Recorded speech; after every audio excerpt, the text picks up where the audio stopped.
superb fast bowling. Come support, come celebrate the achievements of your colleague cricketers.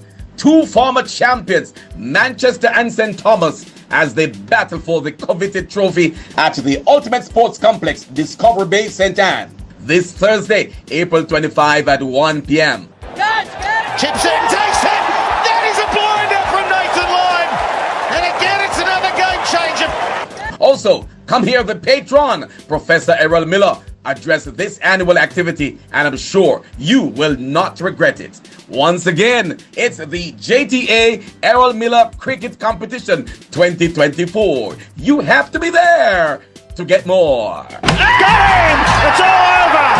The end! Champion, champion, champion, champion, champion, champion. Oh, he's knocked him over.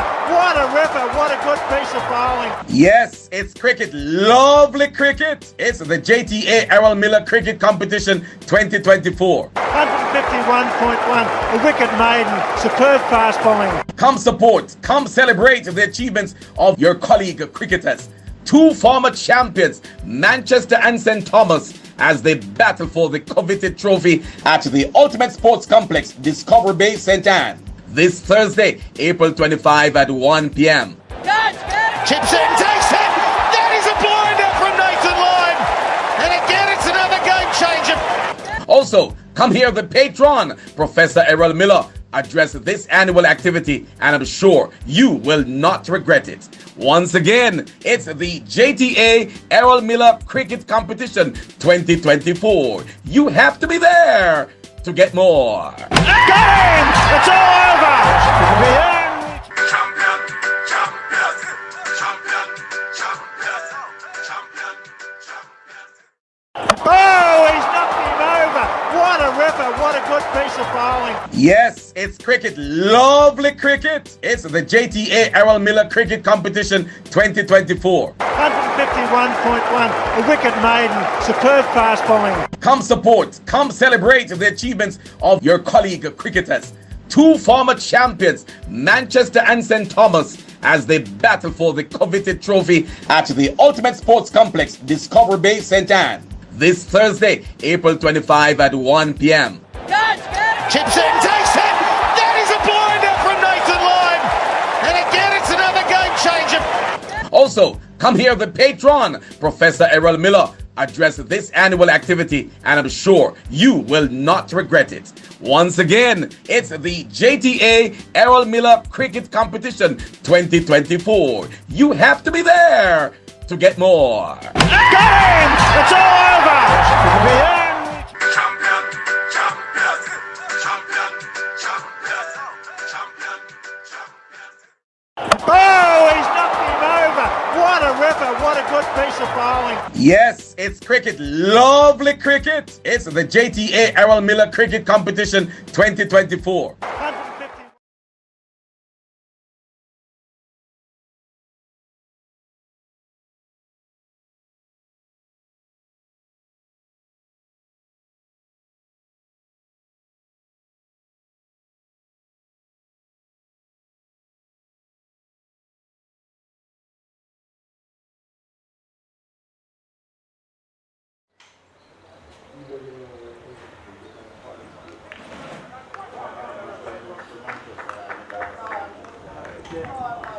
So,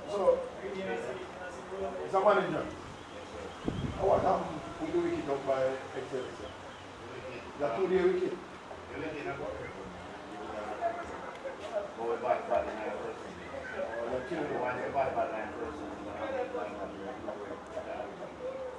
Why every time 12 we get that 4 wicket? No, because it's like 3 days here. So, man, they make some run. They make so much run. They make 409 first and they make 70 and they make 409 second and they make 409 first. So, yeah, that 1 wicket. You know what? The C wicket, man, it's good. Then the war 3 day game, we finish that 2 days. Because the team No, well in the first the inning. wicket And the same team are complaining about it. No, I'm saying it says a lot. Like, so, listen, 24 wicket fall in our first game. I'm watching. So, therefore, it's not about the wicket. It's not all like that final, tell you boy. 3 days. The only thing that says Make sure you send the senior, so send the report to work. Because the match was scheduled for final part. And then the unavailable. I have been reformed.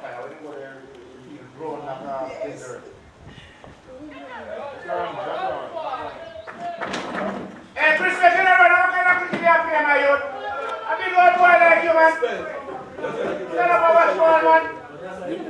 big man, so you look like a young girl. We never see my friend. Anytime you call me a different name, sometimes you say, oh God, you know the name.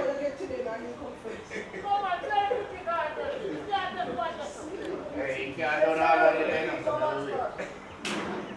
All of the day, you can't do. You no problem. Still out. There's enough. Why Chris you come back with the same bushman cricket? Yeah, man, and I wait for him. Why? So, how the exam finish today?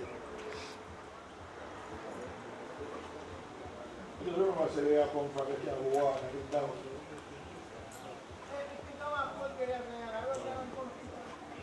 Alright, take your time. Your boy in there, they're really hard to see everything come.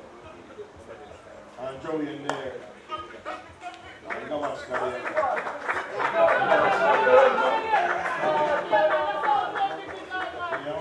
One change. I told you that man every time, man. Them are top 4. Alright, good. Good afternoon. Yeah, afternoon. Yes, sir. Mr. Nando. And you got hold of the train. Did what? Delay and rope. Delay. Straight.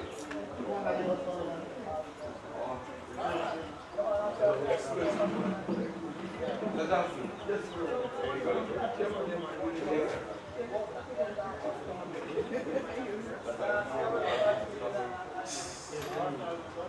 Score you up, sir.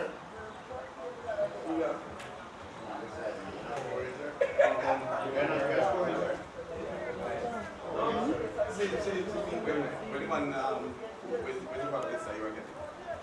Hold in my favorite. Hold on, sir. Hold on him.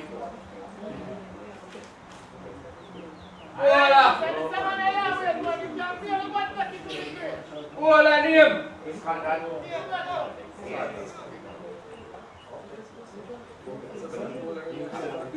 All the video we have left,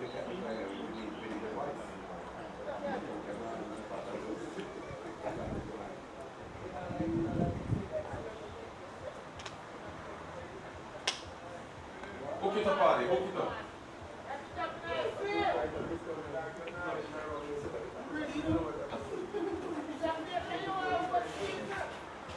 When was it sent?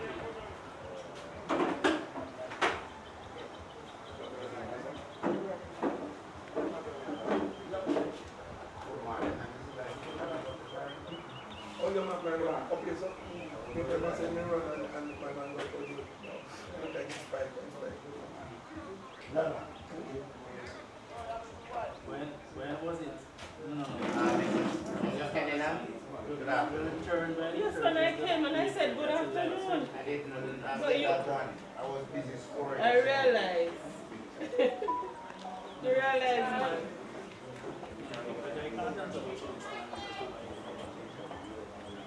So the question I'm asking you, you completed the certificate?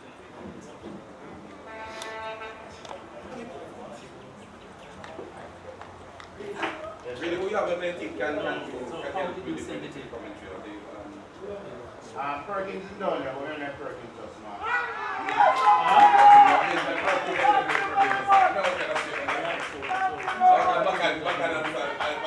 Perkins and call Perkins. Mr. Perkins?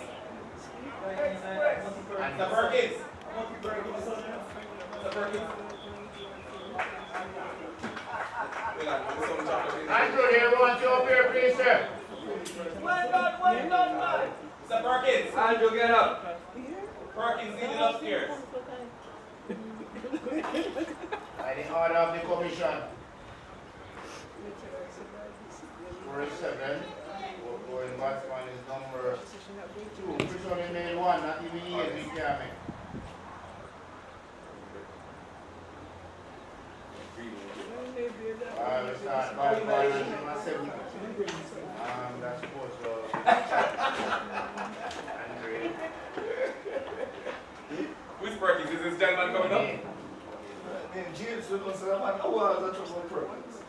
You're in the Perkins? And I served with the decision report. What's the answer? What do you call it?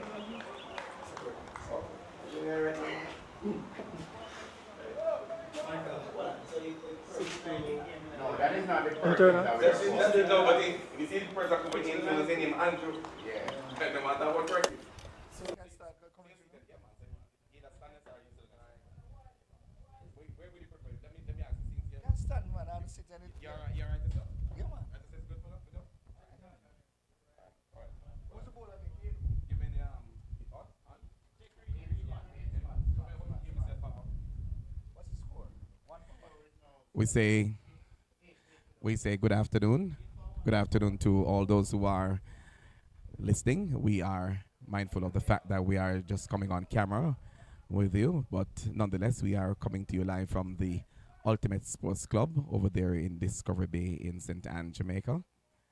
This is the voice of the Communications and PR Officer, Leon Nash, and with me, providing some coverage at this time, Yes, man. I'm Andrew James. Andrew James. Yes. And all right, and we have an appeal, and they're making an appeal to the umpire. He's not responding to the players this time. But good to be sharing space with you at this time, my brother.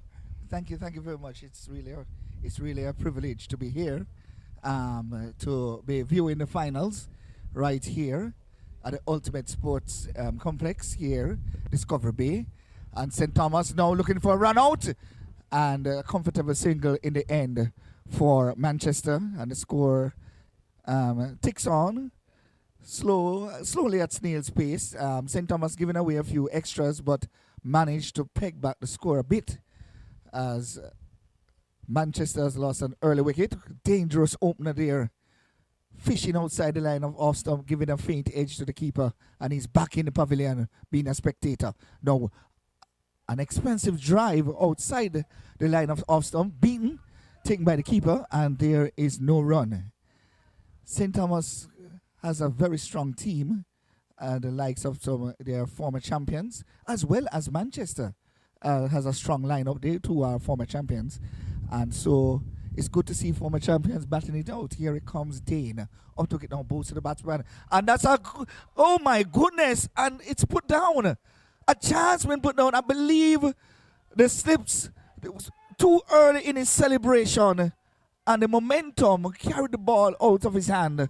Oh my goodness. Will that prove costly in the end? My God. What a let off for Manchester. St. Thomas has to regroup and come again. Here comes Dane.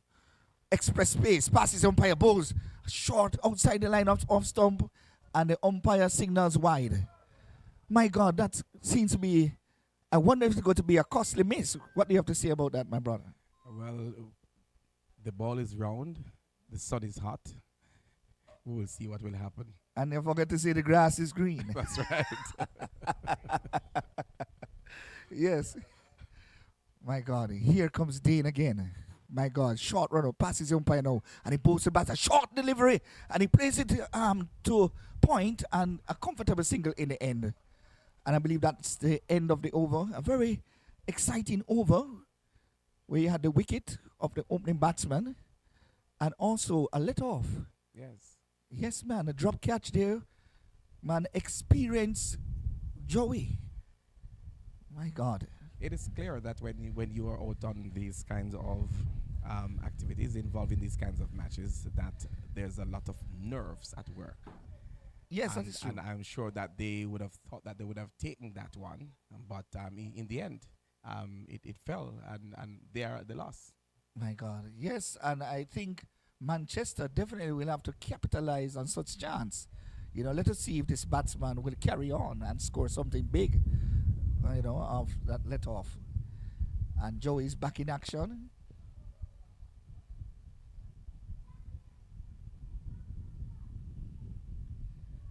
Once more, I want to remind the viewers, this is the JTA Errol Miller 2020 Cricket Competition Finals, match between St. Thomas and Manchester. And if you are watching on the television, we have Manchester in the yellow and St. Thomas in the blue. And it seems as if at the toss, we are trying to ascertain this information who won the toss, but Manchester is batting.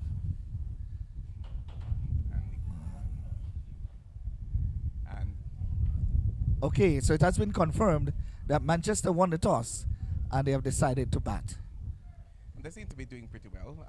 They seem very used to the kind of sunshine that we have on the complex at the moment, the Ultimate Sports Club, and he moves in out goal.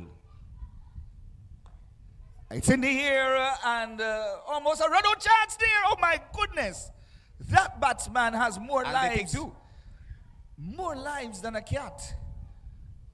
That ball was in the air for a while, fell short of the fielder, and then he was almost run out by that said fielder. And, you know, I believe that's another let off. What do you have to say about that? Indeed it is, and they have to be far more alert on the field of play because this is something that each side would want to win. Oh my goodness, and that's another good delivery there by the bowler of St. Thomas, and they call him Joey. That's a good ball there. Batsman fishing outside the line of out stump, taken by the keeper. Good cricket all around. And we want to say good afternoon to those who have joined us online as the bowler bows in not to bowl. Defensive stroke there. Yes, man, this pitch is very lively. That's an excellent delivery there by Joey. Seems to be rising to the occasion, especially in the finals. His bowling seems to be, you know, as we analyze his bowling throughout the different matches, you know, is improving tremendously.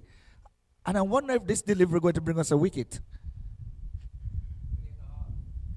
And that one passes on the offside, and there's a changeover in terms of the... Yes, man, that's the end of the over. And good bowling again from Mr. Joanne Robinson, bowling very well. And we only hope that, you know, his catching will be as good as his bowling. We're going to be keeping an eye on him and the others on the field of play. And we are hoping that, well, the most we can say at this point that the best team or the better team will win. Yes. We do have a third umpire, so that if there's a challenge that we can always turn to the cameras. Let's watch the bowler running in now to a bowl. Oh my goodness, I am telling you, Dane is bowling at express pace, but that ball was a bit short and was asking to be hit. And, you know, the batsman played before, he played very early in the shot. And that was, you know, missed by him, and there's no run. So we want to hail all the persons who are here with us. We do have the Deputy Secretary General in place, Mr. Clayton Hall, and regional officers. That one was high above the head to the shoulder height, and he just reached across and took that down too. Yes, man, he played that shot magnificently off the back foot. That ball was asking to be hit, and it got the treatment.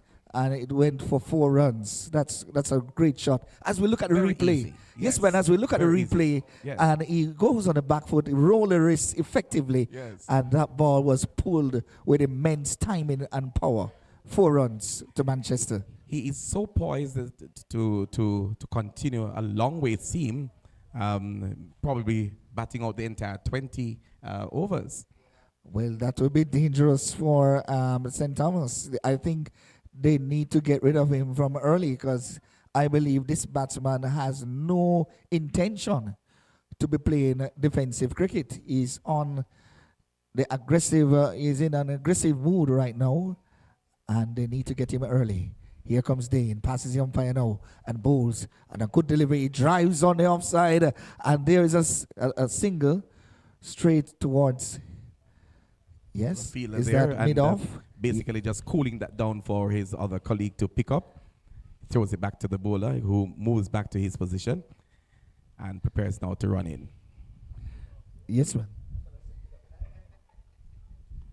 And there's an appeal, and the umpire is running. There's pandemonium in the middle, and it's a run-out chance at the bowler's end. My goodness, it's all happening here at the Ultimate Sports Complex, right here, Discovery Bay. There was an appeal for leg before, and then there was a bit of confusion in the middle of the pitch, and a run-out chance there, and there was a let-off again for Manchester. Here comes Dean. Bowls, a shorter delivery, and it gets the treatment, and it runs to the boundary for 4. My goodness, this batsman here is seeing the ball clear as big as a beach ball. Well, that is, I think this is the real reason, because that is why they have him as the starting batsman. Yes, he looks really comfortable out there in the middle, and he's going to be a problem to this St. Thomas side. I'm wondering if the captain is going to talk to Dean, because he's insisting of bowling his delivery is very short to him. Well, St. Thomas is here to win, and Manchester is also here to win. And there can only be one team that takes the trophy, the Errol Miller Cricket Trophy today. Who will it be? The team in the yellow or the team in the blue? Here comes Dane. Passes to umpire. Another short delivery. And there's a quick single. Run out chance. Oh my goodness. It was a good effort. As we look at the replay, that if the ball had hit the stumps, just about 6 inches away. Yes, man, he would have been found wanted. My goodness.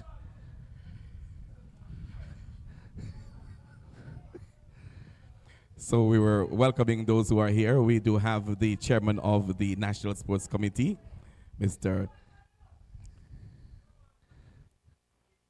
Bailey, Kemar Bailey, who is here and is watching from a distance. We do have the regional officers, Meek and Richards. And we do have some scorers. War Richards in place. And of course, we want to welcome those who are coming online. Ask that you continue to share the information to the others, so that we can get more of our colleagues watching your teachers playing. And it's good to see Mrs. War Richards. It's a long time I haven't seen her, you know, when she visited the beautiful parish of St. Thomas. And we believed in her so well, you know. She has served well as a JTA president, and it's so good to have her here watching the match, supporting St. Thomas, I believe. Always traveling, always traveling. Always traveling. She's in her yellow shirt, you know. Yes. You know, but the Lord says man looks on the outside. She's from a parish, but if you check, and there might be colors of all the regional, the other parishes that serves South Central in it. Here comes Joey. Short ball, and that ball races towards third man to be cut off, and it's a fumble there. Oh my goodness, St. Thomas really has to improve on their fielding. Yes. They are giving away countless runs here. What should have been a single turns into 2. Yes, this could cost them. Yes. In the long run.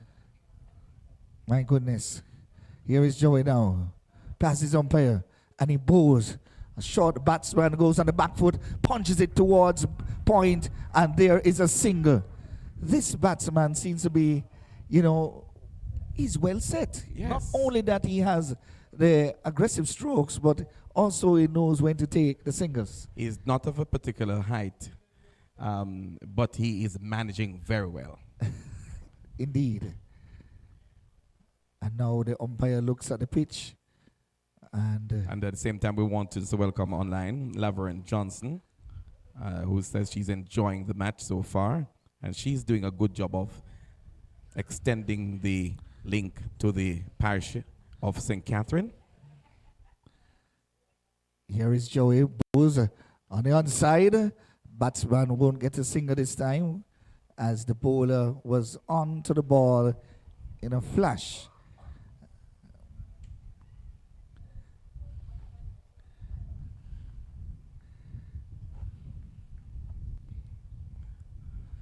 It will be very interesting to know what the score is at this time.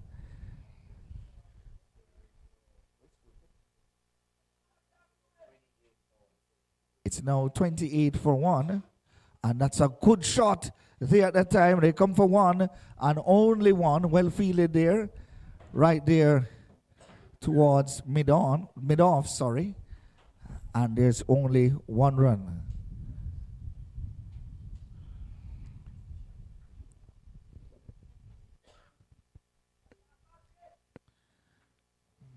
Here comes Joey up to it, boost batsman, and he plays that ball off the back foot, well fielded that time by Mr. Johnson, and there is no run. Still 20. It's 28 for the loss. It's now 29 for the loss of 1.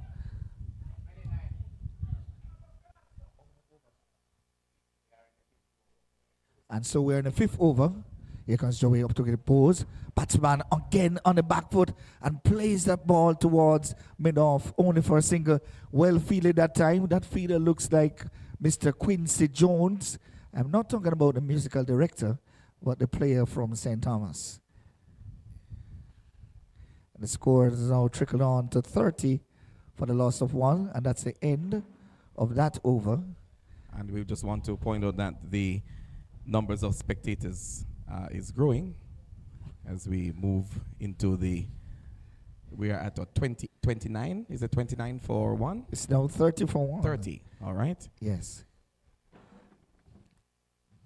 And Mr. Watson, who is here on one camera, is maintaining a focus while his supervisor, manager, is downfield, ensuring that he captures the still photographs, while the technical operator is on this side, ensuring that you see every angle of the activity taking place at the Ultimate Sports Club. We are in Discovery Bay, St. Anne at this time. That's right. And so after 5 overs, Manchester, they are 30 for the loss of 1, going at a run rate of 6 runs per over.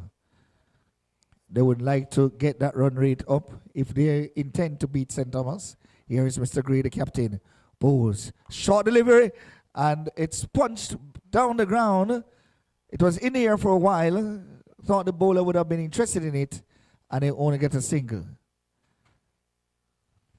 31 for the loss of 1. For those who are watching, please spread the word. We are on YouTube and Facebook Live at this time at Jamaica Teachers. Shorter delivery, pulled away, and that will go over. That goes over mid-wicket. 1 bounce, 4 runs. Excellent batting by these pair of batsmen. But that was a poor delivery at time. I recognize that the bowlers from that end tend to be banging in the ball. You know, the ball that they're bowling extremely short. It's one of those things that bowlers do. And that's down the ground. And it was in the air for a while, but it falls well short of the fielder. And only 1 run. The ball hits the stump. And so we're saying that it's something that the bowlers do from time to time because it's not a field, not a pitch that they are used to. So they tend to, in the initial stage, try to punch the ball in to see what kind of response they will get. But in T20, you have to make that adjustment very quickly. Yes. It's not like a limited over match, like a 50 overs where you have time to correct your error. Indeed. From the get-go, you have to adapt to the situation. You understand? So you can't be banging in the ball short all the while and getting the treatment. He needs to pitch up that delivery some more. Good ball at time. Ball. Not able to cross for any run. Good feeling. Yes, man. There's a light wind that is moving across the field at the moment, and I think this is good for the batsmen. Oh my goodness. And once again, the bowler bangs the ball well short, and it gets the treatment. 4 more to that batsman, 4 more to Manchester. And the field had no work to do. Yes, and the score moves on to 40 for 1. And the run rate seems to be climbing steadily now for Manchester. And not a good sign for the incoming team. When you see a team hitting so hard in a T20, it kind of sends a signal. And I see that's the end of the first power play, is that? Or that's a free hit? No, end of the power play. Yes. So 6 overs has passed, end of the first power play. New bowler is Gavaskar. Yes, he is from Sri Lanka, I was told, and he's here in Jamaica. And so, well, he's not from Sri Lanka. I don't want persons now to be saying we have a Sri Lankan here in our midst. Gavaskar, if we should do some check on him, he once represented Jamaica when they traveled, you know, in the cricket competition. Yes. For That's teachers. it. Here he That's comes. Les Harris. Good morning. And there's some confusion there. And oh my goodness, it's a direct hit. And is the umpire signaling? Will he go to the third umpire? Will he go to the third umpire? Mr. Umpire. And the umpire says not out. Not out at all. My goodness, what a bold call. Yes. By his own action. And my goodness, as we look at the replay, it's very tight. Look at it. Yes. Look at the frame. It's very tight. But the umpire was in a very good position to see that the batsman was in. But good cricket all round. Well, we have someone here who is looking on the cameras. And oh my goodness, what a good shot there in the vacant slip area. And he goes to one, and he comes to the second. Third man runs around and throws the ball at the keeper's end. And 2 more runs to Manchester as they march along. You know what I realize is that Manchester, even when they are not scoring boundaries, that they continue to rotate the strike and the scoreboard keeps ticking. Indeed, indeed. That's why I said, that, you know, when in a game of cricket, you always look at your players and who are those that can give you a good start. And I think Manchester has made the right choice. Here we go. It's in the air. Oh my goodness, no one there. And it's a safe ball for safely to the fielder. And it's another run to Manchester. I think the captain really needs to look at his field placement. I think that if they had a short mid-on right there, they had a mid-on, it would be in big sense. And that was an expansive drive. Yes, man is running it away. Goes to 1. It comes to 2. Will he go for the third one? Oh my goodness. They were settled for 2. And the ball finally reached the keeper. Yes, man. The ball took the length of time as the umpires took the length of time to be here. Oh my goodness. And as you spoke about the field of play, I'm seeing a reset of the field taking place. Yes, I don't know. Yes. There are men right around the boundary. Here comes Gavaskar, Bose. And the ball now again in the vacant slip area. The third man comes around. They come for 1 and a comfortable 2 runs that time. My goodness, there has to be some form of conference there with the captain and the bowler. I think the St. Thomas really needs to fix the fielding. Well, I will see that they are more onto the bunch, trying to prevent the boundaries at this time. Let's see, who's that's bowling now? It is Gavaskar. Here he comes, up to wicket. And Bowes. A short ball. And again, the batsman plays the ball in the vacant slip area, runs it down to third man. But this time, it's only a single. Is that end of the over? Yes, and a good one for Manchester. Yes, indeed. Bringing the score up now. Score. 49 for 1 or 7. My goodness. So what we are looking at, 19, if I'm correct. 7 points. It was 90 runs coming off that over. So it's over 7 right now. 9. Over it was 9. 40. Over 9. Oh, it's 9. My goodness, my math was off. So it's an average score rate currently. Yes. Of 7 per over. Yes, indeed. So after 7 overs, Manchester's 49 for the loss of 1.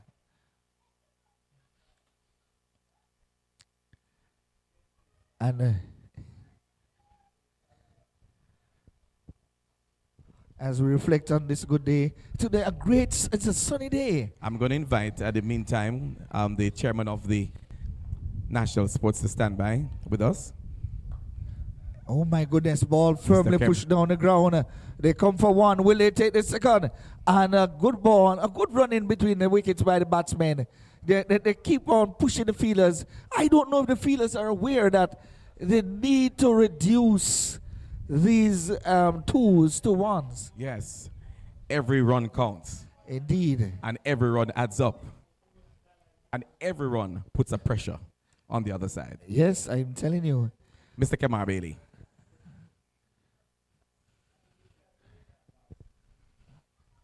Here comes Mr. Gray. Bowls.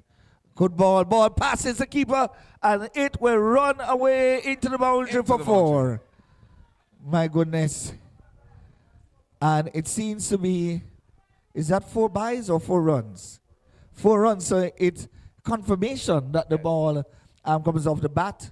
And so it's 4 runs to the batsman. And we have Mr. Kemar Bailey, who is looking on.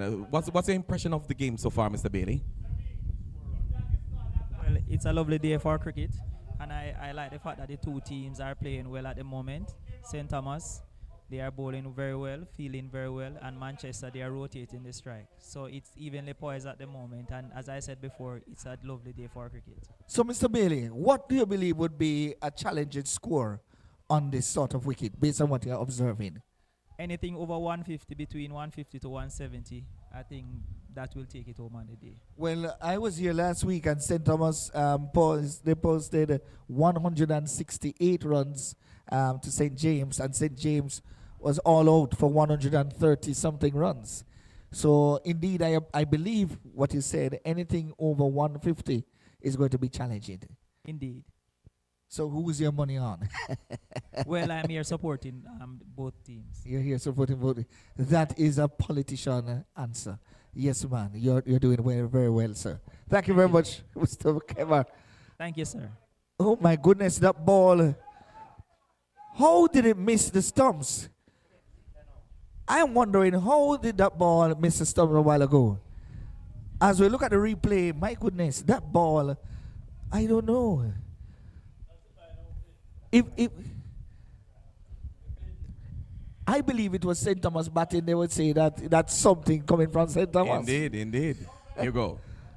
Nipping that one. And this time, there is an appeal for stumping, but the square leg umpire is not interested, and the standing umpire signals wide.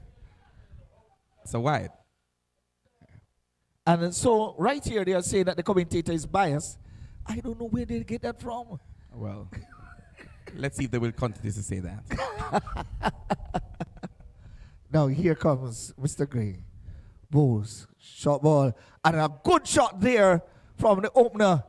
And he runs that ball in the vacant slip area and only comes for 1.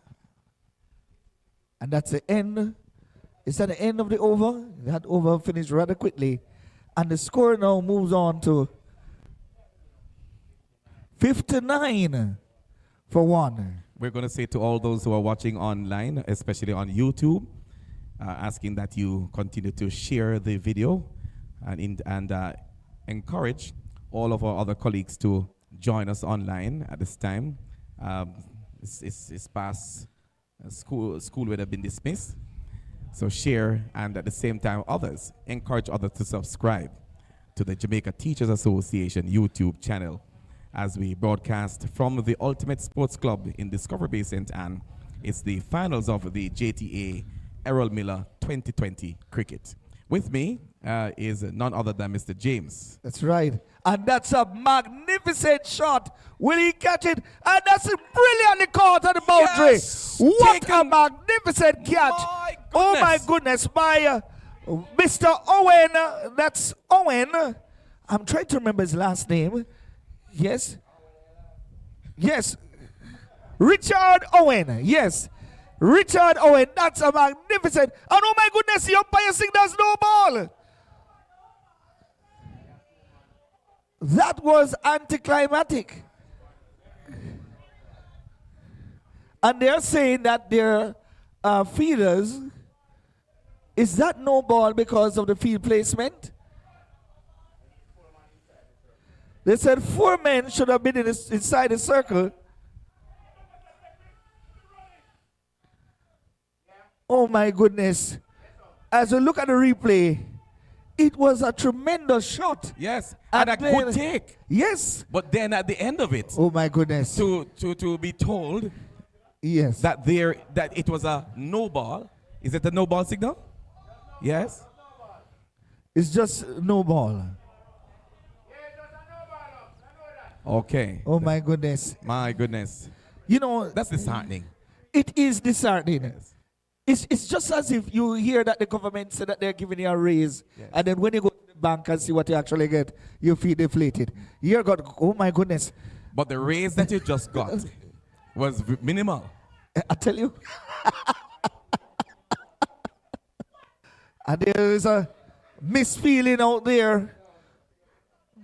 We would want to say to St. Thomas, take heart. Oh my goodness. Take heart. It's a game of cricket.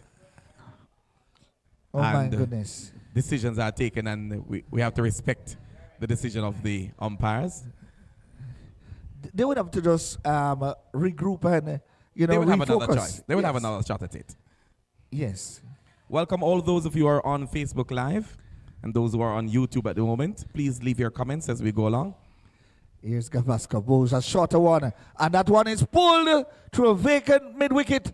And it comes to one fielded by Marvin Johnson. Yes. And the batsmen, they cross for two. And there's another misfield. Will they go for the turn? No. Too risky. Too risky. Sinclair is the one who does the backup. And only and 2 you know runs. what happened a while ago? Because of this kind of activity, persons have been sitting on the edge of their chairs. Yes. That is so true. They were relaxing earlier. Now they're on the edge of their chairs because they said, boy, this is really getting serious. It is getting serious, you know. And here comes Gavaskar up to the Bowes. Short again. And he plays that one nicely. But good field placement that time by the captain. He realizes that the batsman keeps playing through that vacant area. Yes. So there is a man right there. Yes. Look like a short. Is that a gully? Yes. That man is in the gully area there. Here comes Gavaskar. Up to wicket now. Passes the umpire. And Bowes. Good pitch that time. Almost good hitting. square, but well fielded that time. And there is no run. He went on the back foot and he punches that one. And there seemed to be some more energy now coming into the St. Thomas side. Now they're supporting, they're cheering on each other and say, let's get it done. Let's get it done. Well, they have no choice, you know. They didn't come to the finals just to roll over. No one does that. And here comes. And that ball plays down. Well fielded that time. Well fielded that time by Sinclair. My goodness. And they only cross for one, the batsman. And the score continues to trickle on. 66 for the loss of 1. Good recovery from Manchester after losing. Yes. And we hear someone is there in the gully on a flat piece of field. And that ball runs there, going down to third man, only for a single. And while we wait for the changeover to take place, we have on set with us now, Mr. Watson. We've got the Deputy Secretary General in charge of Member Services. And I would want to say, Mr. Hall, that this is one activity that comes under your portfolio in a direct way because it's all about service to the membership. How do you feel about being here today?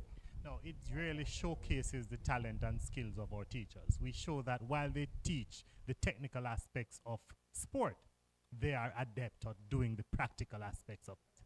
You have not missed many of these activities, if any at all, over the years, because you were president-elect at one point, you were then president, and then you were IPP, then you are into the seat of the member services. How many matches have you been to over the years? I believe I've gone to more matches than we have had. We have had runs. We have gone to more matches than we have had runs. Right. And how do you feel about being the activity for the 60th anniversary? I believe this showcases just the natural talent. The truth is we continue to dominate the region in almost all areas or facets of sport. And I believe that Jamaican teachers are, for themselves, the best competitors. What will you say to those who are online?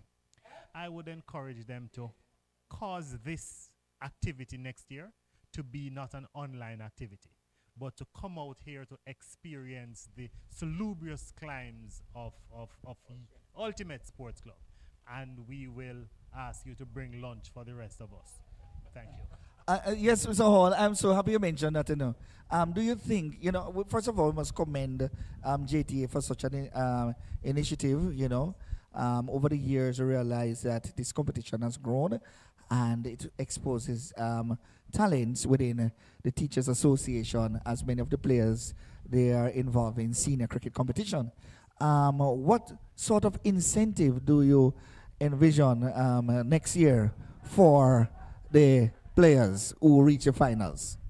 Well, the incentive that is normally due to the players who get this far and others with the requisite skill is that they represent Jamaica at international competitions. And just being part of that overseas travel is in fact reward enough. But we are seeking to ensure that we implement financial and other benefits, yes, to encourage our members to participate. We know the adage that all work and no play makes Jack and Jill dull boys and girls. We like them to play. Well, I'm hearing from the grapevine that persons are thinking one of the incentives could be is that those who make it to the finals, that the night before they could spend the night at a hotel and to enjoy themselves and prepare themselves for the finals. The challenge with that from past experience is that the hotel stay should come after the finals. If it is before the finals, they may not be able to play cricket after consuming the very likable liquids that hotels offer. well, we could look at it then after the finals. Yes, man. Very good. Looking forward to that. Thank you very much, Mr. Clayton Hall, the Deputy Secretary General in charge of member services at the JTA. And if you want to talk about the light moment, we can definitely look forward to Clayton for that. And it's still, and the score is 75 for 1. And we are in the 10th over. 75 for the loss of 1 in the 10th over now. And there's 1, my goodness. And Manchester continues to rotate the strike effortlessly. Yes. They keep the scoreboard ticking, and this is really a serious problem. I recognize that one of the batsmen has indicated, use his glove. What is that? Is a break that you're taking, or what? What is that signal? Is it the water break? It seems as if it's going to be a water break, yes? Yes.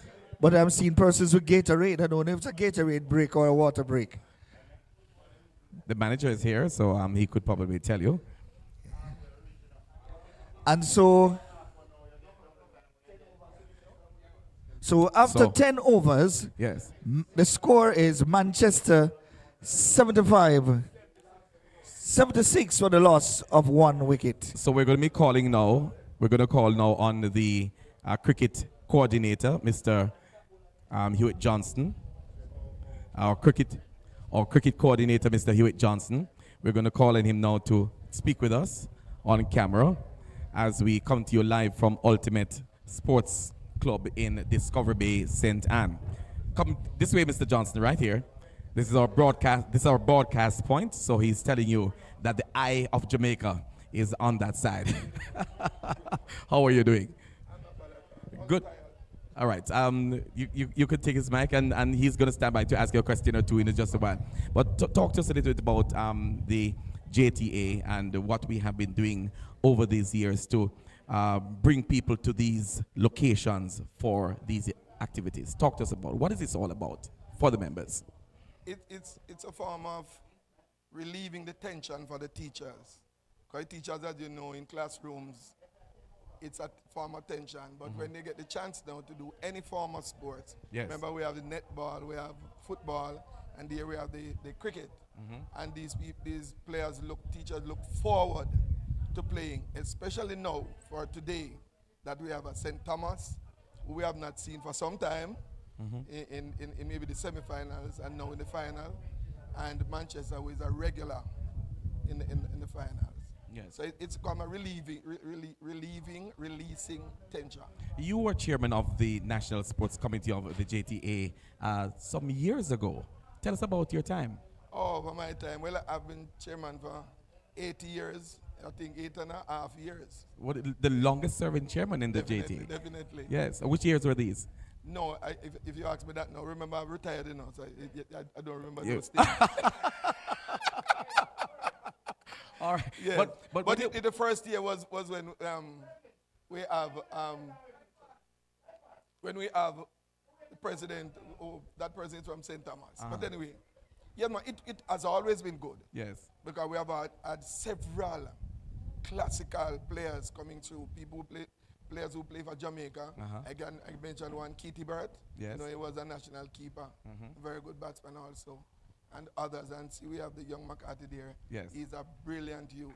Yes. He went to Trinidad last year and he was man of the series. Yes. Man of the match, man of everything. So we have had improvements because when you started off, describe when we started off with the JTA Errol Miller cricket competition when and compared to now. It was a normal thing. Cricketers playing. Yes. Some cricketers didn't know that they could really play as they did. The thing about it is that a number of persons were playing who were not teachers. They were just a part of the teaching sector. Yes. But you were the members of the JTA talking about. No, we regularized that. At one stage, once you attended GC first, yes, you were able to play for. You would be able to play for. Yes. For St. Catherine. We're getting a signal from the field. What is the umpire saying? No, it's planning. He's indicating. Scorer is indicating this scorer. Yes. Right. It was just. All right. Yes. They would be able to play because they attended GC first. So now we have changed all that. Yes. You play for the parish that you earn your money. You earn your pay. Okay. So if you are from St. Elizabeth and you're teaching in Manchester, you would have to play for St. Elizabeth? Manchester. For Manchester? That's where you earn your pay. Okay. Yes. A number of those things change as we go along. And now we are at the highest. Because remember, we are a part of the CUT games also. Yes, yes. And but I want you to hold that. We're going to come back to you. I'm going to ask you to stay with us on the set. Brother James here, I'm sure has a question for you as we regain or the people have been refreshed and we're restarting on the field. You have a question for him? Yes, man. Really honored to stand beside you and to hear the genesis of the cricket competition, how it has evolved. I heard you talk about St. Thomas. It's good to see St. Thomas into the finals. You haven't been seeing them around in semi-finals, but one thing for sure, you realize that St. Thomas is also a former champion. Yes, and that is the thing about it. They were champions and they drifted downward. The idea is that when we travel, we have players from St. Thomas. Gavaskar. Yes. And and he's gone. The dreadful finger of the umpire. And finally, this batsman who seems to be getting in his stride is out, and now Manchester has lost their second wicket. And the score is now 77 for 2. Yes, he is. And now we have the captain of Manchester stepping out. Bent, Mr. Bent is bent on scoring some runs today. Yes, definitely. I heard him saying that he's going to be scoring no less than 78 runs today. Let us see if this is going to come to pass, because we always have Make-A-Wish on Thursdays. Yes. So we were saying that St. Thomas now, they dip, but now you can see the rise again, and I hope that they will continue and stay in that position. The other members, the other parishes that are regular. Yes. You have a St. Catherine, you have a Manchester. St. James. St. James. You're on. And so, yes. Coming back to the interview shortly. Check. As the new batsman Bent. You can continue, man. Yeah, they are regular teams, so we're looking forward to them. as is said by Manchester, any team that beats, no, Manchester said if they had played West Indies, they would beat them, but just to beat St. Catherine is always a problem to them. Yes. But they say any team that beats St. Catherine will win, but St. Thomas beats St. Catherine. So I'm going to see today if that's really true. Well, I'm a man of statistics and a man of history. And so, if the stats say so, who am I to disagree with the stats? Well, let us wait and see if it really if that would really happen. But I think we can look for a very interesting match because St. Thomas has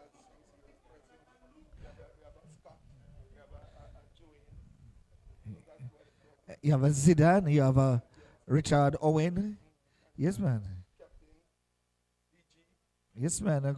A star-studded team. I believe so as well. And here comes Marvin Johnson. Bowls to the captain. And that's a good shot. And only for one. My goodness. All that effort just for one run. Yes, ball thrown at the keeper's end.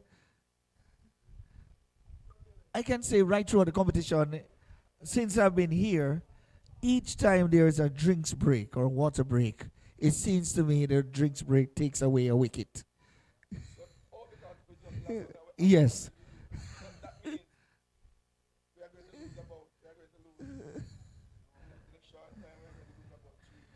Well, who am I to disagree with you?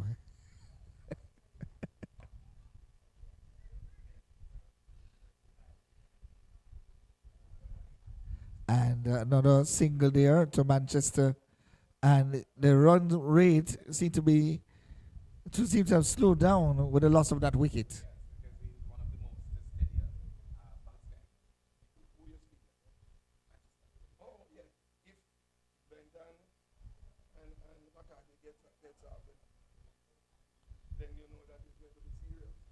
Well, McCarthy seems to be very dangerous. He's the one who has been playing all those pull shots and yes.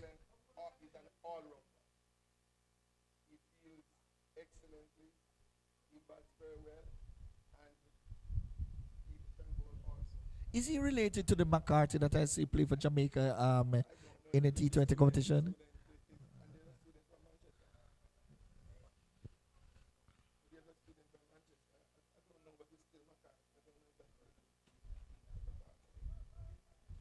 And seems to be some field changes there. The captain making some adjustment to the field. Yes, definitely for the when they observe that these players are getting loose, you're going to see a number of field changes. Yes. I'm looking to see which bowler is that. It seems as if it is that Gavaskar from the other end? And so there has been a change of end. Ends, yes. Yes. Let's see the result. Good ball and good shot. Yes, ball was well pitched up and the batsman was equal to the task to drive it. Yes, on the offside, and there's a single. And Bent is taking his guard. Well, he does not play when it comes to hitting the ball. Is that Bent? Yes. Check. So he's a power hitter. Power, yeah, definitely. Definitely a power hitter. Yes, sir. Here he comes. Gavaskar bowls to Bent. And Bent is bowling! He's bowling! My goodness! Magnificently bowled. Yeah. And Bent stumps has been bent over. Yes. Oh my goodness. What a quicker, that was a quicker delivery from Gavaskar. And it swings. Yes, man. Yeah. As we look at the replay right now in slow motion, that ball swung in the air. The batsman was through his shot already. But my goodness, the ball went through the gate and hell was broken loose on the stumps. Yeah, that was sung sharply because he went out, to meet it, to destroy it. And now it seems now that Manchester is now on the back foot. No. There are more batsmen coming. Well, we can say that we have a lot of batsmen on the paper. Yes. But what I'm seeing in front of me right now, talking about performance, because I told you that I heard Bent said that he was bent on scoring 78 runs. Yeah. Did he score 8? But it seems as if the bowler had other intentions. Yes. That was a very good delivery. Very good. This was a very good delivery indeed. And the change of ends seemed to have worked for Gavaskar. You know? And we'd be more than encouraged. Yes. And that's good captaincy. Yes. Say it again. Say that again. That's good captaincy. Okay. Oh, it's switching of the ends. Yes, man. Yes, Gavaskar was bowling from this end, Yeah. and you know, so But made that look, change. he's bowling with the wind. You know? Yes. Because we're going that way, you notice the wind is carrying everything to one side. So there's a, and this is a left-hander batsman. I don't know his name. Yes.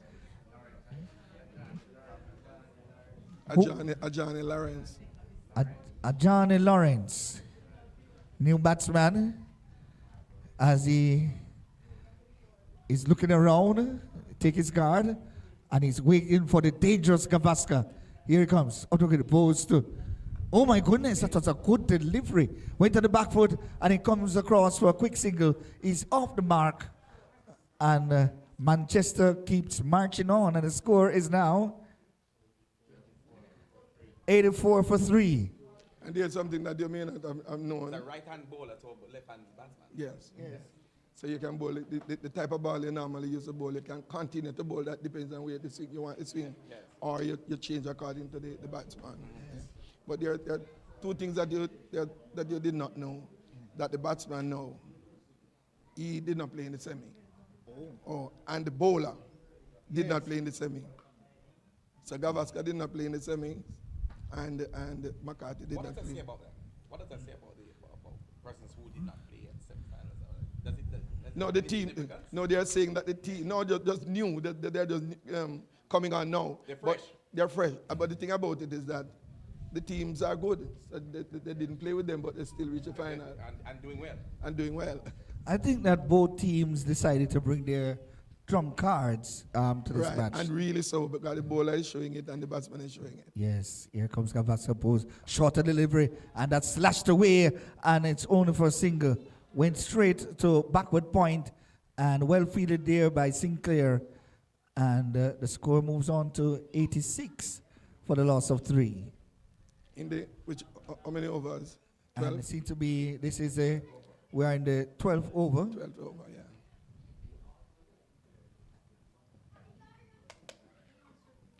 So it seems as if they continue like this, you are a statsman, you know, we're supposed to be seeing, if they continue like this, it's supposed to be 156. Yes. And if they step it up, it's supposed to be 168. But 168 is what the winners have been doing, you know. 170 was Manchester against St. Anne. Yes. And 168 was St. Thomas Yes. against So anything James. in the 160s Yes. region seemed to be a safe score.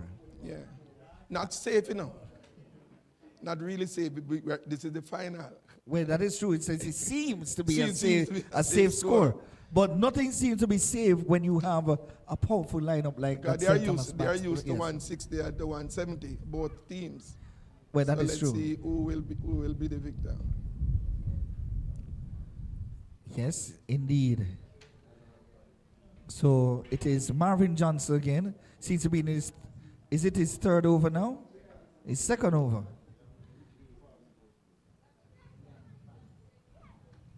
So this is the 13th over. Unorthodox bowler. And a good shot. Yeah, man. Driven with power. He calls a one. Disturbs everybody. Disturbs the batsman, the bowler, and the umpire. And here is the man himself.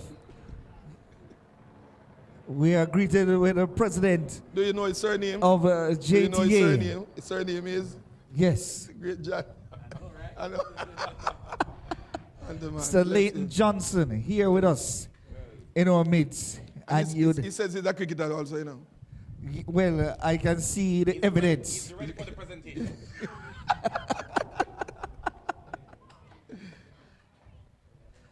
And Mr. Johnson seemed to be making some adjustment to his field, was bowling towards the left-handed batsman. At this time, we say good afternoon to Althea Green Thomas. Who's on Facebook Live. And she's on Facebook Live. So she's not here with us, but she's here with us. And welcome to the president of the JTA, Mr. Leighton Johnson.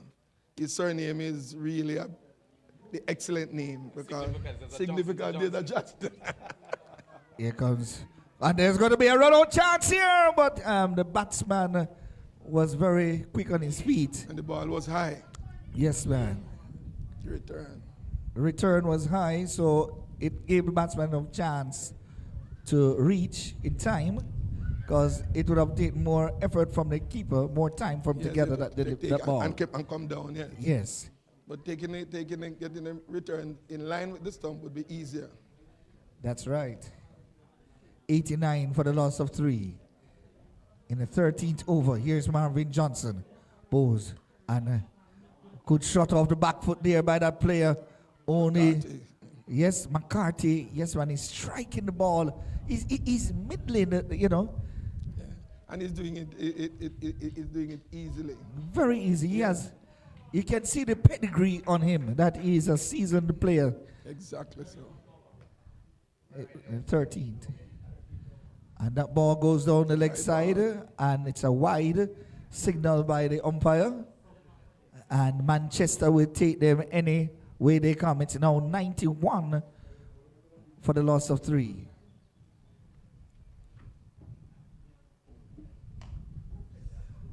And another good shot at that time. Goes to 1, comes to the second. 2 more runs to the batsman.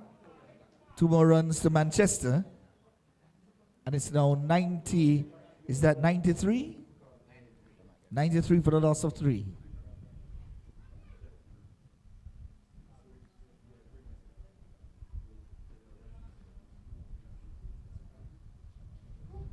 And I'm imagining that when they reach 100, they are going to launch out in the deep, you know.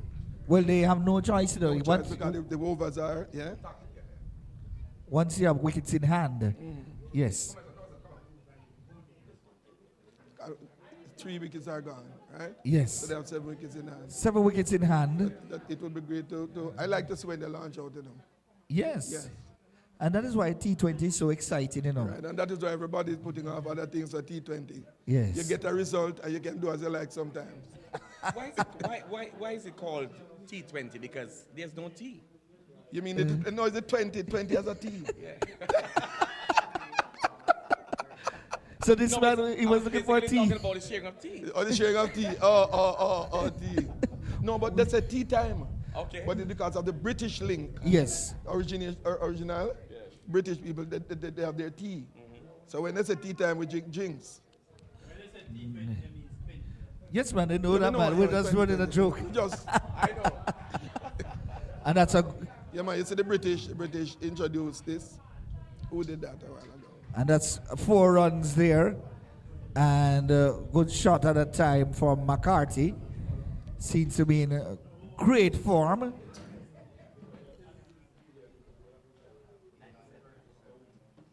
McCarthy is now on 37. 37, aiming for his 50. And Lawrence is on 5.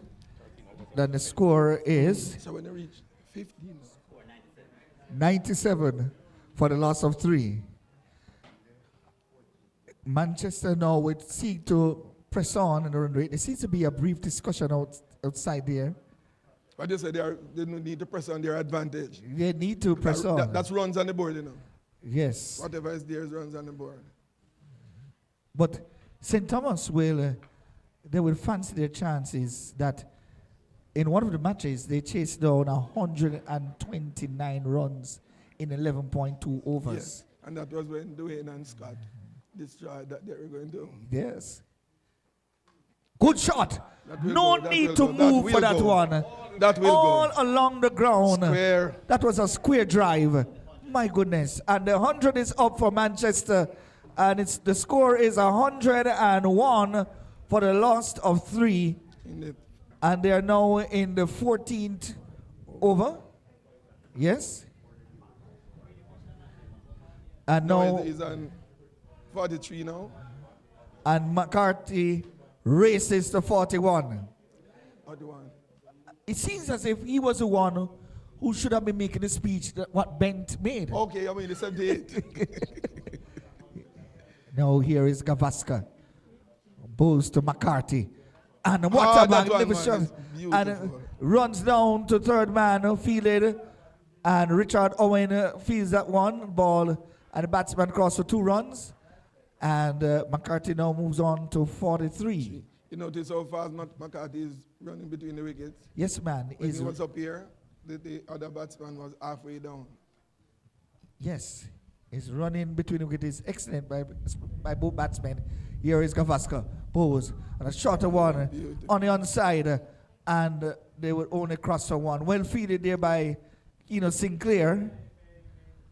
McCarthy now moves to 44. And Manchester marches on to 104 for the loss of 3.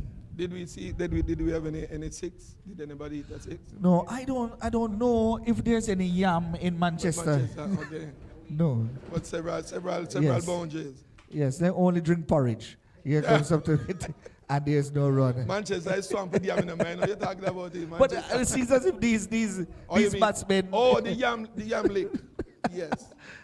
They don't have the yam. I the think lick for the yam. the scorer is not pleased with what you said, But yes, man. McCarthy is really hitting the ball along the ground. They can't hit a maximum. Here comes Gavaskar. Slow delivery. Oh my goodness, that was a beautiful delivery. Had the batsman in all sort of worries. Good. Beautiful delivery. Yes, man. And that's the end of another Gavaskar over. And that's the 14th over. Completed. And the score 104 for the loss of 3 of 14 overs. It's a new bowler.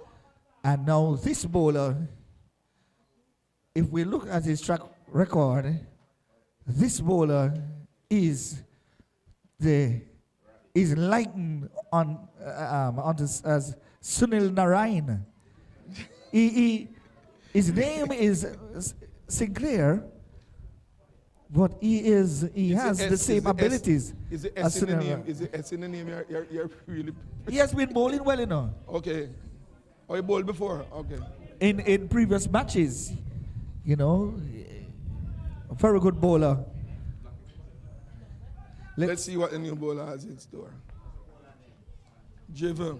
And it's in the air, and it's, oh my goodness. McCarthy, there's a life, I man. can't There's believe a it. life. The danger man has Gets a been life. given another life. The first delivery from Keena Sinclair. Sinclair, Keena. It's not Sinclair. Yeah, man.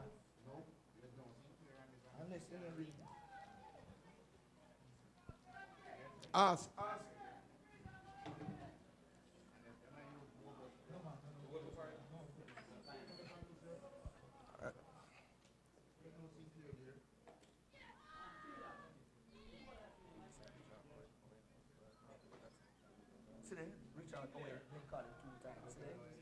Oh, her name is written twice.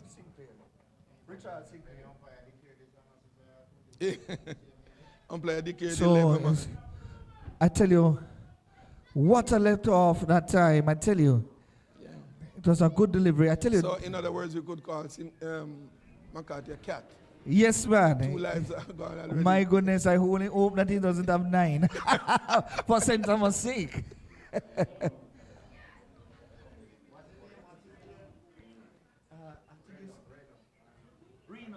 Oh, yeah, that's it. Yeah, he played the other day. Yeah. Yeah, it's in bowling.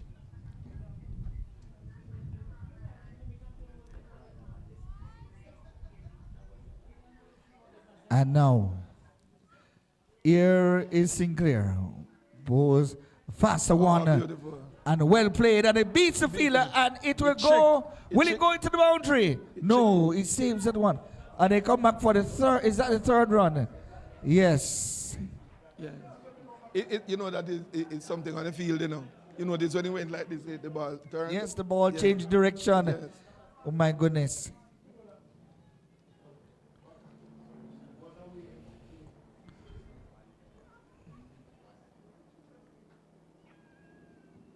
How many deliveries are there? And it seems how many deliveries remaining. That is what we're trying to ascertain at this time. 3 more deliveries. 3 more. Okay. Here is Sinclair, bows to McCarthy. Flights that one up. Oh my goodness. The batsman and somebody crying for wide down there.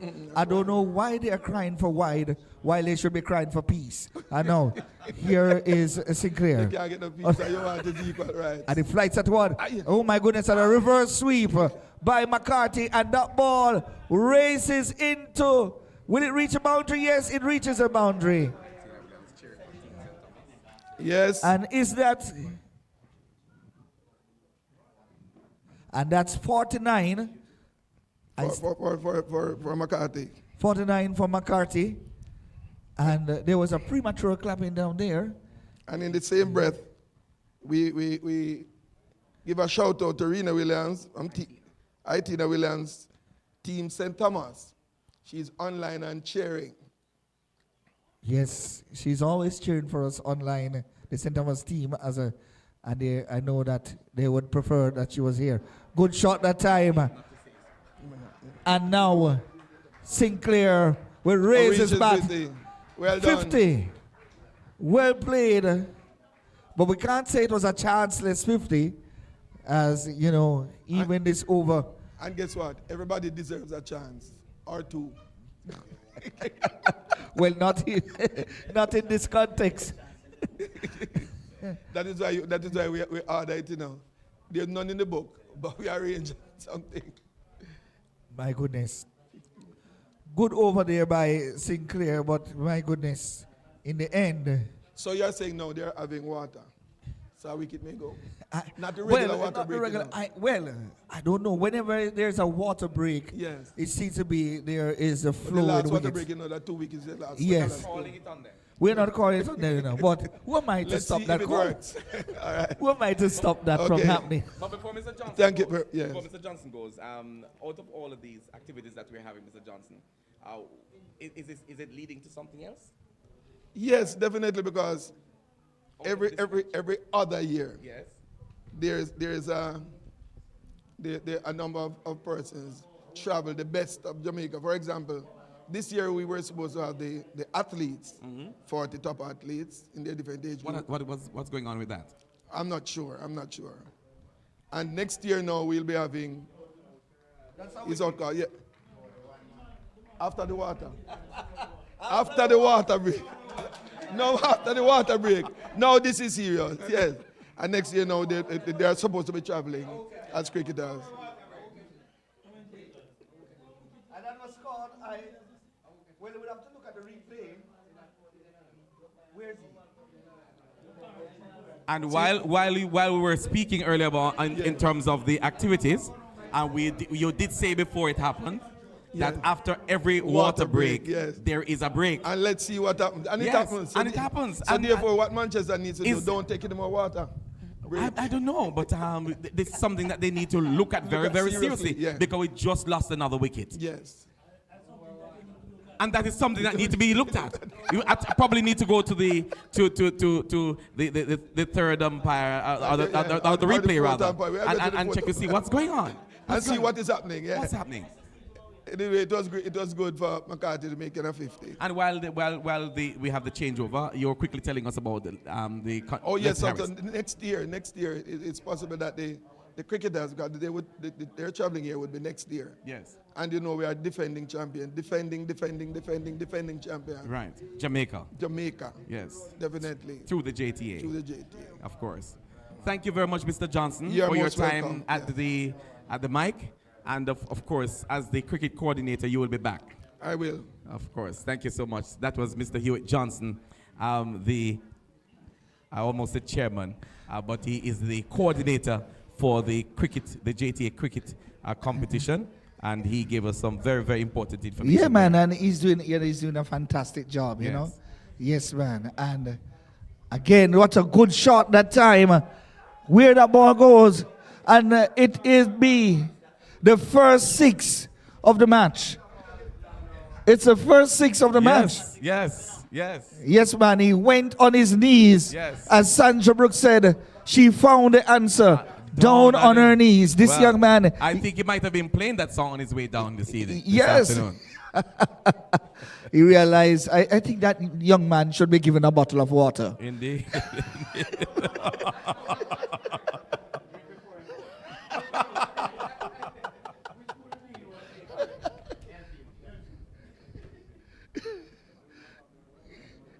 I think they should give him a bottle.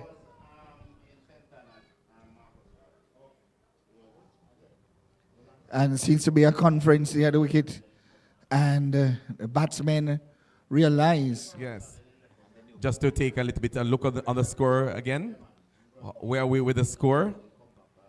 121 for the loss of 4. All right. And so far for St. Thomas, who is doing the job for St. Thomas? Well, it's a collective effort, because no bowler is really running away with the wickets. It's just 4 wickets, but they are containing the runs. And it's in the air. Will he hold on to this one this time? And finally, Richard Owen, is that Richard Owen, has finally redeemed himself. And after the water break. After the water break, I told you, there is something in the water. And here is this man now. The veteran. Yes. The angel is going to rescue. And it is Gabriel, I was told. Yes. It's Gabriel. Yes. And it seems to be he has been drinking bottles of water. And the size of his bat says a ton. It says a ton. Might be drinking a ton of water. Oh my goodness. And look at him exercising before. Indeed. I have to warn him, because by the time he reaches the pitch, he's going to be tired. Oh my goodness. And St. Thomas again gets another wicket at a crucial time. It's 121 for the loss of 5. Will they be able to get to that one?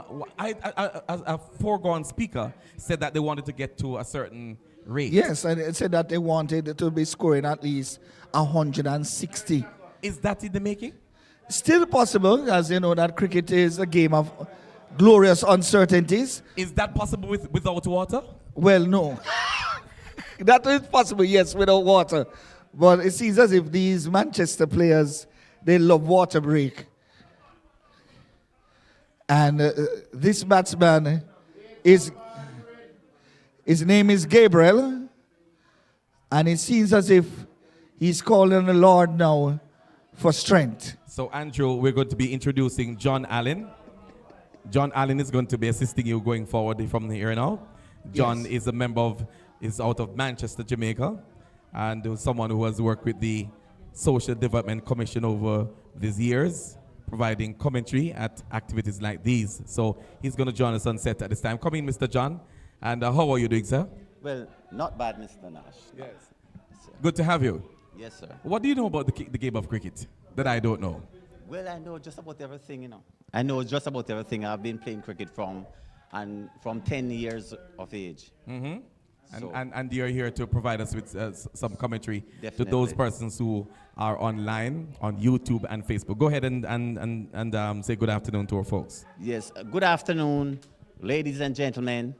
And so far, we are here at the final at the Ultimate Sport Ground. And the Manchester teachers, they won the toss, and they chooses to bat. And on strike, we have Gabriel, Jasford Gabriel. So is that the real Jasper Gabriel they're batting? I can't believe it. Sir. So, Gabriel on strike. This time, he runs for a single and he's out. Oh my goodness. So he's run out. I told you, while he was there warming up, I told you that's all the energy used up. And so, a soft dismissal, run out himself. And let's look at it now. Gabriel ran with a message that he didn't receive from God. And it got turned back. I wouldn't say that, but it's just that it's a game of cricket. And sometimes once there's a fall of wicket, then you might just have 2 or 3 wickets go down for the batting team. So it's just for the Manchester team to pick up themselves and get things and finish it off. Oh my goodness. I'm very sorry about that, Mr. Gabriel. Sorry about that. You look well poised. And that's a past president.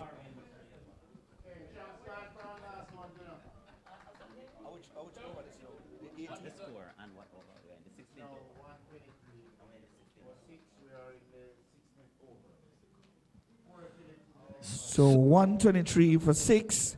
And now we are in the 16th over. Corey Phillips is the new batsman. And now it's Rena Sinclair, the mystery spinner. And it's in the air, but that ball has disappeared. And it's 6 and runs. That's gone for a mighty 6. A long, long way. And Manchester now seems to, they are going for the kill. And the score now moves on to 129. 129 for the loss of 6. It's a now or never for Manchester. So the Manchester teachers, they need to build a partnership here. But it seems as if, you know, the message from the dressing room is that they need to get on with the scoring rate. Well, I think they need to build a partnership right here now to finish off the 20 over.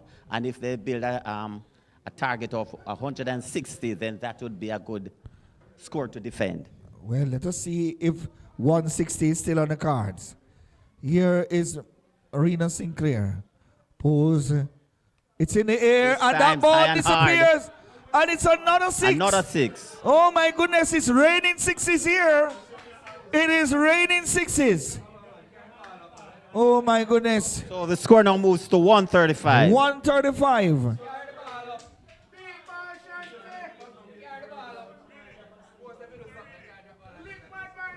I wonder what... It's now 135.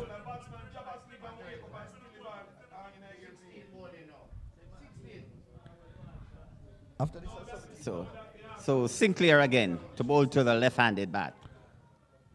High, yeah, hard. And Will it go? Will it go? Straight to Joey, and it's a good catch. He has taken the catch. Finally, a good catch here by Mr. Joey Robinson. And they have lost the danger man. And the score is now 135 for the loss of 7. So just 3 more Manchester wicket. So can they bat out the allotted 20 over? Let's see. My goodness. And so, as a look, Reno was taken to the cleaners, but he got his revenge when he flied up that delivery. And it was a comfortable catch in the end to Joanne Robinson. And so we have a new batsman. And we are looking, we're trying to get the name.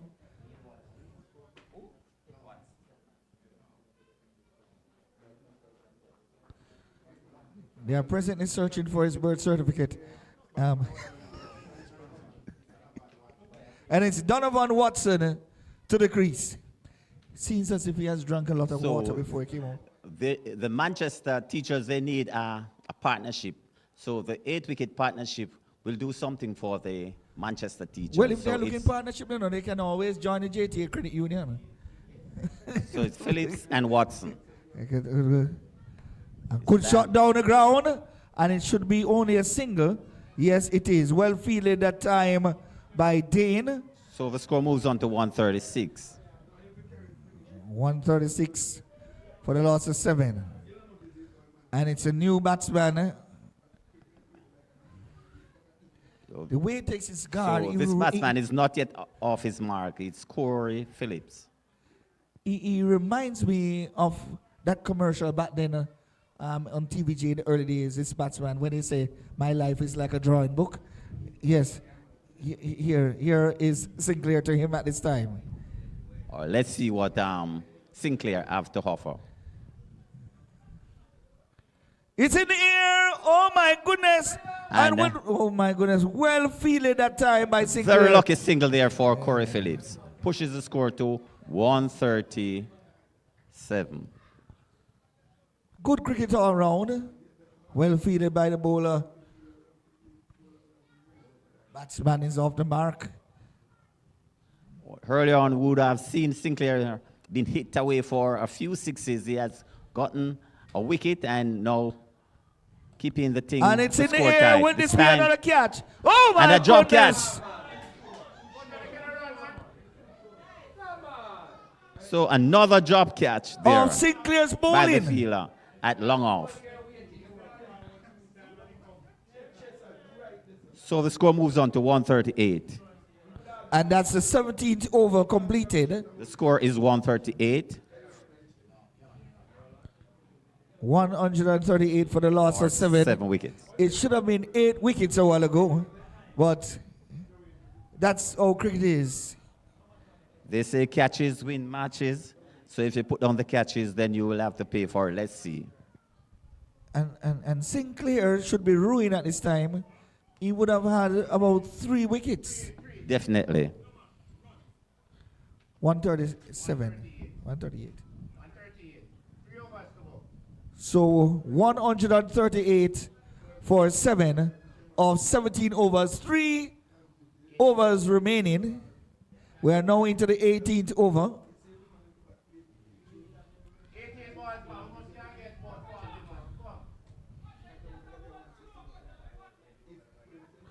Somebody down there, I hear somebody say it's just bowling slow, watch him, and that person was out of the same bowler, you know. Well, runs will have to score for the Manchester team this time. The left-handed Watson And drives that's hit through long firmly. off, and they go for 1. Can they get a second? No, that's all they will get. That's good feeling. That's good feeling. Score now moves on to 139. It seems to be it's going to be a very competitive Yes, game. this seems to be a Chase. low-scoring game. But they still have the opportunity to go over 160, you know, because Over 160, definitely. So, Phillips on strike. This time cracks and on that the will outside go through the cover. for 1. And Will they come for the take 2? second? Yes. Will they come for the second? And that's And they 2 have more taken runs for on. the Manchester team, pushes the score to 141. It seems as if the power hitters, they are all in the pavilion at this time. There's a little bit of tense in the pavilion. This time, There's leg an side. appeal for leg before, So and the another bowler is single holding his there. head. So it's a leg by called by the umpire. So 142 it is now. Still 7 wickets. There seems to be some changes. So it's Watson now, left-handed Watson on strike. Let's see what he can do for his team. That's a full delivery. And And that tries. will go. That will go And for 1. Only 2 they come will back get. for the second. And the crowd, no, they cannot influence. And they are crying. And they are crying to the umpire, but the umpire says play on. So that delivery was a bit high, but nothing said and done by the umpire. So the score moves on to 144 for 7. And there seems to be problems here. Could a quicker delivery there? Batsman misses. Quicker delivery there by Mr. Johnson. This time, Watson again on strike. Oh my goodness, Lifts that ball was over long firmly off. hit, but And- only 1. And that was just a single. So the It's batsmen, all happening. they are scoring very slow here, and they are not taking the single as they should. And that looks like And the end of runs is another needed over. here. So the end of the 18th over, and it's 144 for the loss of 7. 12 deliveries, 12 legal deliveries to go. Yes. And the score is just 144 of 18. Let's see how much more runs can they attain to complete their allotted 20 overs. You know, I am hearing some persons, persons here trying to justify themselves. They're justifying the score to say that it runs on the board. Well, let us see. Is that another water coming? Is that another water coming? No, this is not a break. It's, There's someone there drinking on the field down there. Well, what score I'll make already is it's on the board, you know. So I think the message out there is to go hard or go home. Definitely.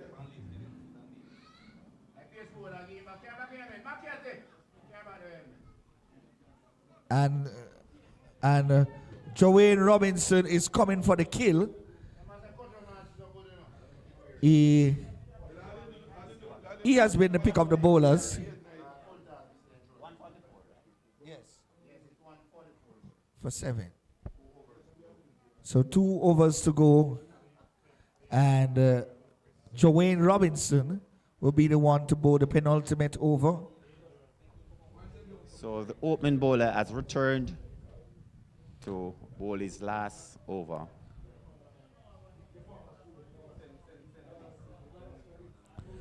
And just for the YouTube viewers and those who are listening, football action that Man City has won their match 4-0.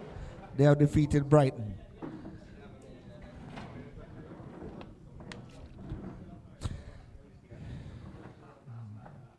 And they said Manchester City won their match. Will Manchester team win the cricket competition? Well, more likely that it will be a Manchester victory all over. Well, the only Manchester we're winning today, I've heard, is Manchester And that's a City. good delivery from the medium pace. Good delivery there by Joanne Robinson. Has been bowling well. Watson drives but miss. And let's see what these 2 batsmen can offer to the score. Here comes Bowes. Slow delivery. Down the leg side. Oh my goodness. And that's 3 more runs to the score. Given away.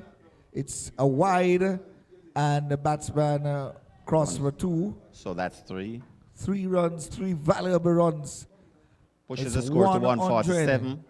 And 47 for the loss of 7. Here.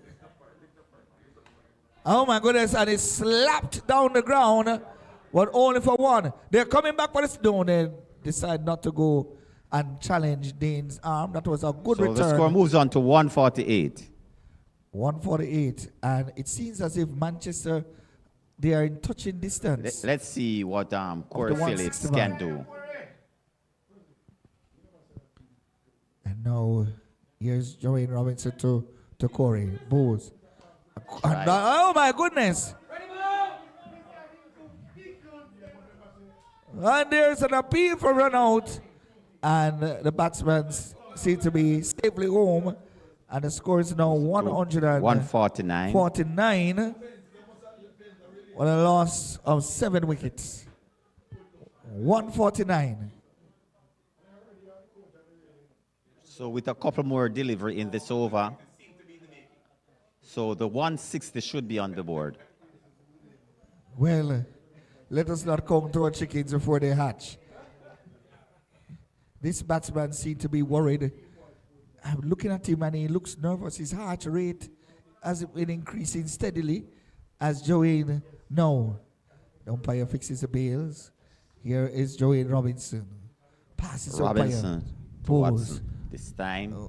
And that ball. And misses. And there's a wide signal by the umpire. Pushes the score to 150. And the 150 is up at this time for Manchester. The 150 is up. That is a that's a psychological score. I tell you, 150 in any format is a challenging score. Definitely.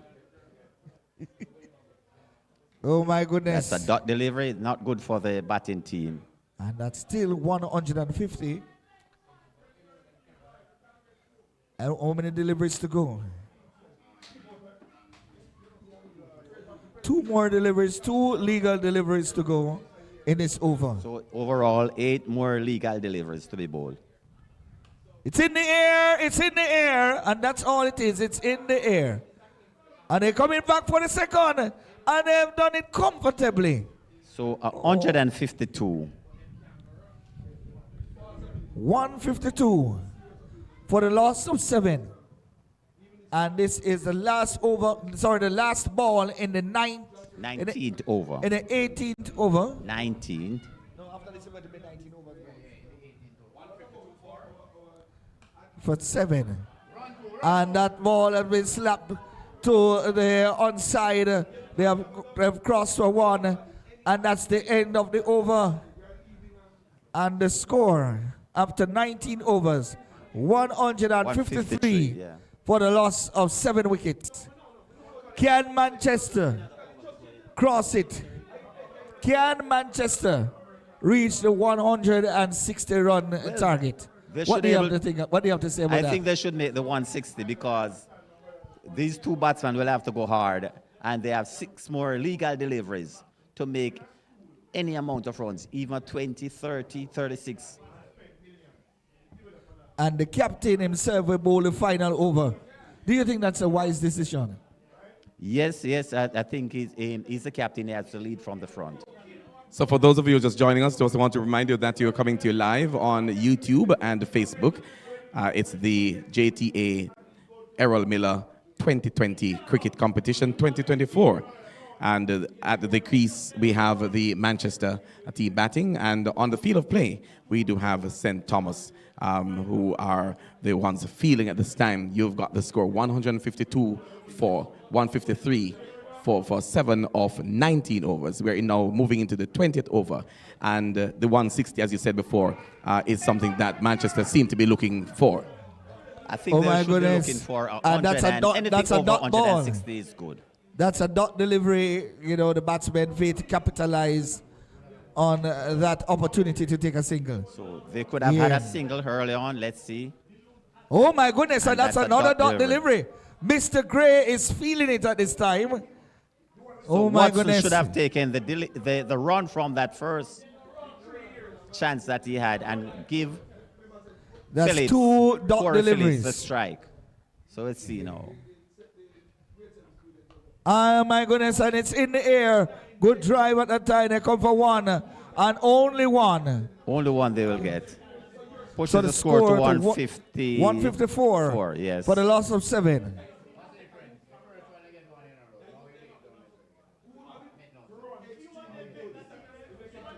Here's Mr. Green. Let's see what Corey Phillips can do.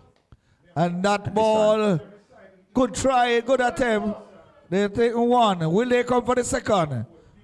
And only 1. Good bowling by Mr. Gray thus far. 155. It's now 155 for the loss of 7. And there should be only 2 legal and deliveries 2 legal left deliveries in this remaining. innings. So can they make the 160? Here it comes. And that they come for 1. Certainly they will come for the second. No, and that's 1.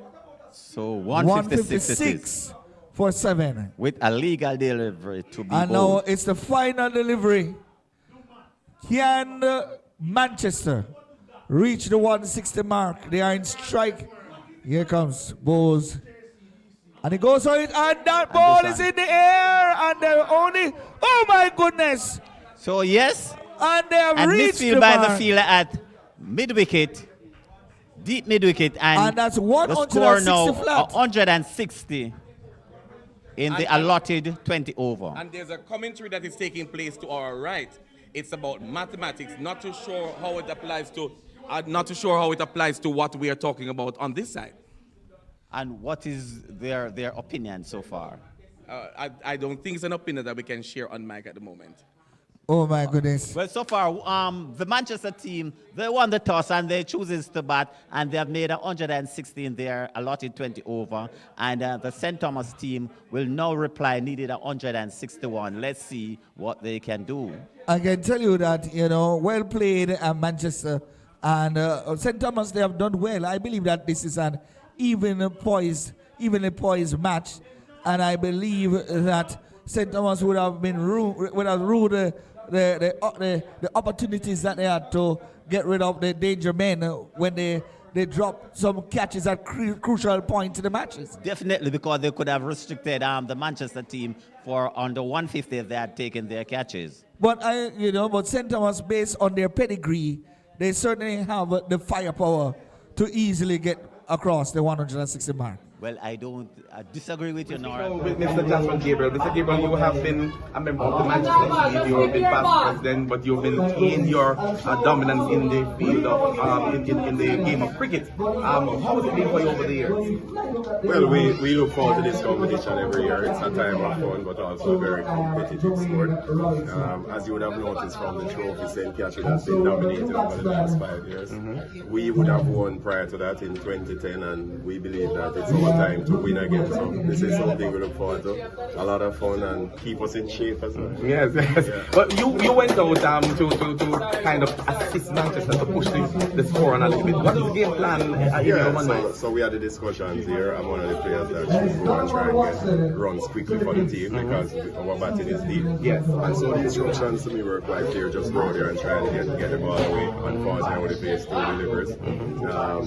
Misjudgment there with that run, but we are confident. We have enough batting, and I believe we'll score in the region of 150, and that should be good enough. That should be good enough to be defended. I believe so. And in terms of the batting department, what is it like for Manchester going up against St. Thomas, who has been at the finals in years past? Right. So you would have seen Odean McCarthy just now. He made 50, I think, just coming back from Caribbean duties playing for the combined campuses. And he's in the Manchester team. In the Manchester team. Gregory Bent, he's there as well. You have one of the openers. He went away to COT team last year. And so we are batting all the way down. We have played a number of games here at this venue, and we know that anything in the region of 140 is going to be difficult to get batting last. The field is big, and it gets slower and slower. Because I've recognized that the last time around you would normally be the team chasing the runs.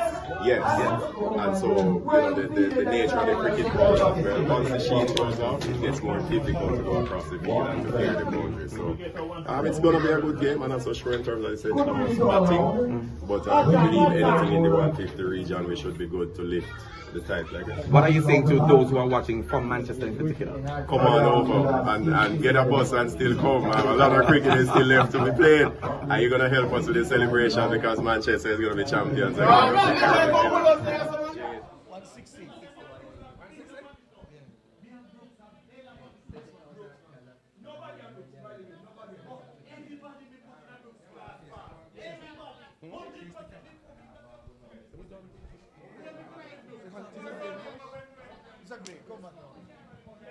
You're going to write some figures, Gilly, or you're going to show up on the line?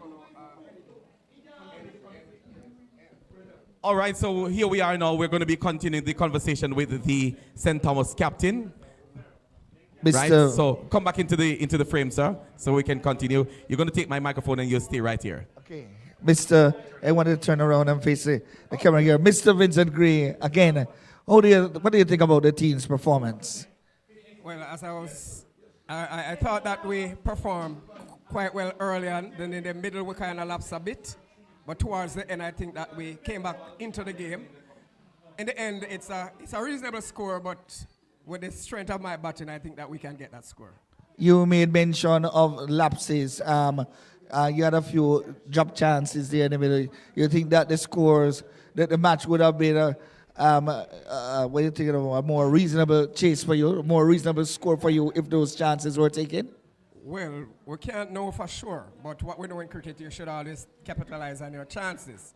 It could have been that you put another man out there would have gone even better than the man that was going on before, but we don't ever know. But as we know, when you get chances, you need to capitalize on them. We didn't do that. We dropped about 3 catches or 4, and that cost an additional 10 to 11 runs. Yes. So it's all part of the game, and it's a tough game. So we'll move on from there. So what is the mindset of the players right now as they prepare to chase? We are ready to go. Ready to go. And finally, what do you think of the Manchester's batting powers? You know, when you look at them, what do you think of the team? No, the Manchester team is a good team. Good batsmen, good players. You have to respect your opponents, but we come to take the victory. Yeah. And so we have one half is finished. They put their score. Now it's our time to try and get that score.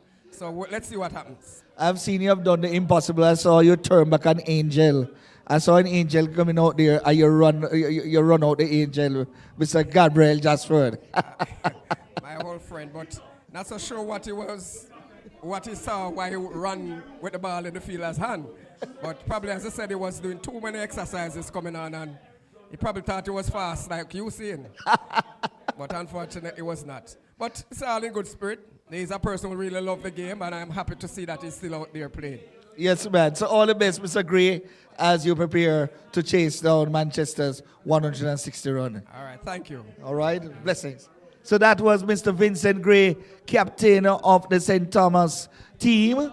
Yes, man, and we are live here at the Ultimate Sports Ground, right here for the JTA Errol Miller 2020 cricket competition. It's the finals between the mighty Manchester and the very talented St. Thomas. Yes, man, live here.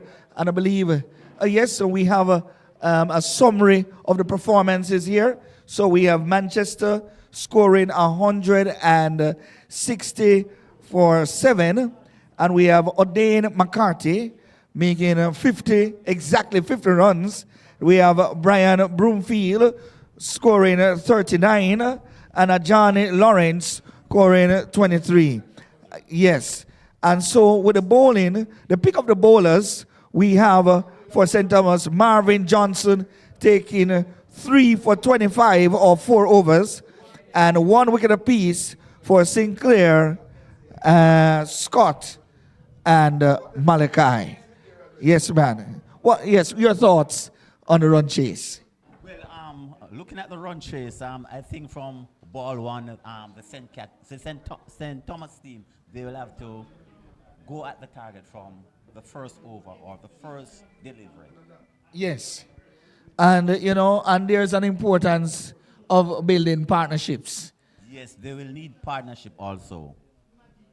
But definitely what I can say, making 160, and the way we have seen this wicket played, it's going to be difficult to get that 160 from my point of view. Okay, thank you very much. And so, ladies and gentlemen, I'm certain that you have enjoyed the first half of this match thus far, with Manchester scoring 160 for 7 of their 20 overs. And so we just want to say thanks to the commentary team. We are going to be taking, yes, John Allen and I, we will be back, after this break. And so we are going to be taking a break at this time. Please don't go away.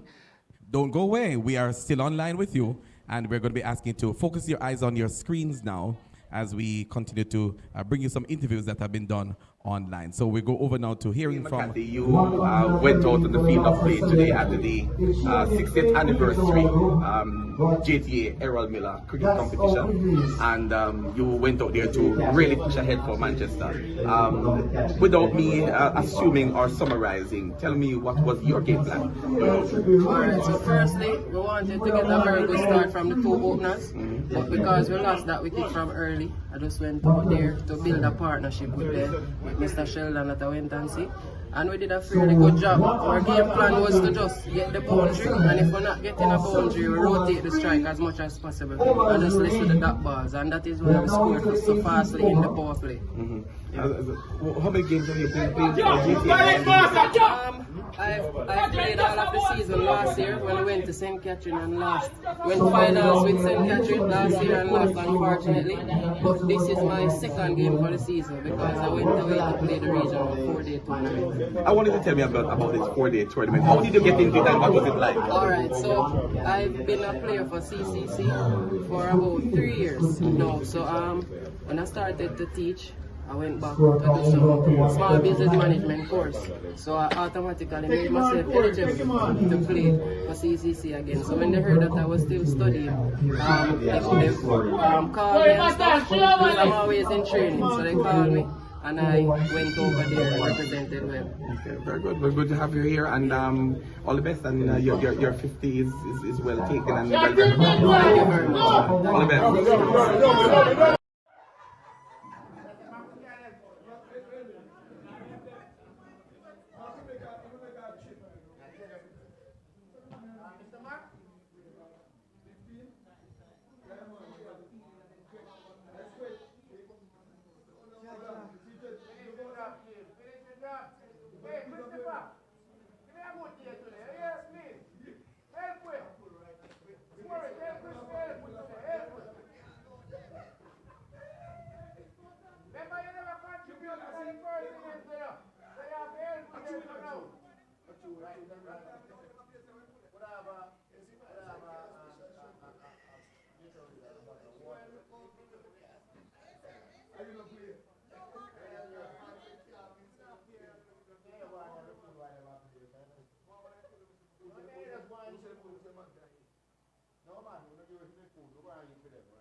That pretty picture, man.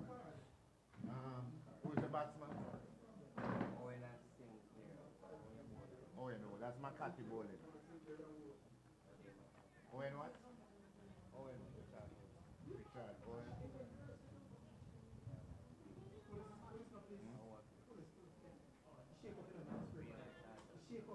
And who? Marina what?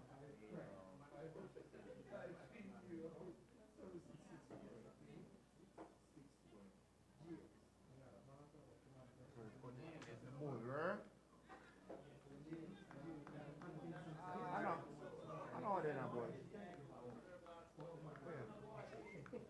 Jackson, Kevoy Jackson. Kevoy Jackson.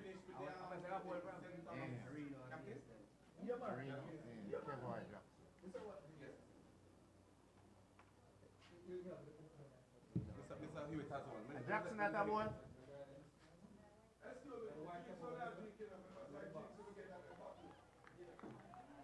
Johnson. Johnson.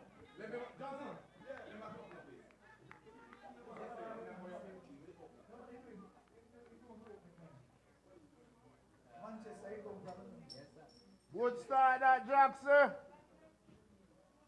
You look like you have to go slip out your shoulder more often. You might slip out your shoulder since they are pushing you back.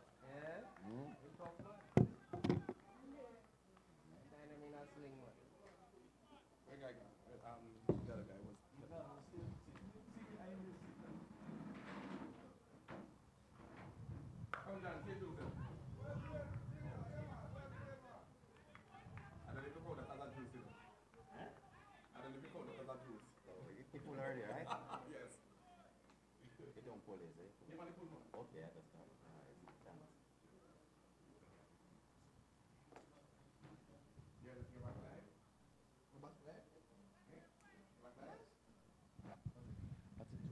Yes, and so, so we have Rena Sinclair and Richard Owen on the non-strikers end. And yes, and the pressure is on. Good tight bowling that time so far from the Manchester team. Bowling so well. I don't know. The score has not yet moved. It's still no runners on the board as yet. After 3 legal deliveries, still no run on the board.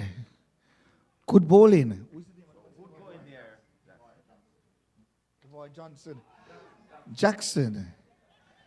Kevoy Jackson. And another ball to cramp up Rena Sinclair.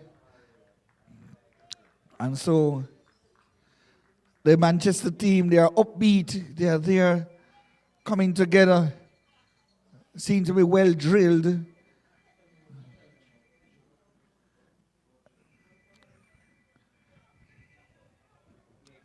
Good bowling at that time so far from the mighty Manchester bowler, Jackson.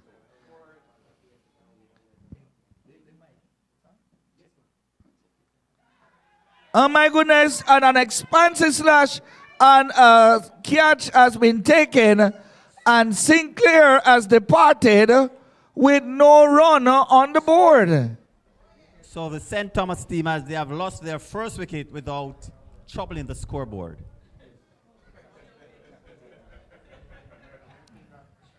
And it seems to me that one of the players of the Manchester team, they have injured themselves. Yes. I don't see the physiotherapist.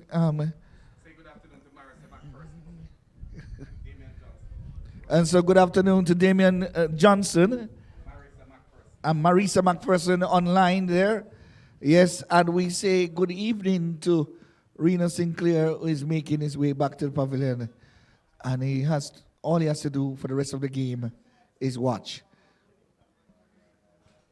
So far, the Manchester, they have started on a good note, and let's see what they will continue throughout the rest of their That was a good catch. innings.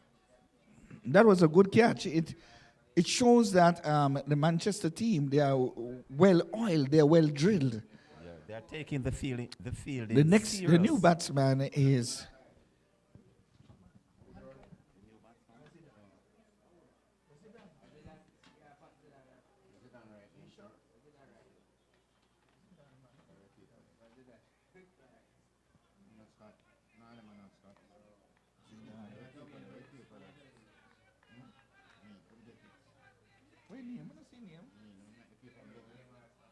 There's a Scott there in the scene.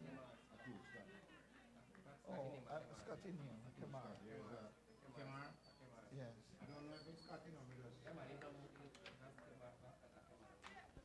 And the new batsman seem to be Scott on strike.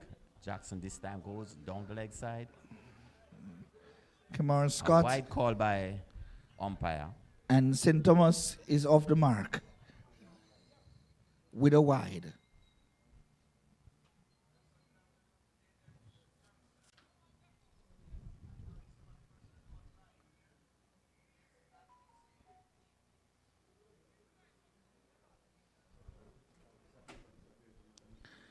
And Manchester is upbeat.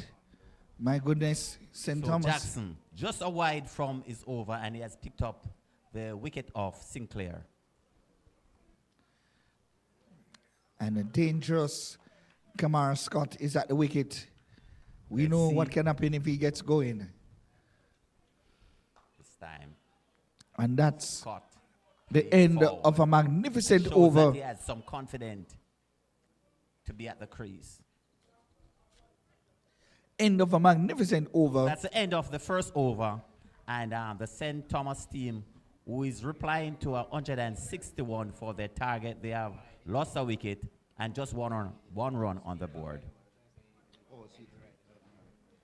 So it's 1 for the loss of 1.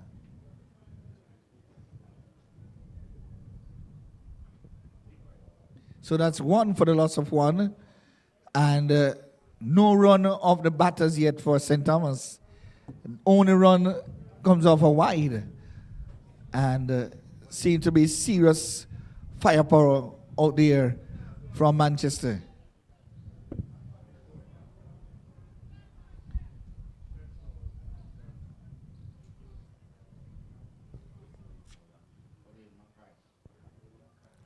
So we have Odean McCarthy, second bowler for Manchester, and Richard Owen will be facing at this time.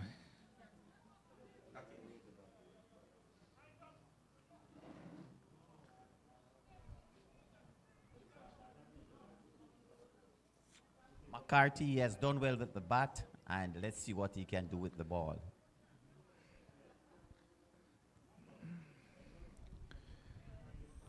Seems to be some serious field placement here.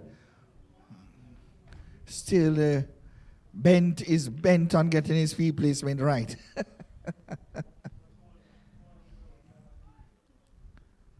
Here's McCarthy.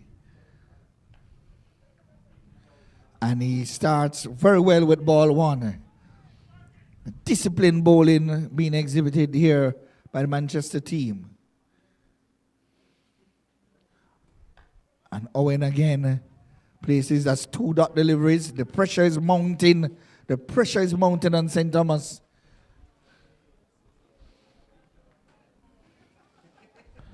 My goodness. Here's McCarthy. Post to Richard Owen. And it's in the air. He will certainly not catch that one. He's certainly not catching one. They're coming back for the second. This could be tight. And oh my goodness, poor return. And that's 2 runs there to return Owen. As we look at the replay, the ball went in the air. The fielder looked at the ball. He was unable to move quickly. He said that the sun was in his eyes. I don't know his eyes were that big.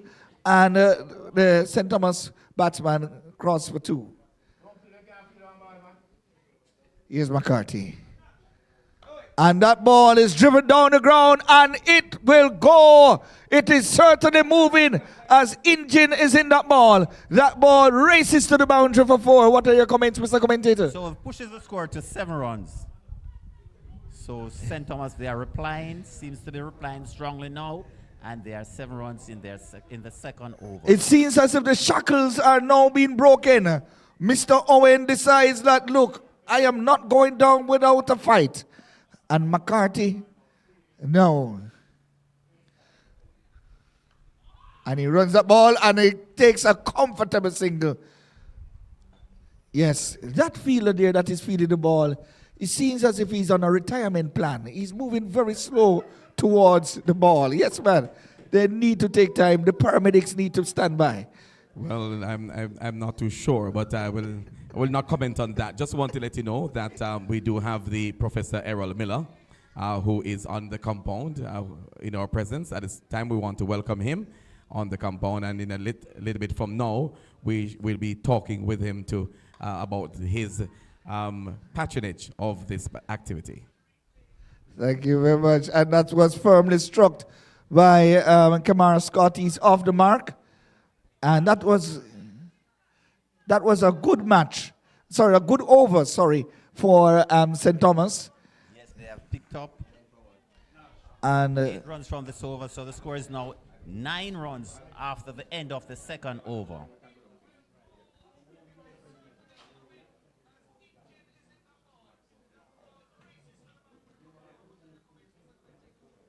And so that over just might up the confidence of the batsmen. Well, definitely. They have picked up 8 runs from this over. That should give them some confidence to stay at the crease. Yes.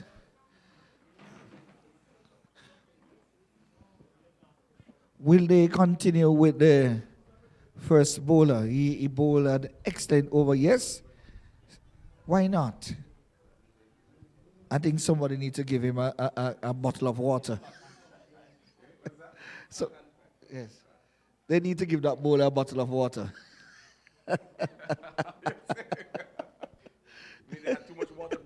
Yes. Oh my goodness. And that will go. That will go. 6 runs. That will go. That ball traveled so far. My goodness, that seems that snow was on its way down. My goodness, that was a mighty 6. I think the umpire should have. I think the umpire should have given him 12 runs for that. No, it's 6 runs. If you lick it straight down to sentence bay, you still just get 6 runs. So the score now reads St. Thomas replying to 161 as a target. They are now 15 runs in their third over.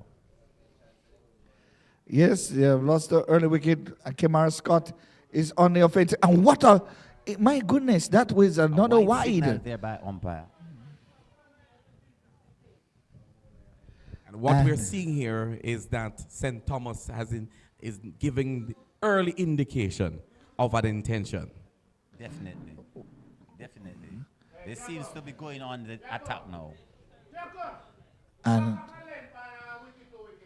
And what we are seeing here happening from the stands is the manager having to be calling out to the Manchester team. And that's another shot. And will he catch it? He will. Yes. Yes. And he's out. And he's taking the catch. So the dangerous Kamara Scott is gone. Team, they have lost 2 wickets now. And they are now 16. That was in the third over. A great catch on the boundary. And the dangerous Kamar Scott, going for another maximum, was outfoxed by the bowler. Where I see the coach shouting out, back of a length, or wicket to wicket. And after following the coach's instruction, it yielded him the wicket of the dangerous batsman. Sir James, we spoke earlier about an intention, the early intention from St. Thomas. And I think that we should balance that to say Manchester also has an intention to defend what they have put on the board. Well, yes, certainly, 160 is not a joke score, and so from the get-go, St. Thomas will have to put their foot on the gas, and at the same time, they would have to ensure that they don't lose wickets. Definitely. As I said earlier on, 160 is a good target for the bowling team, so they can defend that. And new batsman, we have Joanne Robinson. Very experienced player. We know that if he's out there for 10 overs, the match is all over. He has represented the under 19 for Jamaica, so I've seen him in semi-finals for his team in the SDC, so he's a no-nonsense batsman. So Robinson on strike, and the fast and furious Jackson runs into Robinson. Dead ball. So we have Delvis online, who's watching all the way from New York. Welcome, Delvis. I want you to put in the chat which team you're supporting. And he will tell you I am surrounded by a sea of Manchester supporters. And he said like, share, and subscribe to the YouTube. Remember, like, share, and subscribe to YouTube channel. Oh my goodness. Well fielded. Well and played Manchester. by Robinson and well fielded by the fielder. Manchester is back in this match. At mid-off. And it is 16 for the loss of 2. And we are into the third over. Third over. This means war.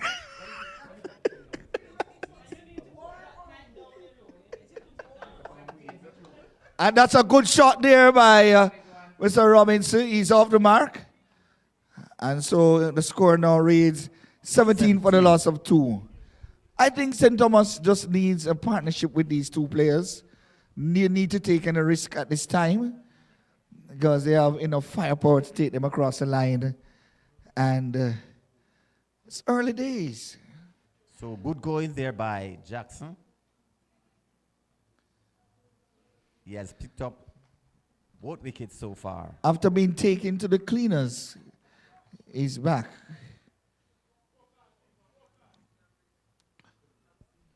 Jackson now to Richard Owen. And that's a good shot. And they will come for one. And one, it will be only.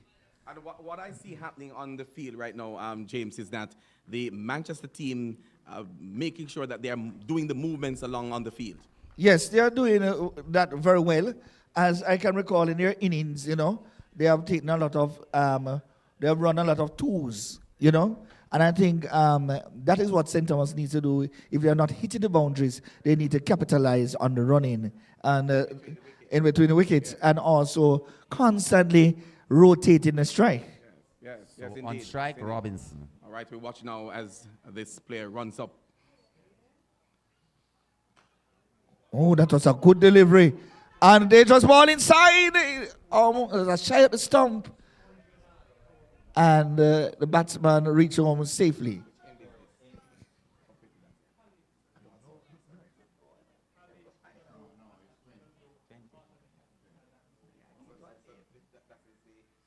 So at the end of the third over, the score reads St. Thomas replying to the Manchester 161 to win. They are now 20 for 1. 20 for 2.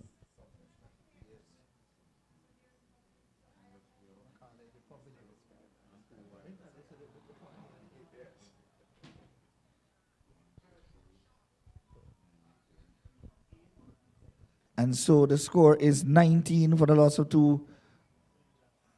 3 overs. Is that 19 or 20? It's 20. 20. And so we are now into the 4th over. Different bowler. Yes, the McCarthy from the northern end bowls to Mr. Robinson. And play that one off the back foot. Feel it there, and there's no run.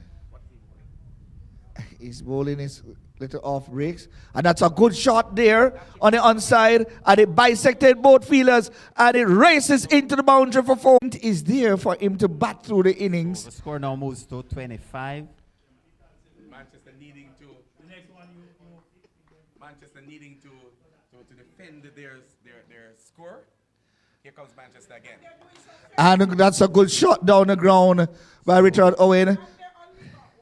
And they keep rotating the strike, and that is good. The runs there is scoring. It's now And 26. Just that the Manchester team will need to restrict the batting team a little better. And that's a dot delivery. That's a good delivery. The faster one, and well defended that time by Mr. Robinson. So on strike, Robinson. Here is McCarthy. Passes him by now. Post to Joey. And Joey goes on the back foot, and he places. So that's another dot delivery that time. Good finish off this over from McCarthy. He's trying to finish strong. And that's just 5 runs from it. So it's 26 for the loss of 2 after 4 overs. 4 overs.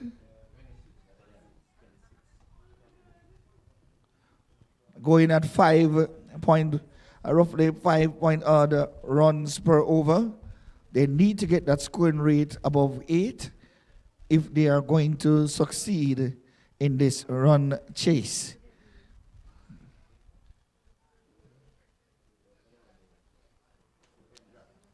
So from the pavilion end, Jackson will continue to bowl. Seems that Jackson is going to be bowling out his overs. He's going for the kill. It's either he's going for the kill or Manchester don't have any other bowlers. I don't think I know because the captain would bowl him out.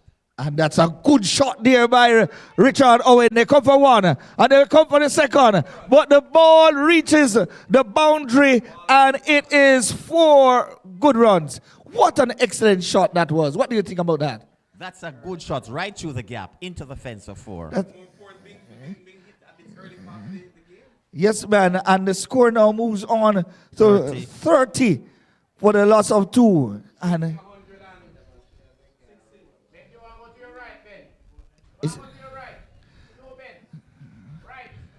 that's a good shot that time by Richard Owen. He's there. He's noticing the field placements. And he has to stay there. He has to bat through the innings. And well played at that time. And there is no run. So that's a good delivery. Good delivery from Jackson. Coming back nicely after he was into the mid-wicket boundary. All along the ground for 4. This time he bowls a good delivery.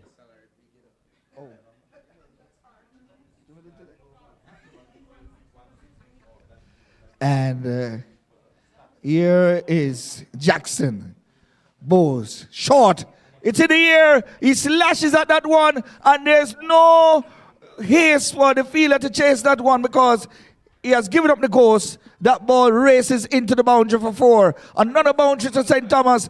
And the scoreboard now seems to have life. And it's now 34 for the loss of 2. On the board. So runs coming here for the St. Thomas team. Yes, man. And it seems as if This seems to be a very expensive over. It is expensive. You know, we are at a tourist place. And so the bowler decides to be expensive because Ochi is known as a tourist area. Yes, man. What runs they have made, they don't need to be bowling. But Jackson started off well, but it seems as if he's doing a moonwalk right now. He's doing a moonwalk. Let us look at this delivery. And that ball now, and they come. Will there be a run out? No. Might be a bit tired. The umpire says no. No, the batsman. That was a good feeling that time. Good. That ball was well fielded by the fielding team. But, you know, that was good cricket all round. The batsman was in. He was Batsman was in by a mile. And it seems as if Jackson is tiring. Someone needs to give him a glass of water. Then, yes, he's running out of steam. We can see that his intestines are on fire. Yes. Don't ask me how. He's a young man. He's fit.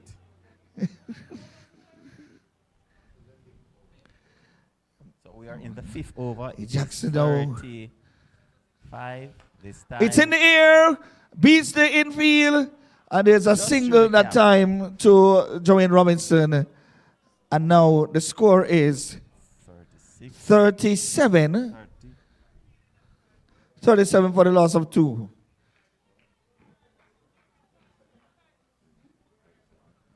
And this is the 5th over.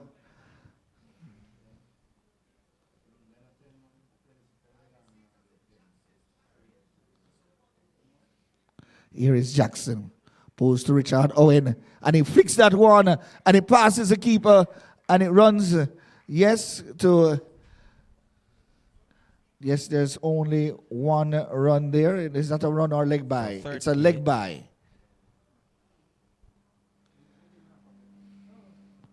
Ball runs to fine leg, and it was a leg by. So at the end of the 5th over, 38. St. Thomas replying to 161. They are 37. 37 for 2.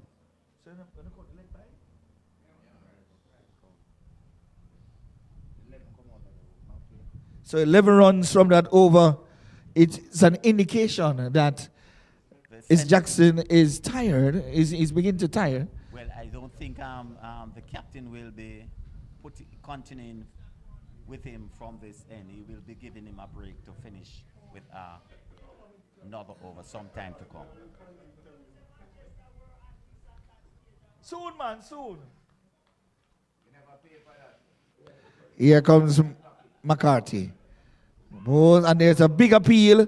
The umpire not interested in the appeal. And there goes another leg by. And the score moves on to 38. We are in the 6th over.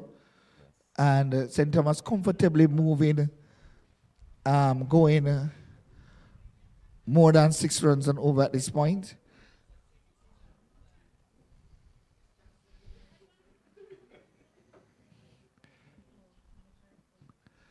Trying to get the field placing right. Here is McCarthy. Post to Joey. A faster delivery. Oh my goodness. And he plays that ball. That's a good delivery from McCarthy. No run at that time. And he's looking at the pitch, doing some gardening there. Yes.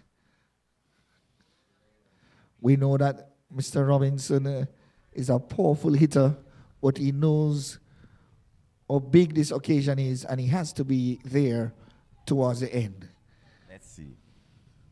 And that will go and straight to the fielder down there at long on, and there is 1 run. 39 runs on the board. McCarthy to Richard Owen. Short ball. And there's a big no out there to say no run. And that's another dot delivery from McCarthy. Score still on 39. McCarthy. And that's a big shot.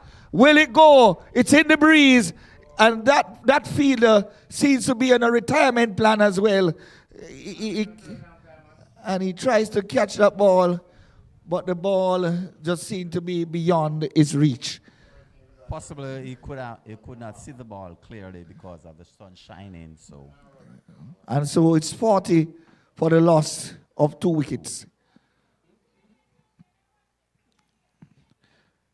And Dwayne goes on the back foot and he punches it in the offside, and there is no run. Straight to the fielder. End of another good over. And the score is, after 6 overs, Score is 40 for the loss of 2. Someone is asking the score. 40. Manchester at the same stage, At this stage, they were Manchester 40 was as well. above. They were 40-1 at this stage.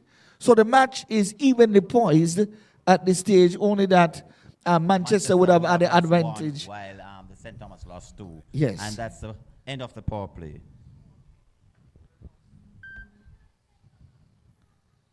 And we must say that St. Thomas has recovered well after a disastrous start. What do you have to say about that? Definitely, definitely. The St. Thomas team, they have building a third wicket partnership here. And if they just hold on, then the Manchester team would have been some bother here. And a good friend of mine in the commentary era, not going to call any name, but wearing a lovely yellow, a yellow shirt. She's there looking on. She was cheering initially, but now she seems to be in a worried state, wondering if St. Thomas will turn this around.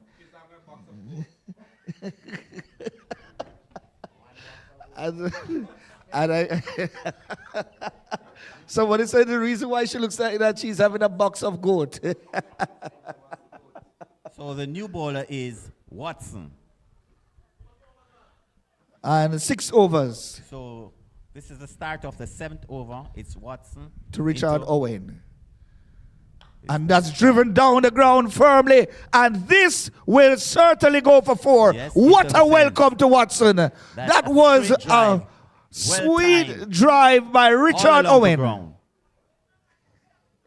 My goodness, Watson tossed up that delivery and only to see that ball fly past him, flew past him as if he was on a jet plane to Miami. My goodness. And the score is now 44 for the loss of 2. A good shots there by Richard Owen.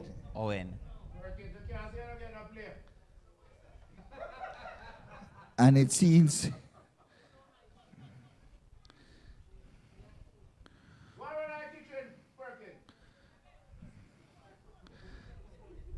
and the scenes and Bent, the captain Bent, trying hard to get his feet placing right.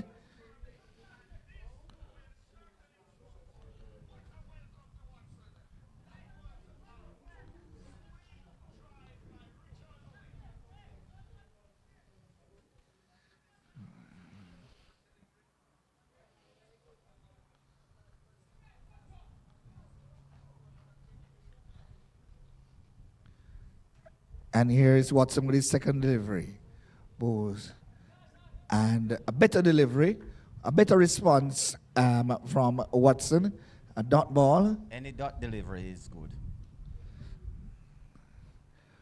Here is Watson now. Bowes, short delivery. And they ask, how is that to throw off the umpire? The umpire turns around and signal wide. An old school trick. But these umpires won't be deceived by that. So the score moves to 45. Watson seems to be coming under a lot of pressure right now. You can see that his heart is palpitating. And now, Watson can't believe that he came on so early in the game to bowl. And now, umpire places the bails back on the stumps after it's broken by the wicketkeeper. Here is Watson now. Passes the umpire, pose to Richard, tosses, and that ball is in the air, and it will be fielded that time. Only 1 run. That ball was begging to be hit, but Richard was unable to score a maximum, but the ball fell safely to the fielder and get a run. So the score moves on to 46, and on strike is Robinson. Oh, and news, yes, we have received news that Jackson is off. And that could have been a stump by Robinson, could have gone. Yes, if the keeper have collected cleanly. That's true. Well, I was told that Jackson, the opening bowler, is off. He's pulled an hamstring, that I was told. I don't know if they have taken him to the hospital to check that out. And Chowan is going for an expansive drive, misses that one. And Watson seemed to be recovering nicely. And someone needs to speak with Joanne Robinson. He needs to be there from St. Thomas' perspective. He needs to bat on. He needs to stay there. Watson is bowling to a class batsman. Let's see. This time. And off the back Off foot. the square. And that's good bowling there by Watson. A good recovery, Watson. And so, after 7 overs, the score is now 46 for the loss of 2. So 6 runs from this over. And I can recall that Manchester at this time, they were 49. 49. Yes, because they were 7 runs and over 1 point in time at the same stage. I remember that quite clearly. There were 7 sevens, 49. There were 49 after the end of their 7th over. Now the St. Thomas team, they are 46 of 7. So the new bowler is Marvin Shields. Marvin Shields. So the new bowler coming from the far end is Marvin Shields. Yes, man. What a name, Marvin Shields. I don't know. When you think about a shield, you think about a defensive. I think Captain Bender has put on this bowler to shield the Manchester team. Well, they might need some shielding right now. Well, let us see. He is coming from the northern end. Here is Marvin Shields, bowls to Richard Owen, who drives that ball firmly down to long off for a single. Just a single. And the score moves on to 47. We're now in the 8th over. Yes, we are in the 8th over. And on strike is Robinson, the dangerous Robinson. Oh my goodness, that was a good delivery by Marvin. And no wonder they call him the Shield, because that's good defensive bowling. Shields, I think he has come to do what the captain has asked him to do, to shield the team. And for a bowler to be bowling and the Robinson, dangerous batsman like Robinson. And that will go. It seems as if we talk too soon. It seems as if the shield has been broken. And that's a mighty 6. There by umpire. That is a 6. They need to call a search party for that ball, because that ball is not coming back. And the score is now 53. That's the 50 for St. Thomas. That's the 50 for St. Thomas. 53 for the loss of 2. Yes, man. We are in the 8th over. In the 8th over. 7-point overs gone. Yes. And 53 for 2.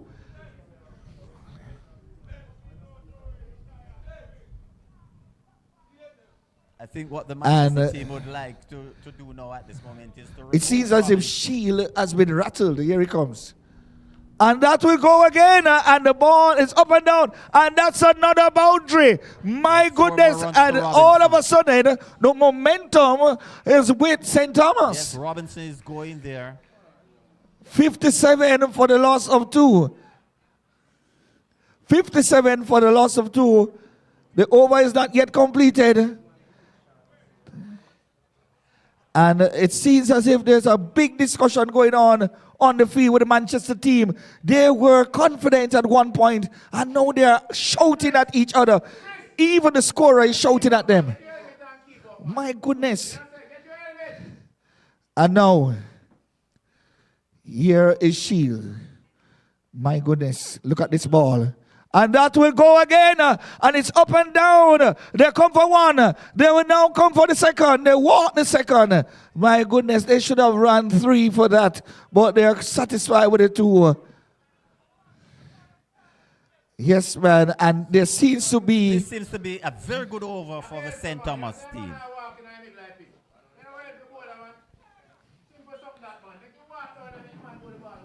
And now it seems as if the scorer is getting irritated with what is happening.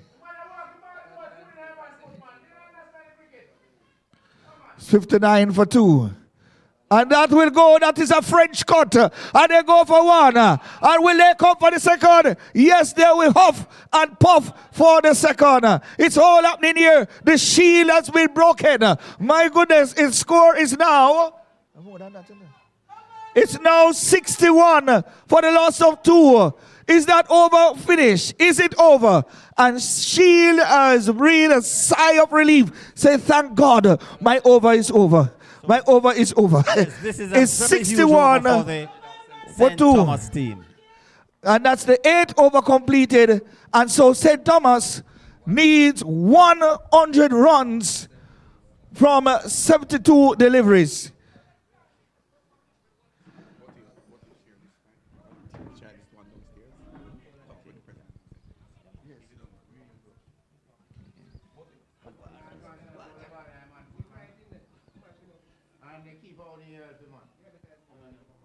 So we're making our way downstairs at the moment to see if we can catch up with the Professor Miller and the President Leighton Johnson, who are here on the downside. We're going to be chat with them in between the match.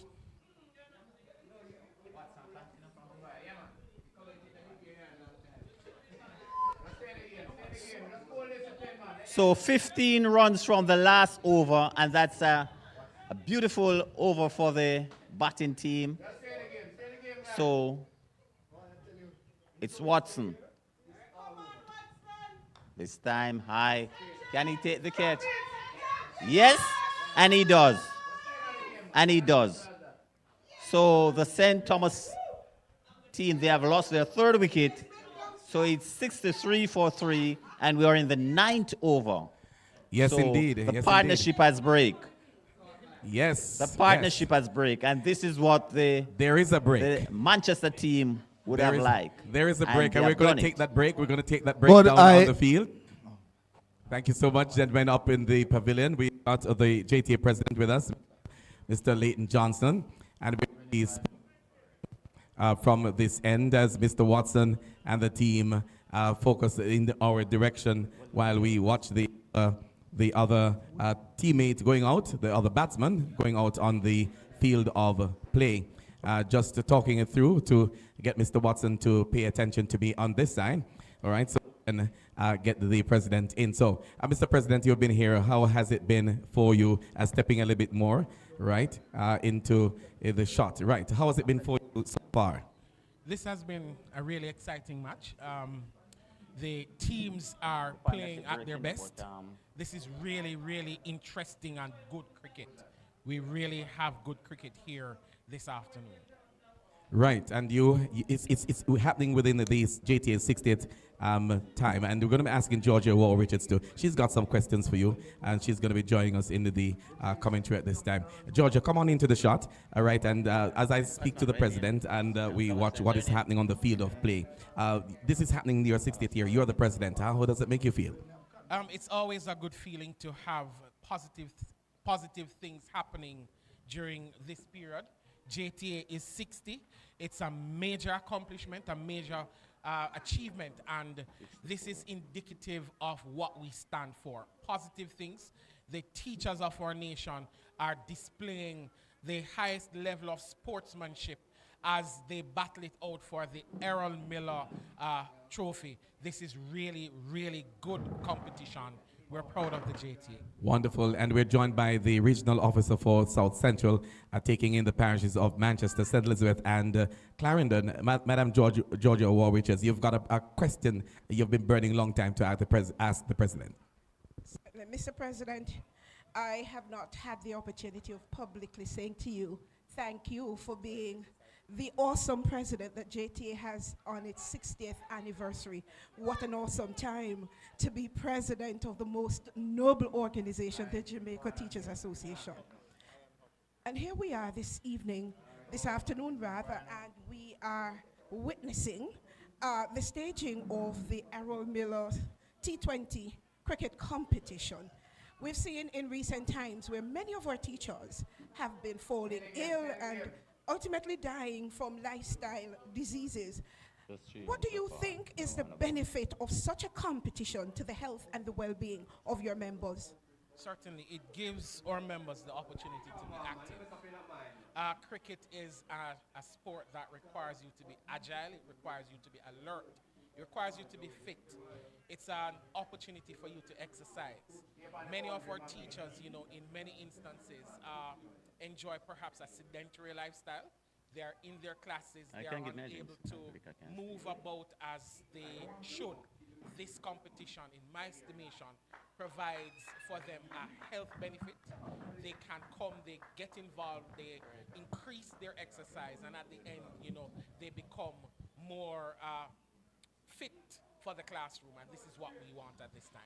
Thank you, Mr. President. And against that background, having first-hand look at what is happening here this evening in this cricket competition, I know the organizers are experts in the field and they've put a lot into organizing this activity. But as president, do you have any suggestions you'd make to the organizers of this competition in this our 60th year? The fact is we'd want more teachers to be out to enjoy this atmosphere. It's a beautiful afternoon. A very good game of cricket is being played at this time. We'd want more teachers to be here, you know, buses to come down.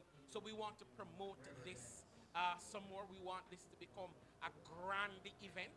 I mean, the competition has been going for some months. We are down to the final balls this afternoon. We want all our teachers, as many as possible, to get the opportunity of being here to witness this live. So we want more teachers to be a part of it, to be here. It's a very good competition, and I believe this is something that we ought not to lose the opportunity to get teachers involved in. And finally, Mr. President, on this, the 60th year of the existence of the Jamaica Teachers Association.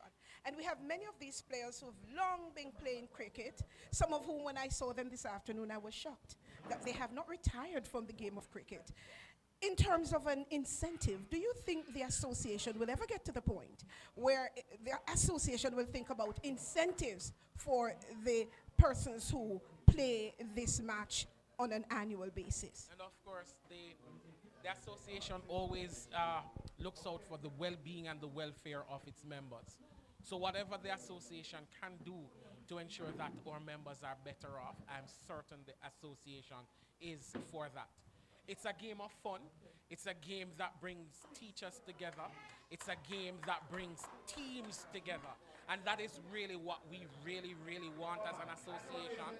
Of course, if we attract more sponsorship, of course, our patron, the Honorable Professor Errol Miller, it's a huge name in education, a big name in the Jamaica Teachers Association.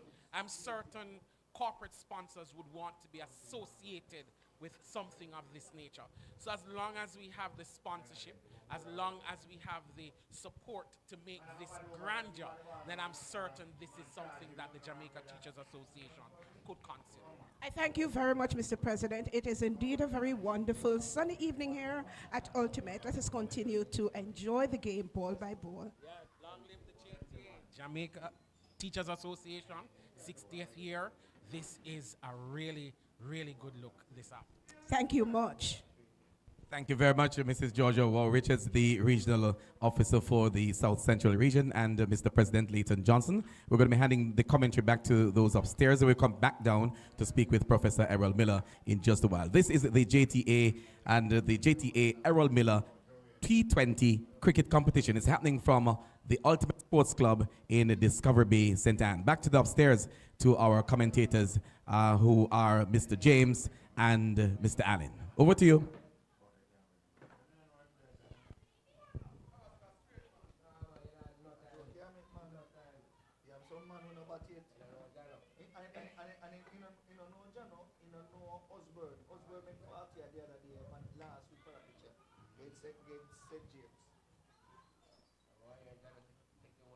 Jano, come in at this side, I know a quick guy with it.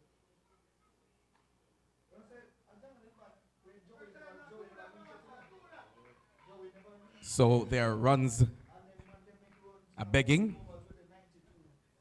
Boundaries have been scored while we're doing the interviews. And we're back now to give you an idea as to where the score has reached as we continue our commentary in this T20 cricket competition, coming to you live from Ultimate Sports Complex in Discovery Bay, St. Anne. Yes, thank you very much. And I'm certain that you have enjoyed that interview with the president and the past president downstairs. And we are back in the commentary area here upstairs, the pavilion. And the score after 10 overs, St. Thomas going in a recovery mode, 75 for the loss of 3. And we've had some fours and some boundaries being scored while we're doing the interview. You want to take us through that while we see some refreshment going on to the field? Yes, Joey, Robinson is a no-nonsense player and one who can take it to the cleaners when he's in the mood. What is good batting there by Richard Owen. It's just a pity that he couldn't last up to the 10 overs, but the caliber of the players out there in the middle certainly can, I believe that they can take St. Thomas across the line.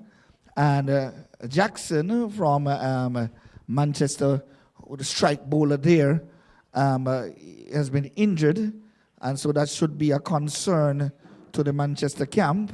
But Manchester has been good overall in the field, and at the moment, the teams, this match is evenly poised because Manchester at this point, they were 76 and same 3 wickets, and St. Thomas is at 75 for the loss of 3. So this game is evenly poised. Indeed, and we want to big up one more time those persons who are online. We've got Laverne Johnson, who has been on from a long time ago. She's from the parish of St. Catherine, but from the constituency, I would want to say, of Southeast.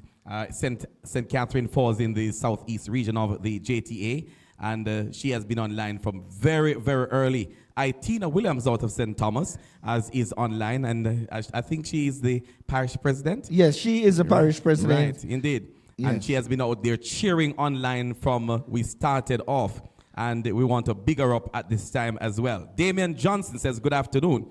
And he's asking about the semis, but we are into the finals, so we move on. Marisa McPherson says, good job, Manchester. Let's see what St. Thomas is made of. And St. Thomas has already shown what they are made of, and they are going to be pushing ahead.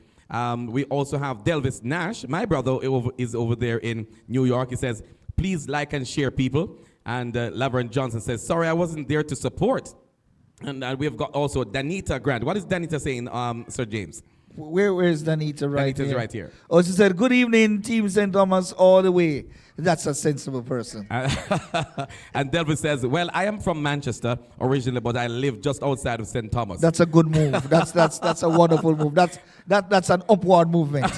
David Johnson says, come up, Chester. Come up, Chester. And Lansford Spence says, come on, Manchester. Damon Johnson says, Spence, Wagwan. All right, which of the Spence is he referring to? That's what I'm wondering. Which Spence? Maybe it's Lansford Spence he's talking to. And he continues to St. Thomas all the way. Marisa McPherson says, that was an expensive over on, I think he's referring to Shields. Yes. Yes, Shields' his over was very expensive. I just want to remind persons that this is a tourist resort. So in a tourist area, so you have expensive overs? Yes, he has to be expensive. But it all depends on what time it comes.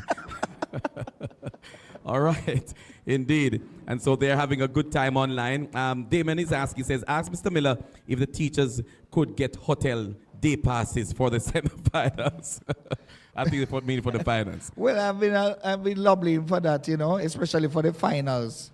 After the finals, then both teams could get a chance to go to the hotel and stretch their legs and enjoy themselves after a while. That was on YouTube. Let me see what's happening on Facebook quickly before we go back to the field. The match, the game has restarted, and we see a stroke there down. Good shot by Gavaskar. That should have been 2.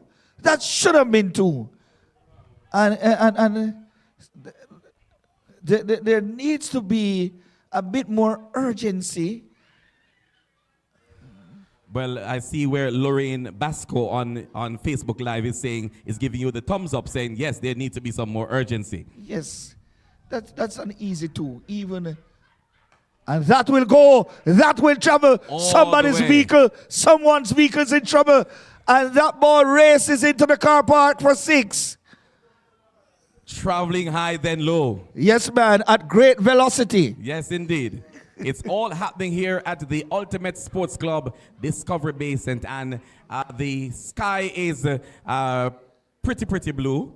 No signs of any kind of overcast condition. And that Not means at it's all. good condition for batting. Very good condition. And with the rate of how this bowler is bowling, it is a very good condition. Indeed, and for there's a batting. slight wind that, you know, when you get hot at the field, you get a slight wind passing through and cooling you down. Yes, really, you know, we are grateful for this sort of temperature.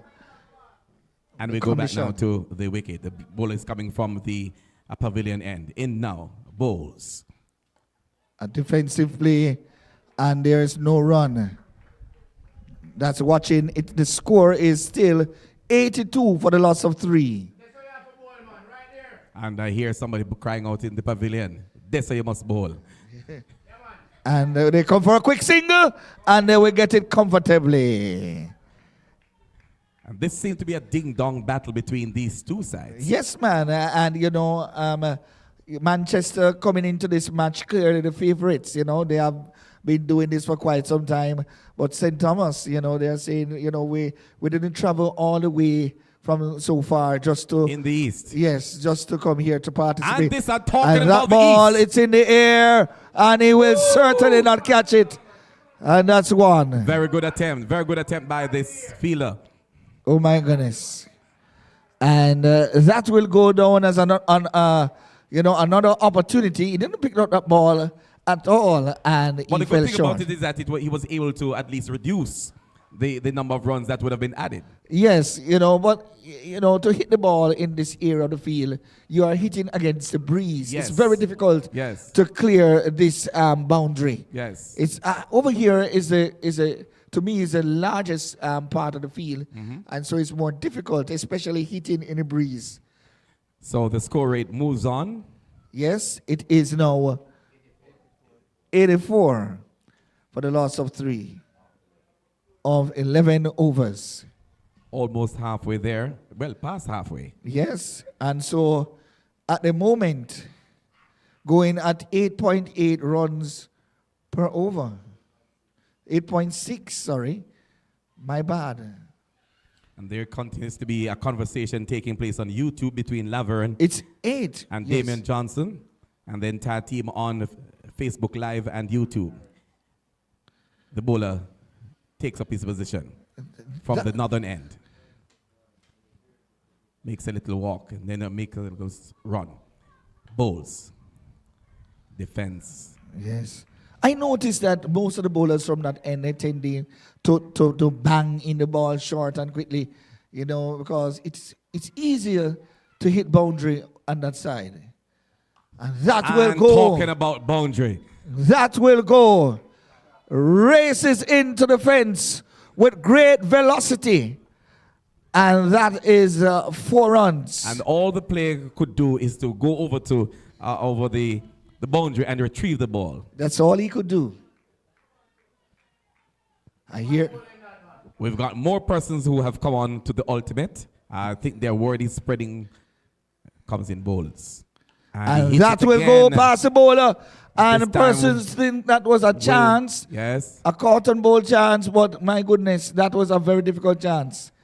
And that's another run to St. Thomas.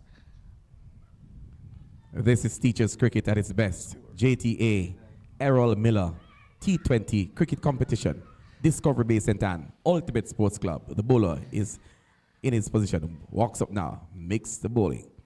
And well taken there by the wicket keeper. Yes. With no kind of energy into that one. The ball just came slowly Yes. into the gloves of the keeper. Yes. Here comes the bowler one more time. And that will go. That will go. That ball has ice on it coming down, and it's gone for another 6. It's raining Thomas. 6s here, right here at the Ultimate Sports Club. And that's another 6 to St. Thomas. And they moved on to 95 for the loss of 3. That one seemed to have the touch of a St. Thomas gentleman that we know from history. Yes, I am telling you. Yes, man, that shot was well calculated. I say to you that it is easier to hit. Is he from the town that gentleman I'm talking about is from? I wonder why he's hitting so hard.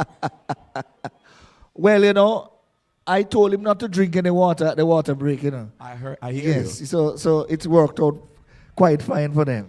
But you ought not to be here at this point in the commentary box, providing those kind of guidance. But You I leave told, that to the team. but I told the same thing to Manchester, but they didn't listen to me. Oh, they had too much.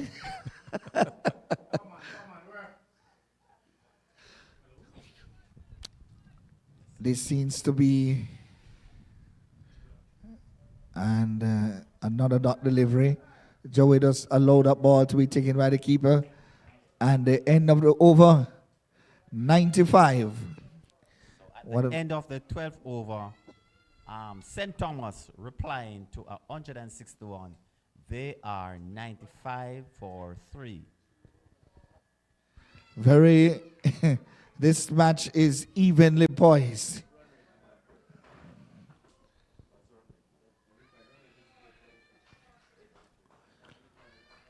Now, St. Thomas has recovered well, but we know how cricket is.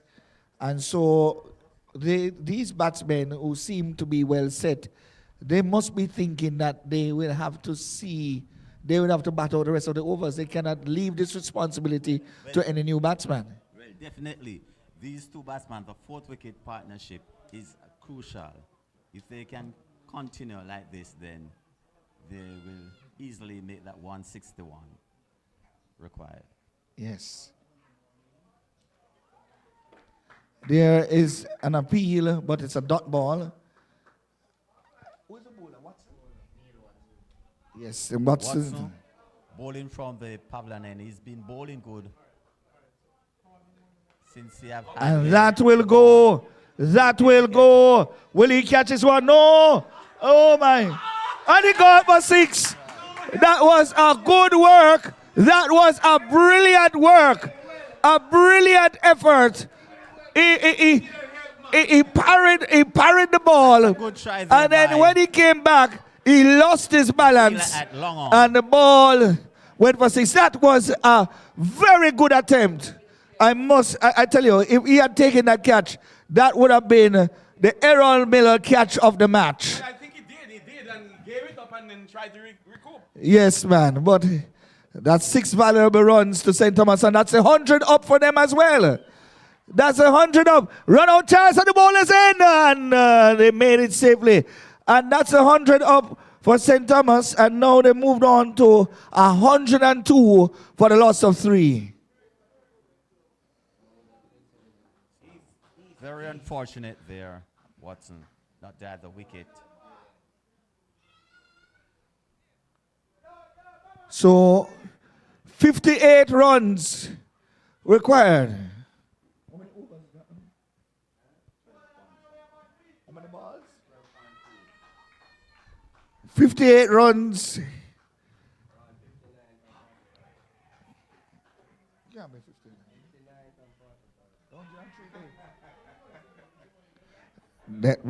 Dead ball.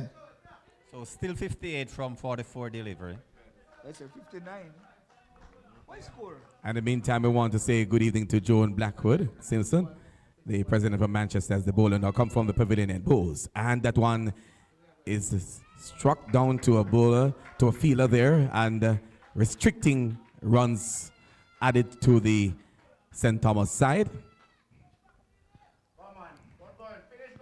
So 59 runs remaining. So Watson, bowling good so far. And that goes down the leg side. And it goes for 1. We go for 2. And the ball wins the race. And the ball goes, and it goes for 4 wides. 4 wides. So 5 valuable runs there to St. Thomas. And so it's now 107 for the loss of 3. How many overs? 12.5 overs. The final ball, 107 for 3, and we are still in the 13th over. And that's another comfortable single. Singles there And come- now singles it's coming for the 108 for 3. 108. The end of the 13th over. 108 for 3. My goodness, and you know. Your guess is as good as mine. This is evenly poised. Yes. I think if St. Thomas don't lose a wicket, they will win. Manchester's only hope is to get wickets. Therefore, the captain has his mind, his eyes set on the field as the changeover being done. I noticed a repositioning. I noticed a particular lady who was sitting comfortably. You know, she's now standing. She's at the edge. She's at the edge of the the pavilion. The pavilion. I only hope she doesn't jump off. You know. I wish she will not. She will not. Yes. We're watching her. Yes, man. And our eyes are also focused on the other side of the field from the pavilion end where we see a lot of persons have gathered. Yes, man. Watching this game. This is a game of interest. Yes. Serious too. Here is Shields. My goodness. And that will go. That will go. That's another 6. And that's the 50 for Mr. Joanne Robinson. Another 50 for Joanne Robinson as he raises his bat. My goodness. And the crowd goes wild. And St. Thomas now moves on to 114. I told you and it's earlier now on. 114 for the loss of 3. Your thoughts. Go ahead. Yes, I told you earlier on that this man, Robinson, very experienced. And this man can take the St. Thomas team. And that will go, and that's another 6 in the biggest part. 4 more runs. It's 4, sorry. To the score. My goodness. I thought that was a 6, but it's only 4. The score now moves on to 118. So it's now 118. So runs coming here for the St. Thomas team. And Shields continues to be expensive.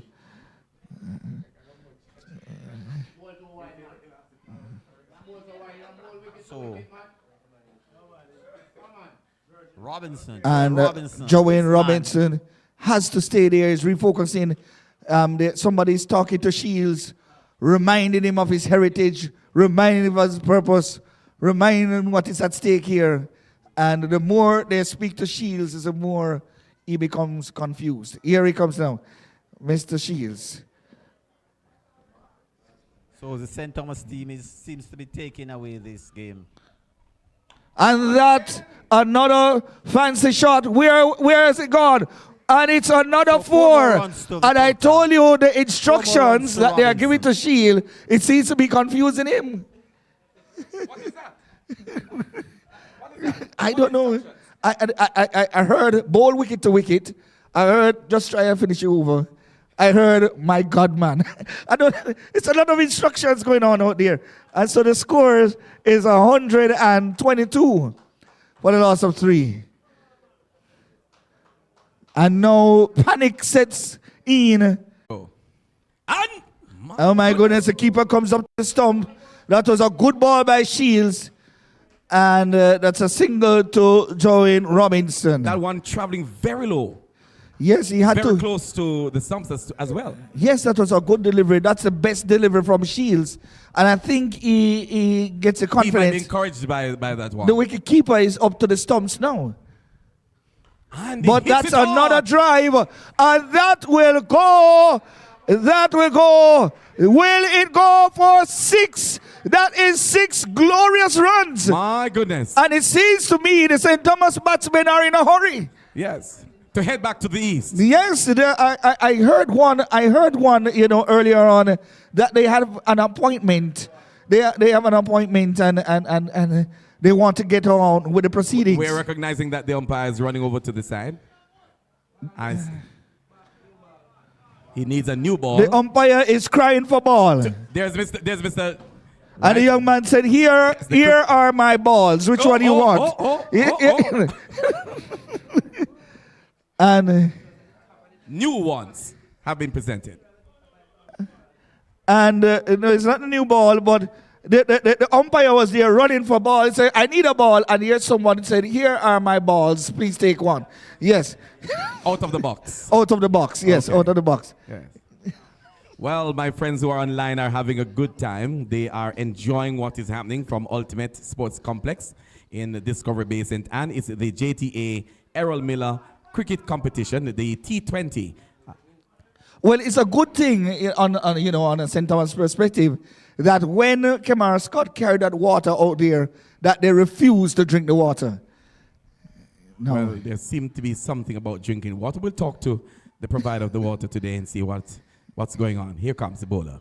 And he pulls at him and they... Yes, and that's the end of the over. A terrifying over for Shields. He will remember this as long as he lives. And the score is now, what's the score? 129 for the loss of 3. And that's the... End of the 14th over. That's the end of the 14th over. A very huge over for the batting team. 21 So- runs have been scored so far. So from 32 the runs. Last over. 32 from 36 balls. So the batting team is in good But based position. on how, but my friend, based on how, Mr. John Allen, Yes, sir. based on how St. Thomas is going, maybe the 32 runs can be scored off this over. I don't know. Well, I wouldn't encourage them to score it from this over. But they are in the driving seat. The St. Thomas team is in the driving seat.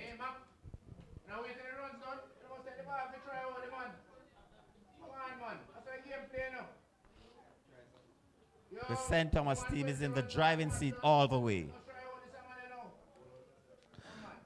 Mr. Robinson has to stay. from the He has Netherlands to stay end. there.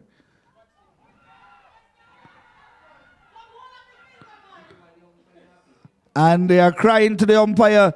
They are begging the umpire. They are pleading. The bowler has written. The bowler has written an essay, a 3-page essay to the umpire. Asks him, "How is that?" And the umpire says, "Not out."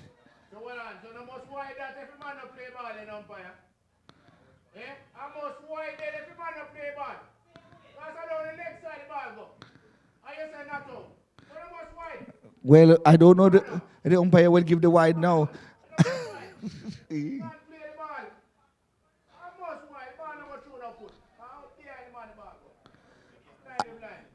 And here, and I tell you, it's pandemonium. Captain Bent from the pavilion end. And Bent Against the ball too. trying to create some dent in the, and that has been struck firmly, only for one. Just a single they will take. And taking a single, Bent with his first delivery thought that he had Joanne Robinson, and the umpire said not out. Bent is there still lamenting over the matter, but he just has to move on. Here is to the dangerous Gavaskar. And that will go in the air. Will he catch that one? Yes. And Gavaskar has thrown away his wicket. So a wicket there Just for the Manchester team. And once again, the gentleman comes out with water, and we are, I don't know what is happening. Oh my goodness. So it's 130 for 4.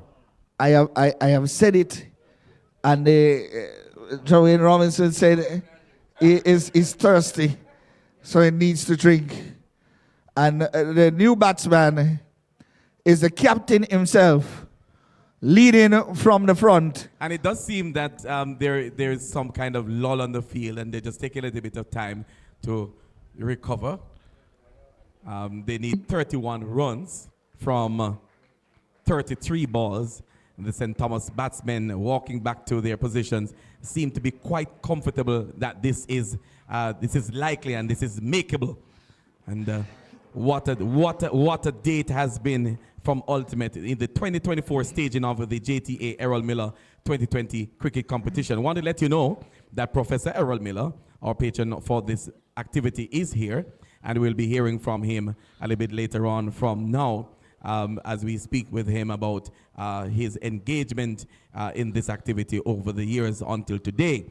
And he's here again to just speak to us and encourage you, the teachers, and those who are watching online, how important a game of cricket can be to assist us as we move on in our lifetime. The score right now is 130 for 4.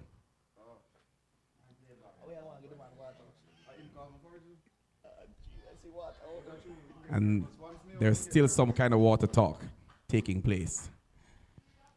Who wants to drink from who doesn't want to drink, and who should give the water? And Mr. Vincent, the bowler from Manchester, takes up his position and he does a little stroll up, bowls, and the batsman and that's strikes Vincent that down. Gray. And he's off the mark in a flash. Very experienced captain. He has played a lot of cricket, not only for JTA, but he's a seasoned cricketer in the Senior Cup cricket, and he has represented Jamaica, played for Jamaica in St. Vincent years ago. And so we have bent, trying to create some dent in the St. Thomas batting lineup.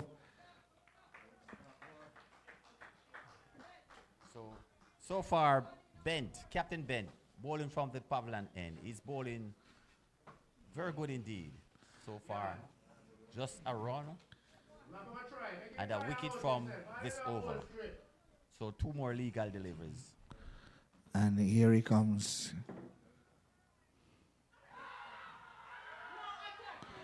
Let's see. Yes, see, and the umpire And this time. And this is the wicket that the Manchester team would have wanted long ago. So well taken by the wicket keeper. So 5 wickets down. And once again, I told you the water, he got that water from, he said he don't want the water, and he insisted on giving it the water. And the water came and disaster struck. But they have to rehydrate in a time like this when you have it's pretty warm, despite the fact that there's some wind passing. We need 29, 30 runs. 30 to win. 30 to win. And to get 5 wickets, the fielding team will need to get 5 wickets. Yes. The batting team needs to make 30 more runs with 5 wickets in hand. So let's see from here. But this is a very, very interesting game of cricket that is being played. The Manchester team, they have picked up 2 beautiful wickets, and these 2 wickets were the 2 batsmen who have built The 2 batsmen who were set. partnership. Yes, one of them should have at least decided to stay there to the end. Well, this is a game of cricket when there's a big partnership and one player then the other goes behind. But one should have carried on. Well, that is why, the water, I believe the water that they drank. I wouldn't say that, but this can be a change of game. So now let's see what's going to happen. Yes, and it seems to be a buzz in the Manchester camp all of a sudden. Dent. There ought to be a buzz. Because when you're getting wickets, there ought to be a buzz. And Dent has been shouting instructions left, right, and center. And we recognize that. The water is a problem, but they have to rehydrate. Yes. And is that Shields? No, it's McCarthy back. Shields probably is getting some therapy at the moment. No, it's McCarthy who has been bowling so well. And it's Vincent Gray. Vincent Gray. The next batsman is Osborne. Owen Osborne. Oh my goodness, and this is going to be and McCarthy. And it seems as if there's a buzz there in the Manchester camp. Vincent Gray.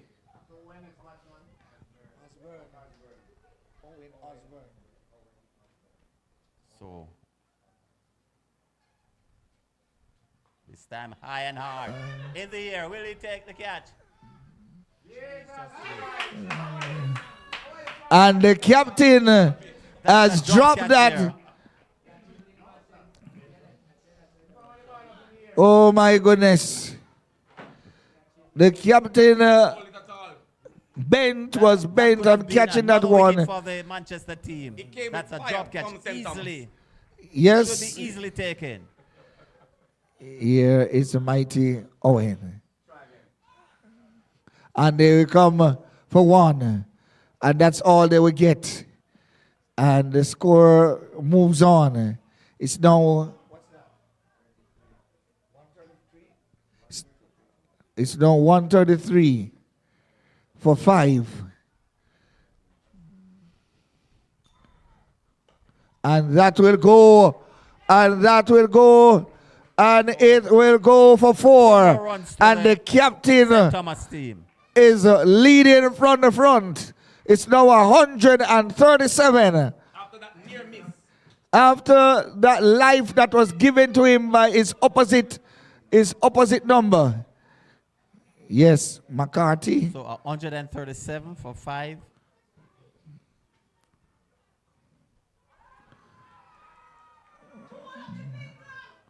And the fielders seem to be begging. So my goodness, there's a strong appeal by the wicketkeeper, but umpire is not interested. Umpire not interested. Umpire is not interested in that one. So McCarthy in. This time the batsman misses, and that's the end of the 16th over. So there's 4 overs remaining. So it's 24 from 24. 24 from 24. 5 wickets in hand in the year 2024. My goodness, in this 2020 cricket. So the St. Thomas team, they need 24 runs from 24 legal deliveries, but they have 5 St. Thomas wickets in hand. And I believe that if Joey was still there, this match would have been over already. But nevertheless, this is cricket. And dent was caused a dent in the partnership. And it cannot be decided until the last ball, the last legal delivery ball. Owen has to stay there, as he knows.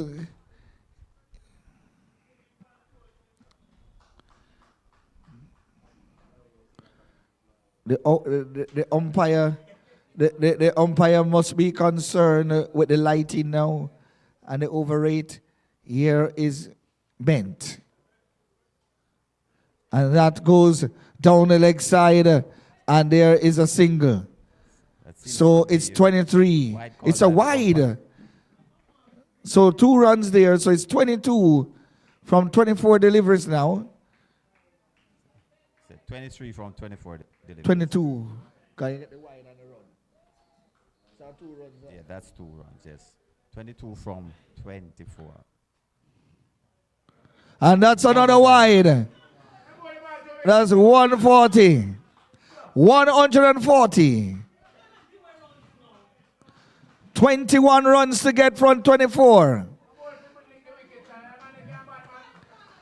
And then has given us 2 wides. Is there another wide in his arm? And he gets a single. And now, my goodness, they are doing it in singles. Now it is down to 20. 20 from 23.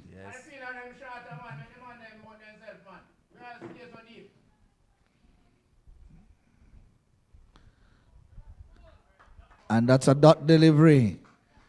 My goodness.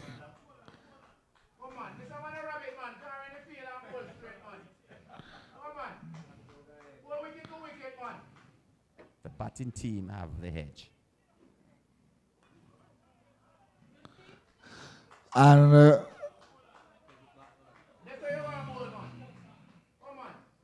And this is a ding-dong battle here going on.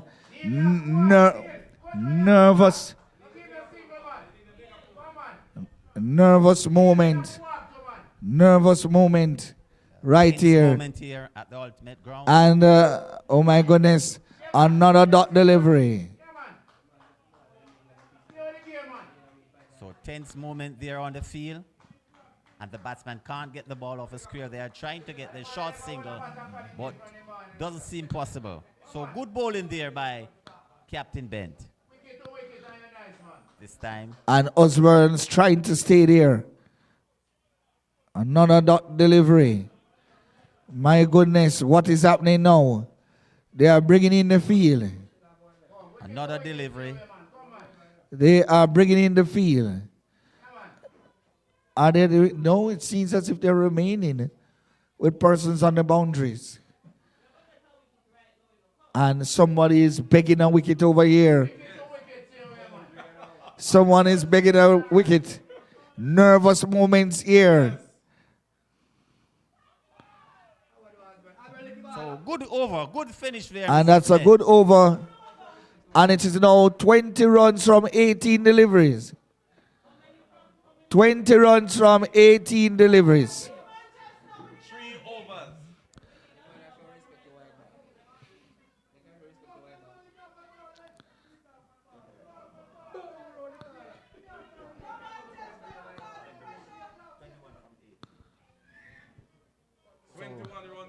So that's the end of the 17th over. So the St. Thomas team, they need 20 to make 21 runs, and they have 18 legal deliveries to face. 141, sorry. 820. And now, is it that they're going to, who they are going to put on now? And it's Jackson, the opening bowler. He has returned. And it's a nervous moment. I see a young lady here. She's walking up and down, pacing the area. It seems as if she's going to get a nervous breakdown. Thank goodness. The umpire is looking at the light. Will they offer the light to the batting team? So Jackson from the far end. Acres. And what a shot! What a shot is that? They should have run two. So that just a delivery from that. Just a. And now it is 19 from 17. 19 from 17. So it's tense in the pavilion, tense on the field.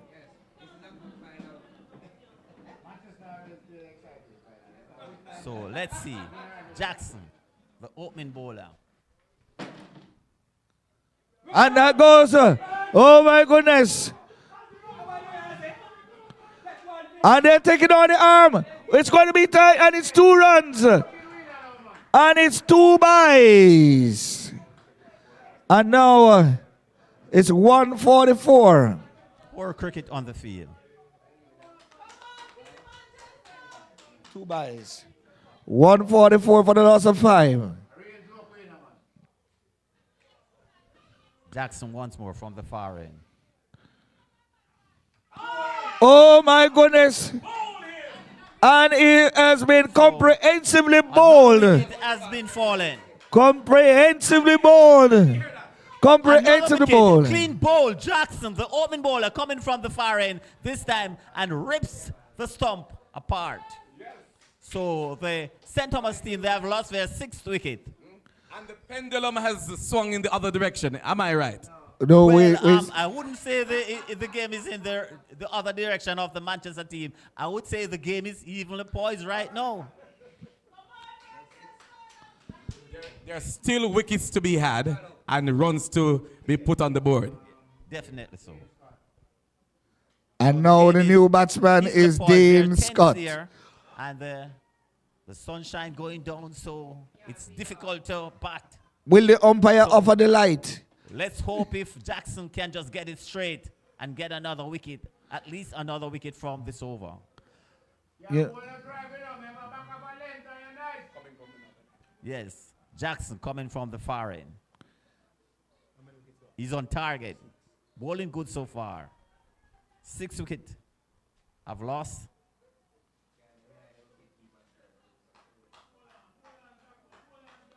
Jackson, the strike bowler from the far end. Run past umpire. Oh my goodness. That ball has been hit. Wait. Oh my goodness. Only one. And well fielded there by the fielder at extra cover. That should have been 2 runs, but we understand the situation. That ball was hit with tremendous power from Dane Scott. Jackson, bowling good so far. And so what we would encourage the Manchester team to do is to calm your spirits, work hard to contain the runs. Definitely. Let's see. Jackson, this time. And now it's up and down. And will they go for 1. They will come back. Oh my goodness, they're not coming back for the second. Oh my goodness. So there's a little bit of tense misfeeling. The batsman not wanting to take the chance.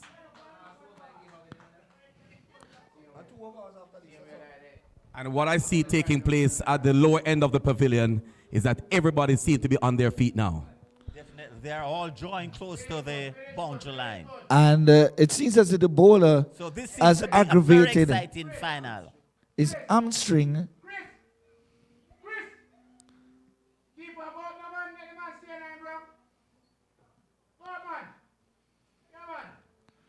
Jackson once more. And that is a wide. That is a wide, and St. Thomas will welcome that umpire. extra ball and extra run. 147. A lot of pressure on the both the batsmen and the bowlers. Both teams are being pressured right now. This time, forward defense. That's a good delivery. That's a dot delivery. And that's the end of the 18th over. So 2 overs to go. 14 runs. 14 runs needed from 12 balls. legal deliveries. 4 wickets. You know the batsman from St. Thomas better than anybody else. How does this look in terms of getting to the finishing line? I'm not disturbed. You understand? We have a caliber of batsmen. We have a great depth in our lineup. We have, but honestly, we don't want it to go there because no matter how good you are, it's always good when you have batsmen out there already to get the job done than somebody coming in new. And on the Manchester side, Sir John. Well, definitely. Both teams right now are evenly poised, so there's nothing I can say. Just watch the 19th over to see how well the Manchester team can restrict the St. Thomas batting right now. So just a 3 or 4 runs from this over, the game will be very exciting in the last over. So good delivery. Oh my goodness, and a dot delivery. Bent. So Bent, he has just bowled a decent over before, and this time he has started off 1 ball so far. That's a dot delivery. And let's see. We have Mr. Here we comes. He bowls again, and he stops at 1 with his feet and trying for 2. And are they going to make it? Are they going to make it? And he's out! Run out! Umpire sat there. He looked Yeah, that's a run out. keenly to see if that was a run out. And yes, the finger went up. A run out. And the batsman from St. Thomas is amazed. Having sprinted down the track, the wicket, only to find out that he was run out with that indication from the umpire. Was just about to speak with Mr. Meek, and here he's gone downstairs because he believes somebody probably need to get a drink of water. I tell you, that was a suicide run, you know. But so the St. Thomas team, they have 3 wickets in hand, and they need 13 runs. Is it makeable? From Can it be done? 10 deliveries. Marvin Johnson. The ball is wrong. It all depends on who is going to be the bowler. Is it a fast bowler? Is it a medium pace? Is it a spin? In the last over, that will depend on whoever is the bowler. So Bent bowling good from the pavilion. Let's see now. And that's good in the air, and they take 1. Will they come for the second? And no. Just a single from it. And the captain, they're bowling well. So That was hit there by 12 more Vincent runs Gray. from 9 deliveries.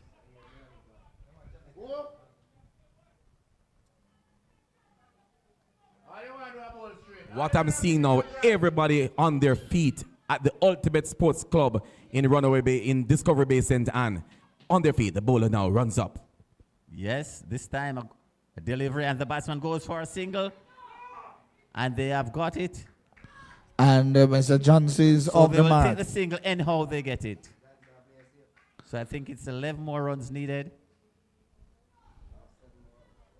So it's 11. It's 11 of 7. St. Thomas.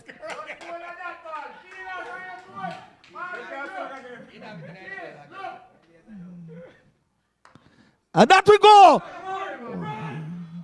No. Yes. And then that's 10. So it has come down to the wire. So we need 10 runs from the 6 last- balls. From the last over. 10 runs from legal 6 deliveries. legal delivery. My goodness. Down to the wire. Very interesting. Umpires over.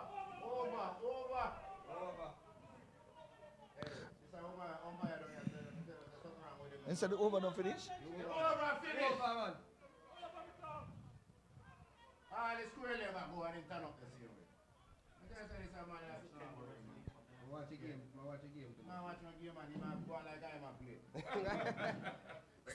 So 10 more runs from the last over. 6 legal deliveries, 10 runs. So any game can play. I wonder if they're going to use Shields to close it over. My safe bet would be Shields. So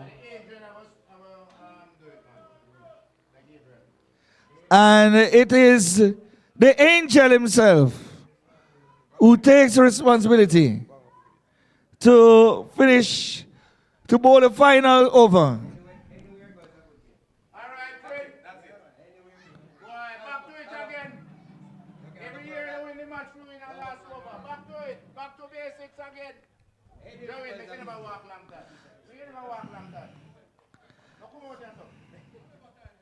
So the bowler coming from the far end is Gabriel. And that will go. And they go for 1. Will they come for second? They need to run for 2. And it's a dangerous ball inside. And he makes it. And now it is 8 runs from 5 deliveries. Yes, They need a boundary. Yes, yes, There yes. has to be a boundary. There's a game on They hand. need For a who? boundary. Is it Manchester Oh my Teachers goodness, or it is is down to the wire. St. Thomas?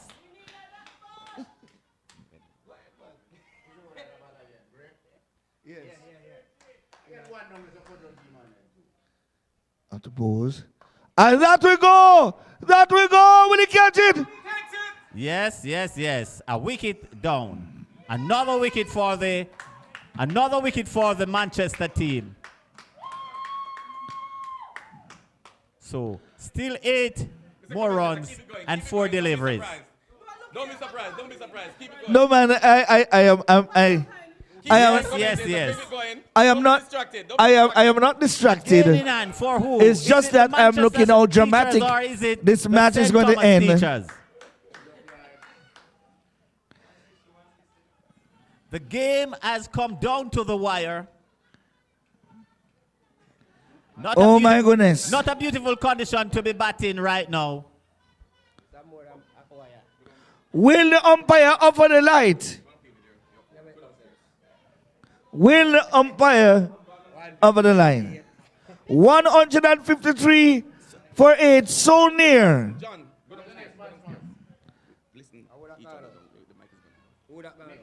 And the next batsman is 10th here at the Ultimate Cricket Ground. The bowler, Jasford Gabriel, very experienced bowler. The batting team, St. Thomas, they need 8 more runs from 4 legal deliveries. Who will take this trophy? Is it the Manchester team? They are on the field this time, Gabriel. Our dot delivery things is going well for the Manchester team, and things are not going well for the St. Thomas team. 3 balls, 8 runs. Skipper Bent, I've always asked Gabriel to do the job. 3 more legal deliveries. He's bowling from the far end this time. Jesus. And will they take a single? Only a run. Only a single from that delivery. 2 balls, 7 runs. St. Thomas desperately need a boundary or a maximum. Can the St. Thomas team get a boundary right now? Only a boundary is good enough.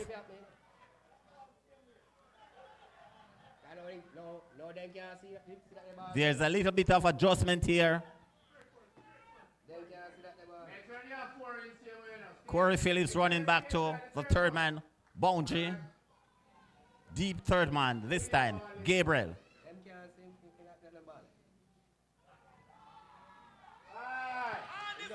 And an umpire raises his hand. Oh my Another goodness. wicket for Gabriel. And it's all come down to this. The Manchester team, they seems to be doing it, but we can't call the shot as yet, because there can be a wide delivery, there can be a 6. So let's see. St. Thomas needs a 6 to tie this match. But if my calculation is right there, St. Thomas need 7 runs from 1 legal delivery. Can they tie it?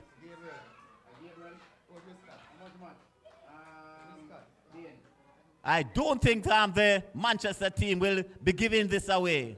I don't think Gabriel will be bowling a wide delivery. And I see somebody online say, give me a boundary. Wow, and let's see if that can happen, because things are going well for the Manchester team.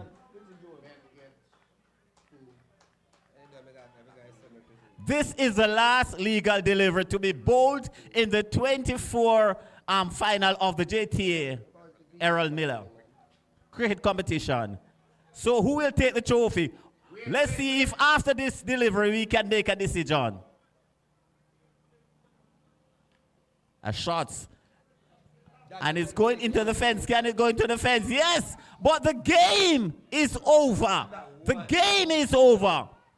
So this is a beautiful final here at the Ultimate Cricket Ground. The Manchester teacher, they have taken the victory. They have won the 2024 Errol Miller JTA cricket competition. So that's a very good final. It has come down to the last delivery. It was indeed our pleasure, Sir John, Alan, sharing with you on an evening, on an afternoon like this in this game. You and my friend upstairs did a great deal of a job. Come over here. Come on over here. Yes, and I also to say congratulations to Manchester for winning the 2024 Errol Miller T20 cricket competition. All right, and so we're going to be inviting the other announcer to come on down, and we're going to make our way over to the other side of the field while we prepare for the presentation, right? But at this time, we're going to have a chit-chat with Professor Miller while the teams are organizing them accordingly. Professor Miller is the patron of this T20 activity. It has been going on for a while. He has been the patron, the sponsor, if we may put it that way, for this activity for a good while. And we're indeed more than happy to have him here at this particular final at the Ultimate Sports Club in St. Anne, right? And Manchester having taken the final for the 2024 staging of the activity. And we want to at the same time acknowledge, right, Dr. Sharon Miller, who is here. Dr. Sharon Miller, please join us out here. All right, he's more than happy to have you. You were at the 60th anniversary lecture. What a lecture it was. Oh, this is quite an occasion, I must tell you. I'm thrilled to see the competition as it is. And there was a catch quite not taken, but if it were done in the IPL, it would be congratulated. A fantastic.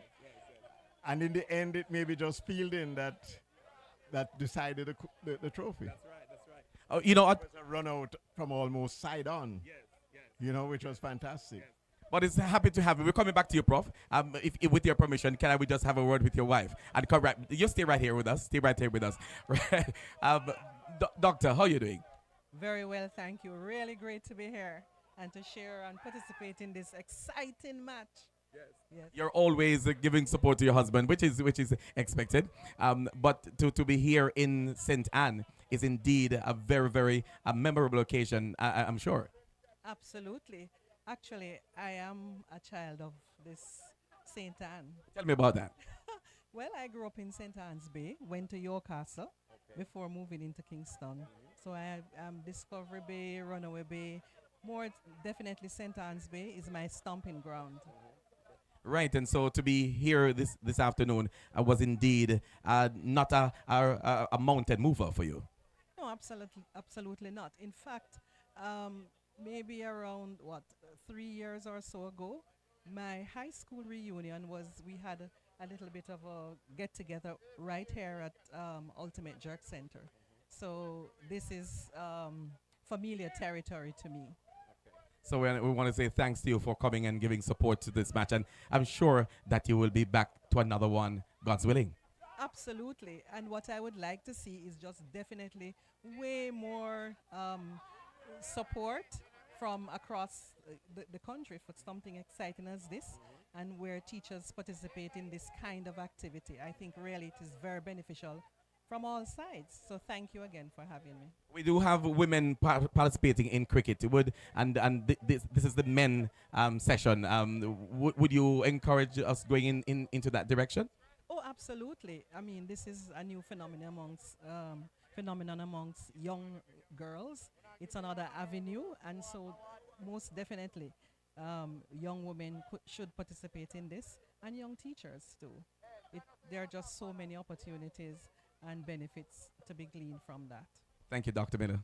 It's a pleasure. Thank you. All right. So we're here. We're at the end of the field, the play on the field, and we're here with Professor Miller. Prof, you have been around for a good while, and can you recall the year when you decided to step in to be the sponsor of this particular activity? Not the sponsor, but the person who donated it. Thought of. I think it may have been about 30 years ago, and the competition was being thought of, and I was approached, and it was my delight because I love cricket, and if anything was to bear my name, that it should be the cricket competition was great. So I donated the trophy, and that trophy was retired, I think, in about 2006, because one team, I don't remember which team, had won it so many times. And so this is a new trophy. But I've been involved with it for probably 30 years. But it's been, I mean, thrilled to come and see where it has reached, to see the gear now, you know. Yes. There is the outfit with your name written on it, and a 2020 competition. Fantastic. Yes. I'll just say this about it, and what I see here is people who love the game above everything else. And to tell the truth, I owe a lot to cricket.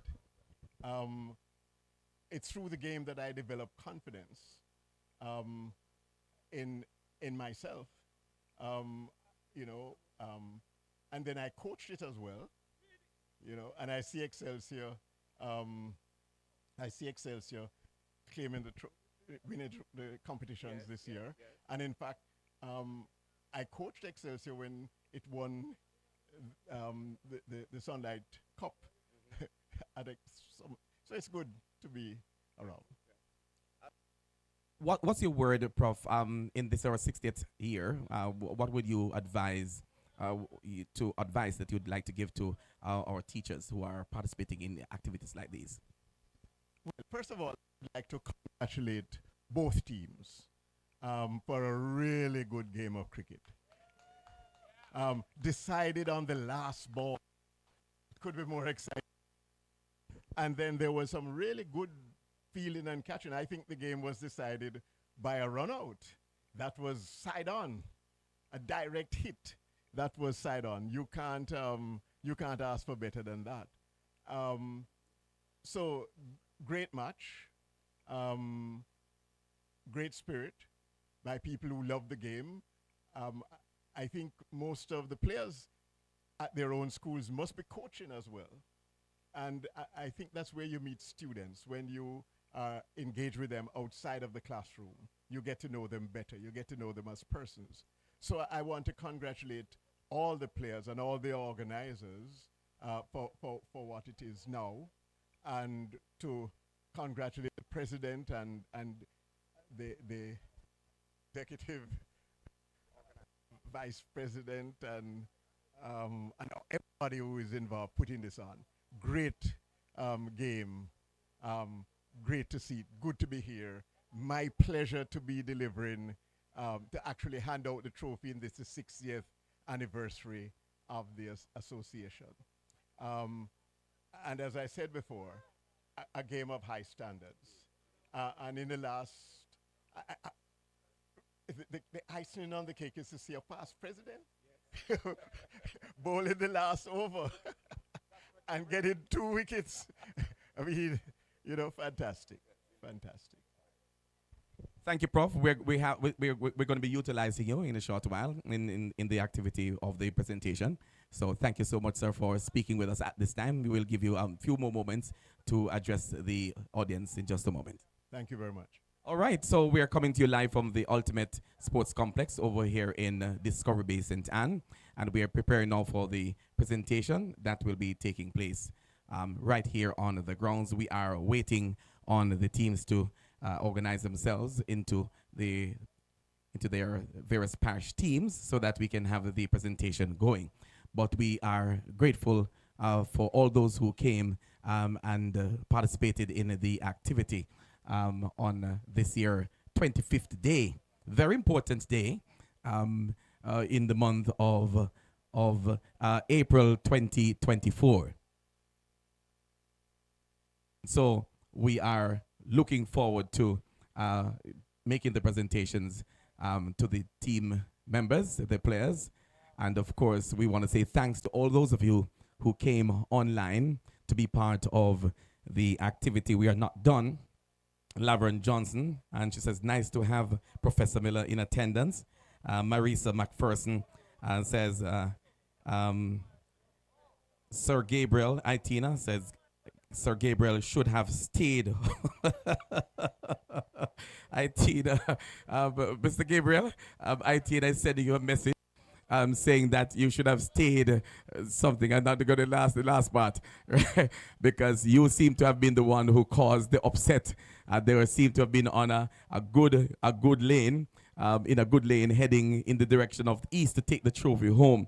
But had it not been for the Gabriel, the Gabriel factor, it really affected what is happening here at this time. But you'll see the team is lining up now, and Mr. Hewitt Johnson and the team, they are looking at who the best players should be, the top players, the ones who will get the trophies that are here. The parish, of course, is well known. This is heading into South Central, and the regional officer is saying, whoa. And of course, the parish president is also here, Miss Blackwood Simpson. Mrs. Blackwood Simpson, thank you so much. Come on over here, parish president for Manchester. And it's a pity we don't have the St. Thomas one here to balance it.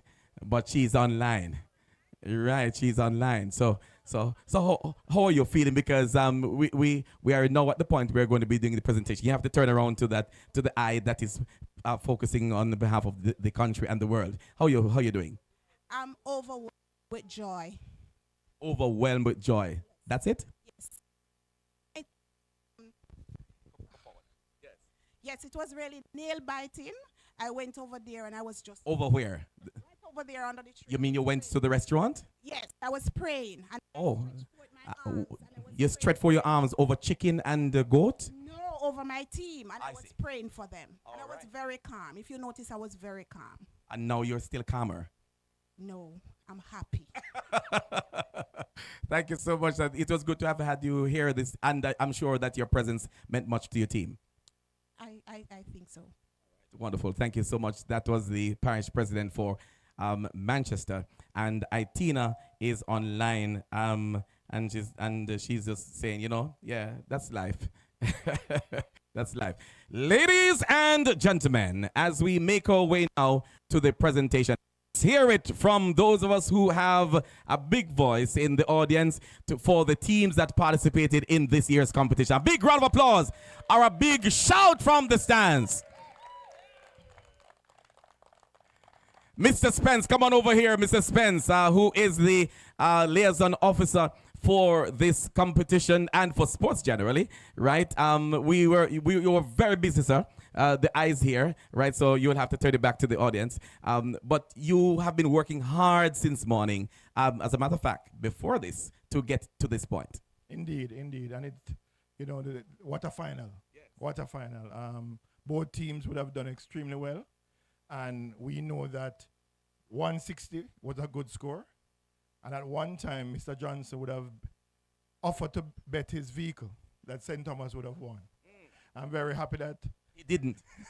He didn't, because I don't want to walk back to St. Catherine.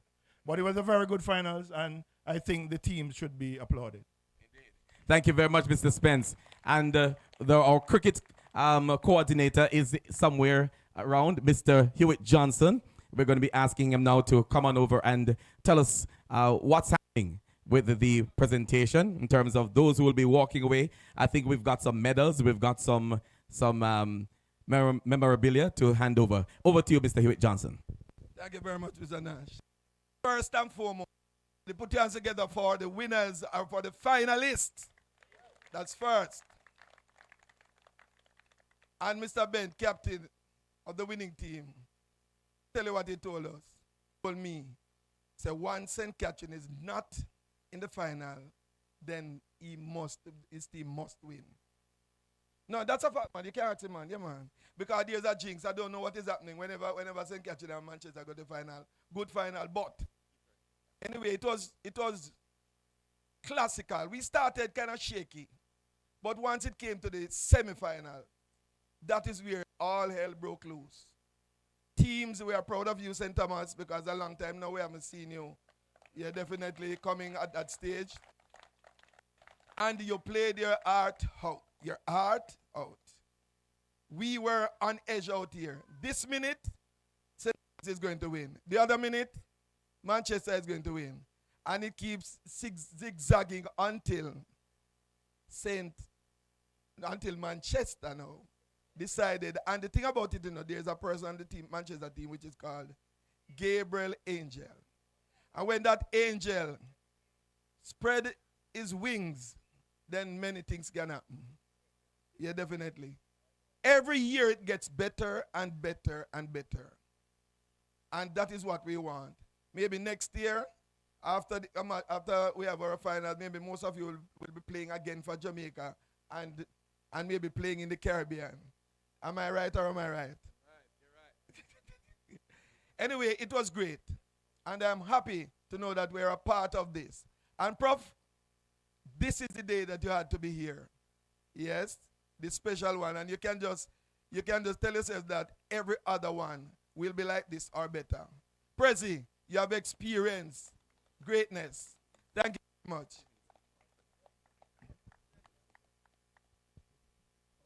Prezi, please visit with me. Let's hear for the Prezi, yes? And he is going to. Well done, teams. Happy to see you next year. Thank you very much. Ladies and gentlemen, teams, what a finals, what a cricket match it was. The Jamaica Teachers Association always leads by example. And of course, what we saw here was the finest demonstration of sportsmanship and good cricket. As teachers, we know exactly how to ensure that we get the spirit into anything that we do. And this was exhibited here this afternoon. Colleagues, we continue to ask that as you come together, as we continue to build camaraderie, sportsmanship, teamwork, and team effort, we, as the Jamaica Teachers Association, will grow from strength to strength. Again, this is just another opportunity where, as an association, as one movement, we come together to present to Jamaica and to the rest of the world that teachers know how to put it together. Teachers know how to demonstrate at the highest level in anything we do. This was a real great show of good cricket this afternoon. Commendations and congratulations. Ladies and gentlemen, long live the Jamaica Teachers Association. Long live the Errol Miller 2020 T Cricket. Congratulations, everybody. Thank you very much, Mr. President. Because of time, we are pushing ahead. Professor Miller, we're going to ask you to now give your charge to these men who participated today and the others who will come in the 25th staging. Not the 2025th, but in the 2025 year. Yes. I wouldn't call it a charge. I would really say you played a great game in the spirit of cricket at the high standards. I have to say this before we go further. The comment, cricket is usually played in silence. And even when it is broadcast, it's not to the players. This is the first in a match in which the commentators was public. And in fact, I was not sure about coach or commentator or what. I saw instructions not to give the batsman what he asked for, a drink of water. What was that? That must be a first anywhere. but it added spice to the game. So they had persons on both sides who were egging their players on, and that made the occasion even more enjoyable.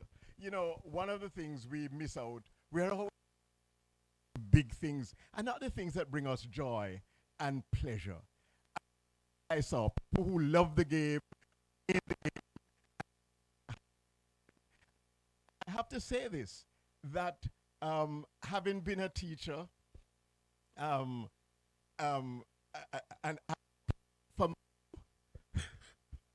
on the team and won the bowling averages and the batting averages in 2 different years, I could see with the people who are also participating in the game and at all levels, because cricket is a great leveler where it is brought together by people who really love the game.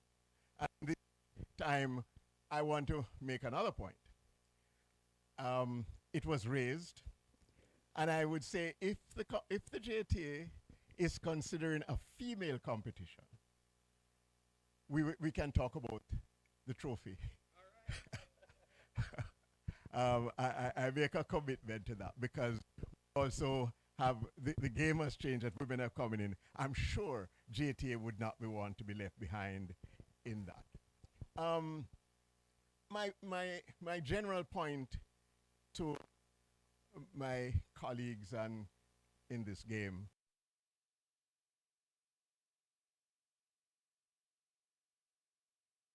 play your heart out with joy at a high level.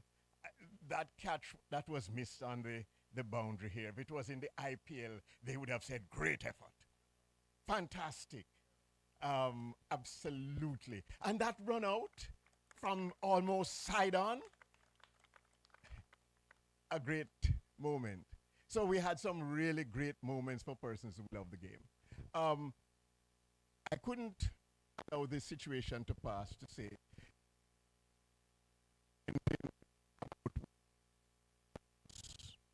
a certain incident happened in halfway tree, and then all I'm saying to this, remember, the more we bring of the society into the schools, the children at an older age the more we bring the issues of the society into the schools.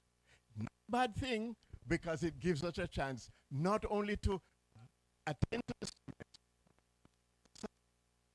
society. So I would say to my colleagues, don't lose heart when these changes are coming. It takes a long time to build a country, and that is what we are engaged in. And I'd also say this, sports is a key element of that. When I was growing up, I used to be a fast bowler, I must tell you. I was 22 as a schoolboy for Jamaica, having played on what would have been the youth team today. What game is that you learn much from it? I've learned so much from cricket. Beat yourself. Because a lot of it depends on timing. I can remember coming out of an exam once at the university and went out there, senior cup match, and this particular player was known never to turn a ball in his life. He was an off spinner. And I played forward, straight down the line, and had my off stump knocked out. But it wasn't there, you know? I can also remember the confidence I had when I first saw my name in the newspaper as a 14-year-old. They used to, my middle name is Lawrence, and my pet name at home is Laurie. And it was spelled in the Gleaner, L-O-R-R-Y, Laurie Miller. So you get all kinds of things. Builds character, it builds confidence, it teaches about life. And that is true about sport. I therefore wish for you continued participation and practicing the game, loving the game, and teaching the children to do the same. When you meet students on the field and in the games, you get to know them much better and have a greater impact and influence on them. And then you see some abilities that you've never believed. I remember seeing, I won't call his name because he rose to be a very big person in this country, but it's the first time I saw the Duzra. They now call it Duzra. We didn't know what it was then. It was an off spinner who could bowl slow and get it move the other way instead of just moving in.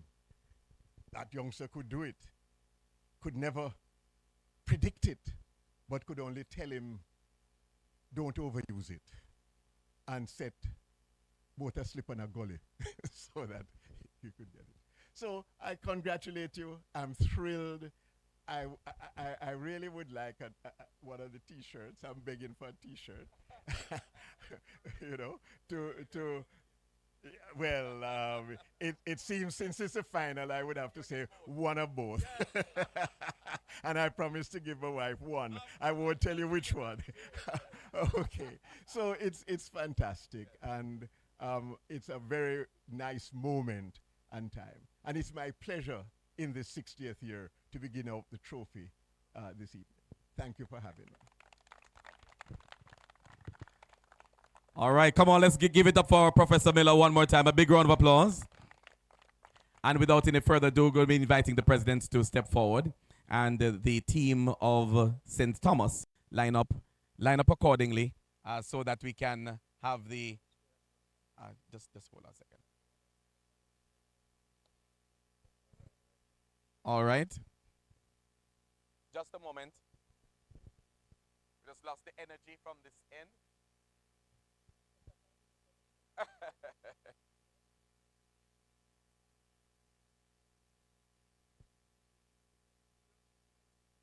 No, it won't work for the camera. The camera is off. Forward.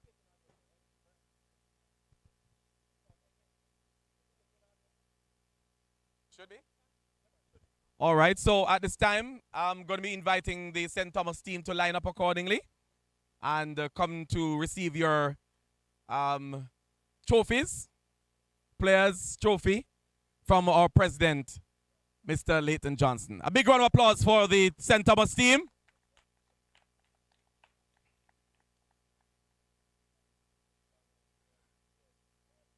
Right, and I hear somebody say St. Thomas gave us a scare. Right. Did well to have come so far, played like winners. Indeed they are. There are no losers here. Somebody will go away with the big trophy, but indeed everybody walks away with something. That is an important part of the game. And yes, there is a dim light, but there is some light as we try to recover.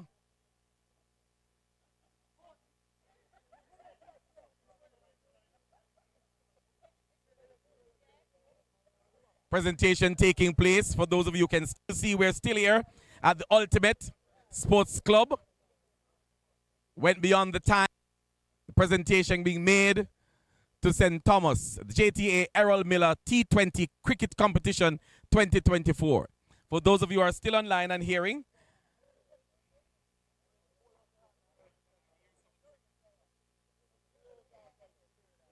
and we are not hearing through the boxes on the compound, but we are still online, broadcasting on Facebook and YouTube. We want to say thanks to all those who participated and really gave us some support. There are 17 persons who have already posted online on YouTube, and we are grateful for those of you who have been watching since we started at sometimes after 1 o'clock this afternoon. And so we are through now. Let's put our hands together for St. Thomas. Please stay together. St. Thomas, please stay together in the interest of the match. Then we're going to be inviting now Professor Miller. Thank you very much, President. We're going to be inviting Professor Miller to come to do the presentation to the Manchester team. And both the President and the Professor will be doing the trophy when we are through. All right, so Manchester, we're ready for you now. Line up accordingly as we bring the trophies out from the Team Manchester cricketers. Let's hear it, let's hear it, let's hear it for Manchester. Let's hear it for Manchester. We're still here, we're still here. All right, so step forward, gentlemen. All right, hand it to Professor. Hand it to Professor Son. Thank you so much, go back. All right, step forward, step forward. Yes, we are taking photographs at the same time, so. All right. Step back a little bit, Prof. Step a little bit back. Right. Okay. We're right there. All right. Very good. So first one from Manchester. Thank you so much. We move in with the next team. We're back with some light now. And the young man is assisting. Step back, son. Step back in the meantime. Step back until one at a time. All right, we have a young man here helping out. Right. Hand it over and step back. Thank you so much. Very good. So even though we're out here, we have children who are helping out. These are the future cricketers. Thank you so much. The next one is coming up. And right. Step back, son. Step back. All right. Mr. Bailey is giving him some instruction as to how to move. All right. Next player from Manchester. All right.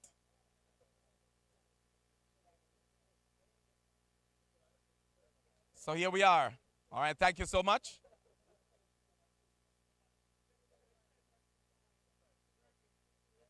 And they are looking at their trophies and very happy with it too. Next.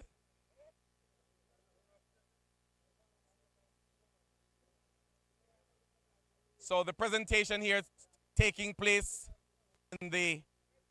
slightly in the dark because time was caught up with us, but nonetheless. All right, come over here, son. All right. Good.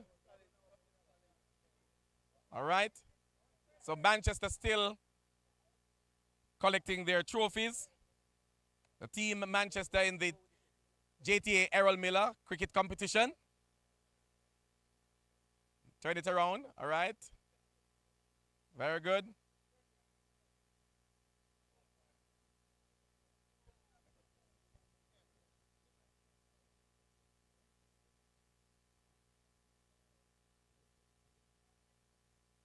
All right. And we are continuing.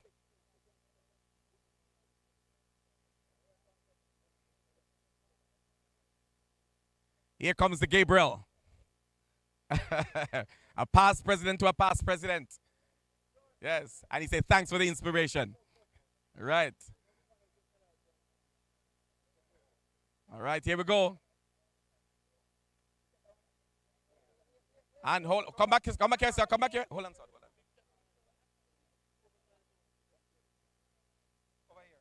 Photograph. Just shake hands again. The same one. The same one. This one here, right here, Prof. Right here, where my hand is. Yes. All right. Thank you so much. In.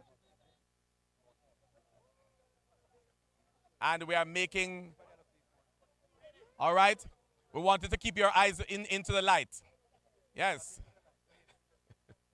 All right. We are getting there. Next one over to be presented to Manchester. All right. That's it. That's it. Okay. And we're almost there now. Almost there. The parish president stepping in.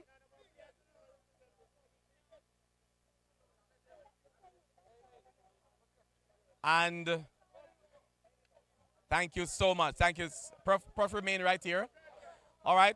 All right, gentlemen. All right, ladies and gentlemen. Ladies and gentlemen. We've come down. Hello, hello, hello. We've come down to the final presentation. Mr. President, we're coming down to the final presentation. Mr. Spence, Mr. Johnson, trophy for the presentation. We have got the man of the match. Who is the man of the match? We have that presentation to be made.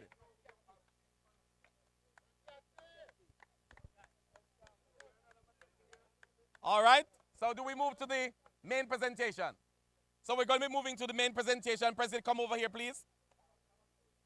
So President Leighton Johnson, the 59th president of the Jamaica Teachers Association, and not a past president. There's a past president standing in the midst who's going to, together, they're going to make the presentation. Step on over. R.O. Meek. R.O. Meek. Right? Come in, Mr. Johnson. Fall in line for me, please.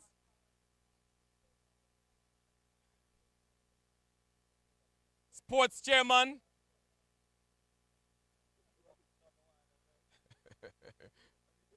Who are we missing? Mr. Hall, deputy? Yes. And Mr. Spence, I did call him, yes? Come on over. This is the final.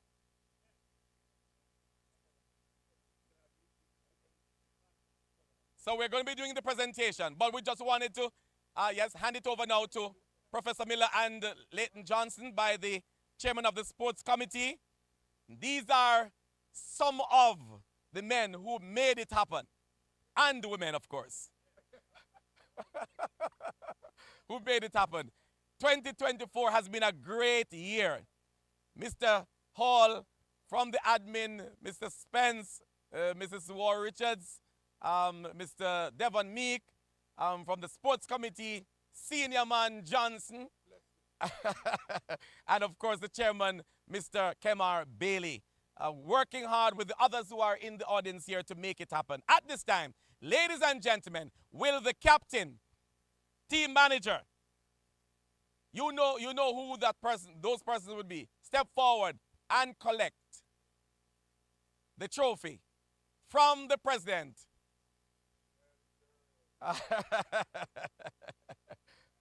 Right. Don't step into the shot. Stay in the shot, Mr. Hall. Stay in the shot. Stay in the shot where we can see you. It's dark, so you have to come up front. All right. Yes, come to the right, come to the right, come to the right. Good. Going, Mr. Spencer, a little bit. Come beside Prof or somewhere there where we can see you. All right.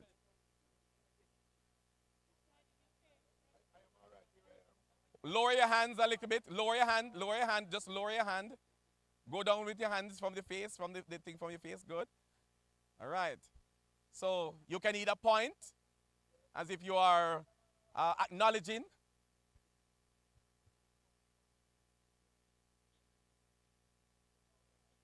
Just make sure your face is being seen. Don't let the face be hit by the dark.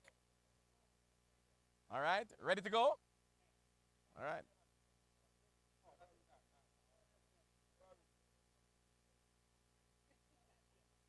All right. In the meantime, the Manchester team come circle, circle, circle, circle, circle around the team. Don't move, Mr. Spence. Don't move, don't move, don't move. Stay, Mrs. Warwick, stay. All right. All right. Remember, Prof is right there. Don't mind the bounce, Prof. All right. So this is it. This is it. Yes, this is it. This is the winning team from South Central. The team that took the trophy, the JTA Errol Miller Cricket Competition Trophy, T20. Ladies and gentlemen, from the parish of Manchester, let's hear it for Team Manchester. All right. All right. Thank you so much. Will the captain step forward and the team manager?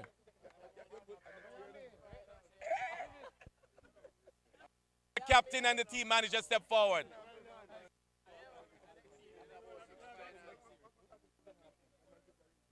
Hold the trophy somewhere in the middle here. Yes, as a matter of fact, everybody should be surrounding the surroundings. End of the shot. Right, but I'm going to have a talk quickly, very, very quickly, with the team manager first, and I come to the captain. Team manager to my left, Mr. Reed. How are you? We are great. Yes. We are happy. At one stage, you were saying to myself, boy, this is not going to work. No, sir, at no stage have I ever said that. We always had a positive look on the game, and we have been there before, so we know exactly to just stay in the game, because things do happen at certain time of the game. So we're always confident that we know that the game would go right down to probably the last over. And it did. Yes, I think we lost about 3 finals just like this. The last final we played here against St. Catherine, we lost the game in the last over as well. So we're kind of used to situations like this, so we didn't panic this time. So I think that was one of the main reasons why we pulled it off, because we had some experience and we know exactly what to do and when to do it. Why did you choose to use Gabriel at the end, in the last over? Well, Mr. Gabriel has proven himself over and over, so we wouldn't want to make that mistake again like we did the last time and give somebody else the game. Mr. Gabriel done it more than once, so we think it was prudent to let the angel come down and save us this time again. Thank you very much for talking with us, sir. You're most welcome. And we look forward to 2025. We're planning already for 2025. All right. Thank you very much, Mr. Reed. You're welcome, sir. Thanks. All right, and we speak now with the team captain. Your name, sir? Gregory Bent. Gregory Bent. You are holding on to the trophy, and you do not intend to give it up. It seemed to be what you are saying. Most definitely. Manchester always had this one, but because we know Mr. Errol Miller was here, and being the 60th anniversary, we wanted to make it close, so we kind of elapsed in the field to let St. Thomas come up. That was deliberate? Yes, man, definitely. It was a game plan. When we gathered on the field and we made a circle, we came up with a very good plan to have a very good finals, and at the end it played out well for the JTA, and it played out well for Manchester. I know that everybody contributed to what happened here today into this evening, but who would you say made sure that Manchester took home the trophy? Well, cricket is a team sport. We won't single out an individual, but we had some very good individual performances. But again, a bowler bowls the ball and a fielder catches it, the bowler gets the wicket. So it's a team sport. Odin McCarthy batted very well. He batted most of the overs and gave us a very good total. 160 we always thought was good enough. But again, St. Thomas is a very good team. And in the end, we got a very good finals. Congratulations once again.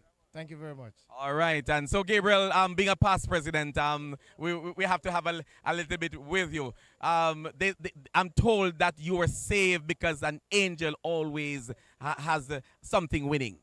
Yeah, somebody has to put their hand up, and before the third over, 3 overs to go, I told him I will bowl the last over. Because we have to give credit to St. Thomas. It's one of the better games of cricket I've played, and I've been playing a long time. They were in the game from ball 1 and up to the very last ball in the game. They still could have won. So it was a classic final. At times, tempers were flaring up out there. You would not have known. We clashed with the umpires because some of the decisions went our way. But they too were under pressure, you know, and then our teammates. So I'm the one that tried to keep everybody calm and keep them in the game. But like you said, you know, long live the JT and the Errol Miller competition. This one is special to us. It's 14 years since we won the last Errol Miller trophy. 2010 it was, and so we've been longing for this, and so we're going to celebrate late into the night. Indeed. All right, make it home safely. Yes, man. All right, all the best. And so this has been another game, a wonderful game, the wonderful game called cricket. And we'd love to hear Mr. Clayton Hall, if we could find him somewhere on the ground at this time. Mr. Clayton Hall. Anybody? Clayton? All right, who is representing the Secretariat. We want to wrap up, but we're looking to see if we could find him to get the last word in. But notwithstanding, we are way over time. Those of you who are still online watching, we want to say thanks to you on behalf of the entire team, the team which is broadcasting this evening, ensuring that we were on air and that we kept it up. We lost the light and so on and so forth. But on behalf of the broadcasters, the commentators who assisted you throughout the course of the day, my name is Leon Nash, thanking you, and please ask that you join us again next time round when we will have another broadcast from another place. Over and out from Ultimate.